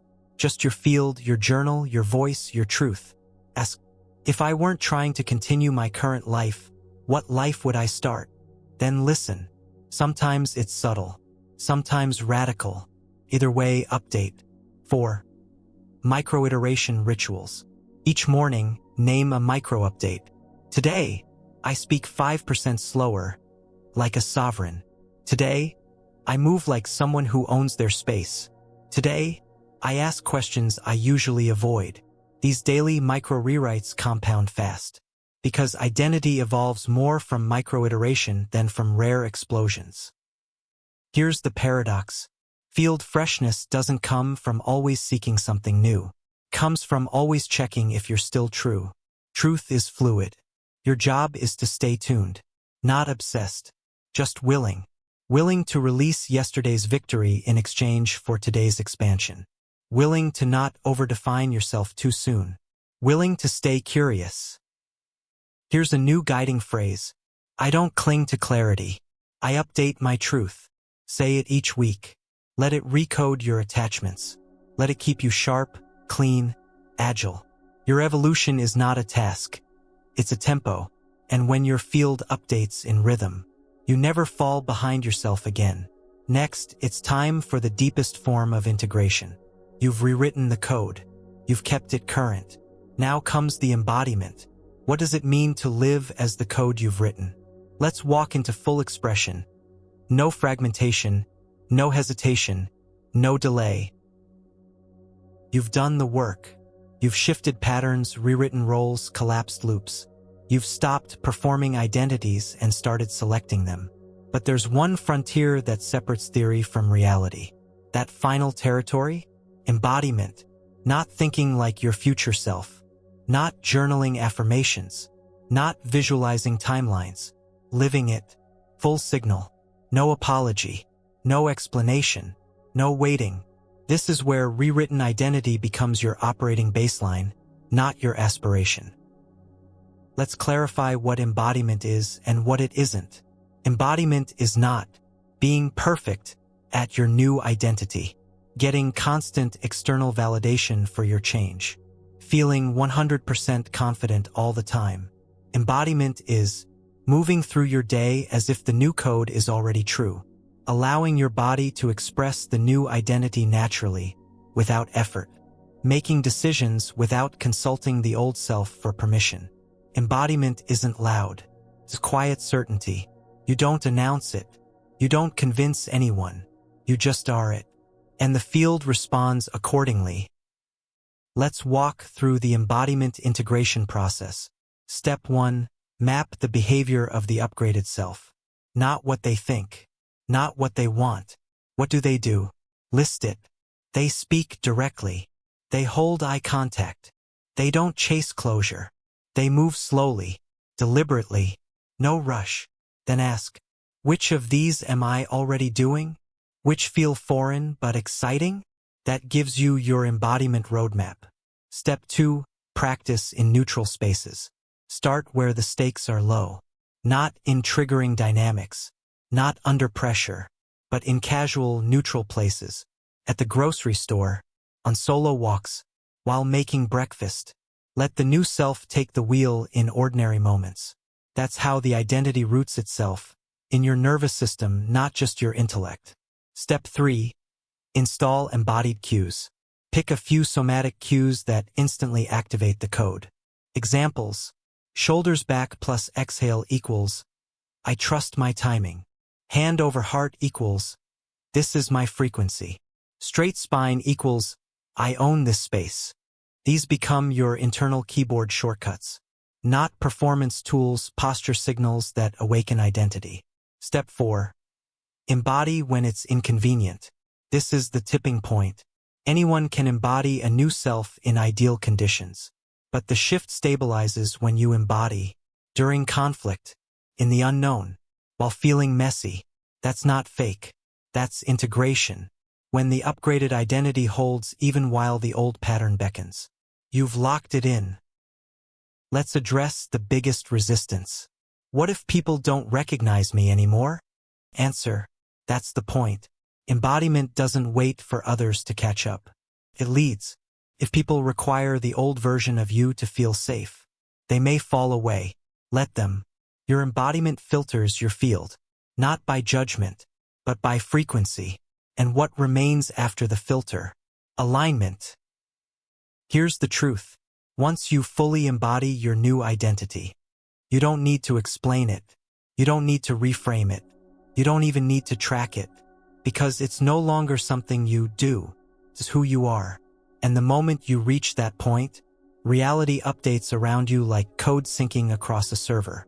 Because the field is not responding to your wishes. It's responding to your being. Daily embodiment protocol.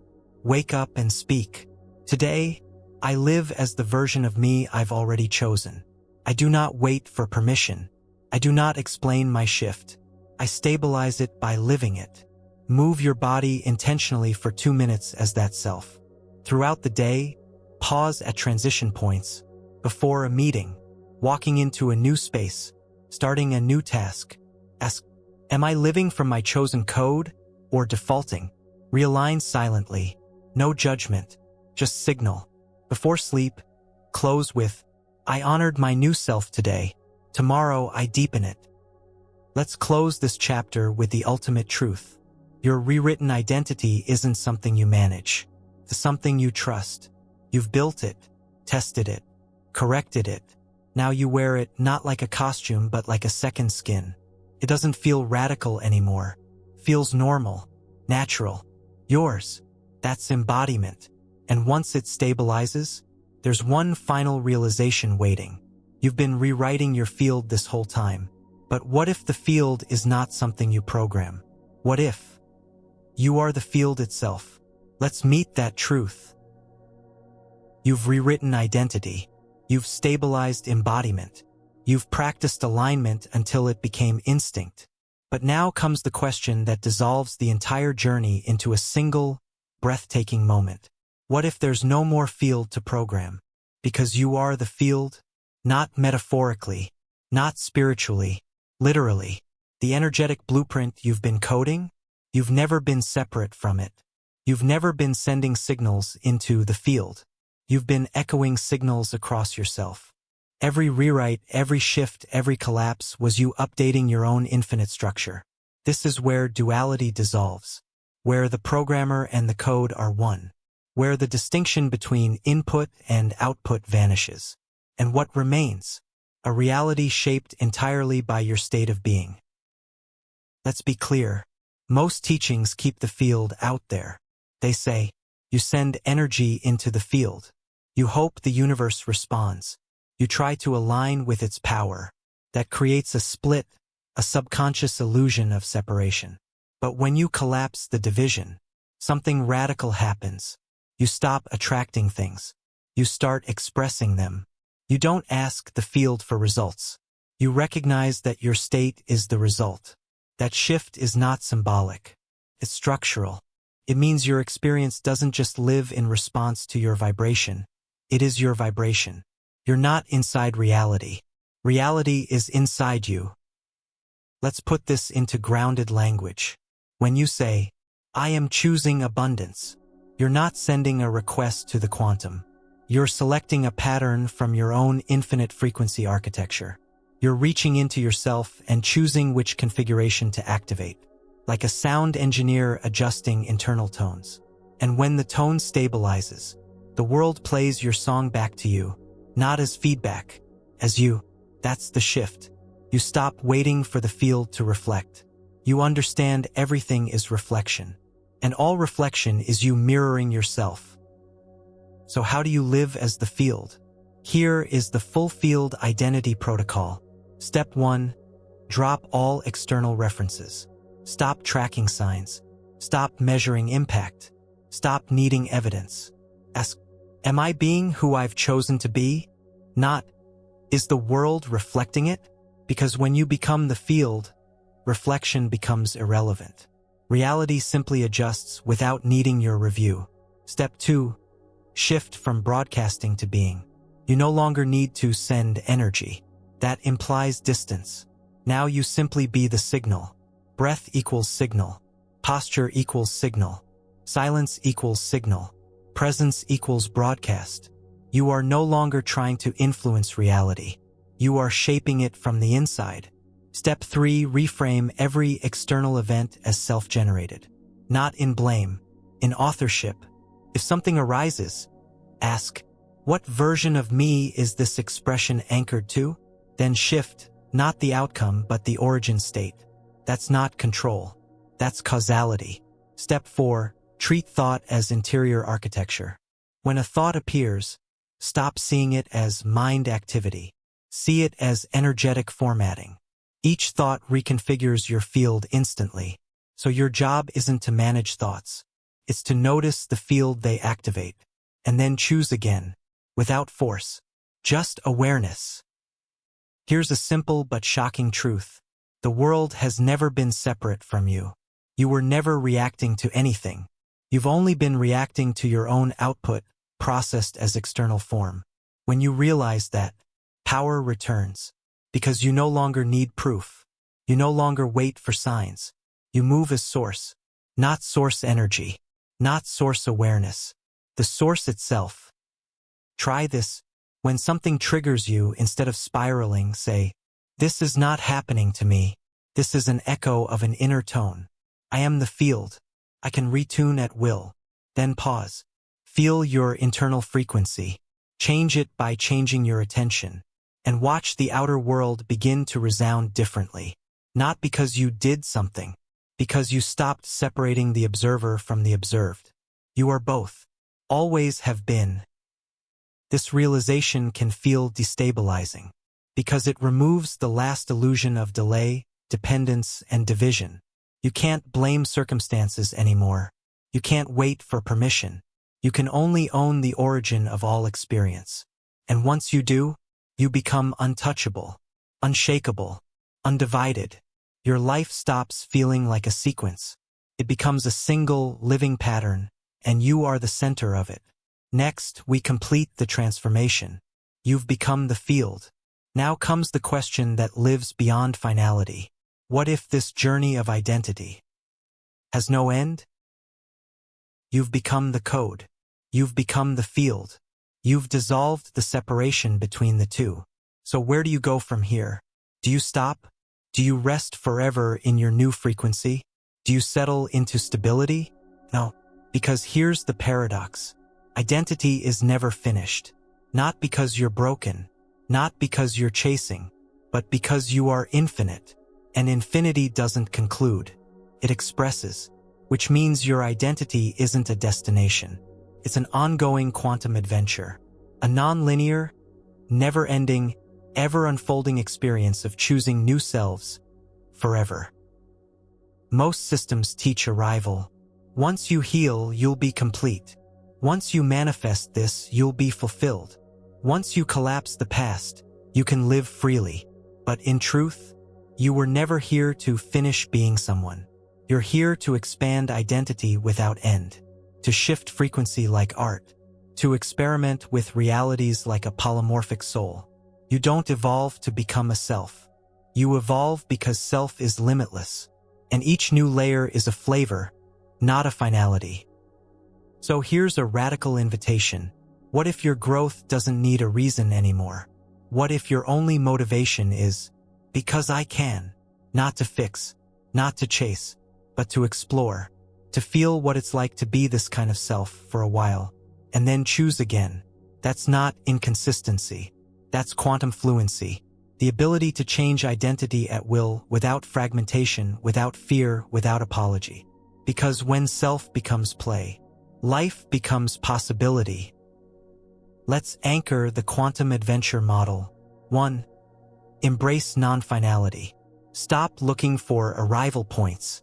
Let identity be seasonal. Let your voice change. Let your preferences evolve. Let your mission upgrade. Not because something's missing, but because your soul wants range. 2. Use reality as a playground. Each timeline isn't better or worse. It's just different. And every version of you is valid. So instead of chasing the best one, ask, which version of me wants to come alive today? And let them live. 3. Return to curiosity as your operating system. The moment your transformation feels heavy, return to curiosity. Drop the pressure to perform identity. Reignite the joy of discovery. Ask, what haven't I tried yet? What role am I resisting? Because it scares me? What self would make this moment feel electric? Then try it. That's how identity stays fluid. 4. Build identity range consciously. Instead of perfecting oneself, build a spectrum. Become the version of you who's soft, the version who's fire, the one who leads, the one who receives, the one who disappears and returns with insight. Each one is real. Each one is needed. Range is not fragmentation. It's mastery. Your soul is not a singular concept. It's a fractal force, capable of expressing 1,000 lives inside one lifetime. When you realize that, you stop chasing legacy. You start building library, a collection of selves, a gallery of frequencies, and every day is a new exhibition. That's what it means to live as quantum identity. Let's close this chapter with a declaration. I am not one thing. I am every possibility that excites me. My identity is an evolving symphony. I explore it for joy, not for worth. I shift without shame. I expand without end. I live as an open frequency, never finished, always new. Let that become your inner music. Let that guide your next rewrite. Let that unlock versions of you the world has never seen. Next, we reach the final moment of this entire sequence. Not to end the story, but to open reality itself into its next source code. This is the moment it all threads together. You began by learning that your identity was never fixed. You questioned the field. You saw through the code of your past selves. You traced echoes, collapsed waveforms, reprogrammed inherited loops. You stepped into embodiment. You played with timelines. You became the field. You saw identity not as a prison but a palette. And now you stand here, not seeking, not asking, but realizing. You are the source. You are the code. You are the rewrite. Not becoming something. Not manifesting something. Simply returning to what has always been true beneath the noise. You decide reality by who you agree to be. Everything until now was just clearing noise, removing interference, undoing programming from family, culture, memory, trauma, story. Each tool you used, intention, observation, ritual, debug loops, nonlinear jumps, was never the power. You were. The code didn't free you. You rewrote the code. And now, for the first time, you are not reaching out. You are activating inward. Because your frequency isn't sent into the world. The world is built from your frequency. You are not participating in reality. You are projecting it. Let's be precise. Your thoughts aren't trying to align with some greater grid. Your choices don't echo into a distant field hoping to be heard. They form the structure of your personal universe, moment by moment, layer by layer. Not as a metaphor, as physics. Your identity emits instructions. Those instructions organize particles, outcomes, encounters. Each coincidence, your signature written in advance. Each delay, prior code you hadn't cleared. Each manifestation, a stabilized version of the self you chose to embody. So the question is no longer, how do I get there? It's now, who do I choose to be? So that there no longer feels like distance? Because in this final truth, time collapses. Desire stops being a bridge. And you realize, the version of you you've been chasing is already built. It doesn't need to be created. It needs to be accessed. That happens not by waiting for readiness, but by declaring presence. Now, here, this. Speak this now. I am the rewritten source code. I don't program for approval. I don't adjust to survive. I create not to become worthy, but because I am free. My frequency is my authority. My choices are my authorship. My identity is my instruction. You are no longer the student of the field. You are no longer the healer in training. You are no longer learning your power. You're using it. You're selecting reality not from preference, but from knowing. You've stopped seeking what aligns. You broadcast what is true, and reality arranges accordingly. This is the real freedom, not floating, not escaping, but commanding, from stillness, from clarity, from no longer needing life to prove what you've already chosen to be true. Now your work is no longer rewiring the old. It's living the new, every day, every moment, not as effort, as default, not as self-help, as self-expression. You aren't just playing with code anymore. You are the new code. Here's your final identity integration loop. 1. State the identity, not as a goal, not as a desire, as a present configuration. I am identity. Say it clearly, even if your nervous system doesn't fully trust it yet. 2. Refuse negotiation. You don't explain this identity to anyone. You don't backpedal when challenged. You don't wait for someone else to verify it. This is not consensus reality. This is source-defined consciousness. 3. Install a daily reality checkpoint. Ask, is the world I'm in matching the self I've claimed? If not, change the self or change the world. Don't settle for friction. Use it as signal. 4. Broadcast instead of adjusting. When faced with misunderstanding, don't contract. Don't defend. Simply broadcast more clearly. Clarity overrides distortion. Not through debate, through embodiment. 5. Let reality catch up. You no longer rush. You trust the velocity of your frequency. Reality catches up to clarity. Every time. Your mission now is simple. No more pretending. No more stalling. No more overthinking identity. You've done the work. The code is clean. The field is live. The game is on. So now you walk. With presence. With precision. With unapologetic signal strength. Because you no longer practice alignment. You are alignment. Final mantra for stabilization. I do not need more confirmation. I no longer wait to be understood. I create, speak, choose, and stand. As the rewritten code. As the clear signal. As the unshakable frequency. I am not asking reality to change. I am being the change. And reality, as always, follows. That's the source. That's the rewrite. That's the unfiltered you. Decoded, declared, and fully embodied. There is no next self to become. Only endless configurations of the infinite self you already are. So pick one. Live it. Change it. Live again. Because now, you are reality's developer. You write the updates. You install the upgrades. You decide the experience. And every moment is yours to reprogram. Not from brokenness. Not from ego. From pure authorship. That's the end of the story. And the beginning of your own source-written reality. Welcome to the code. Welcome to the field. Welcome to your infinite self rewritten. Forever.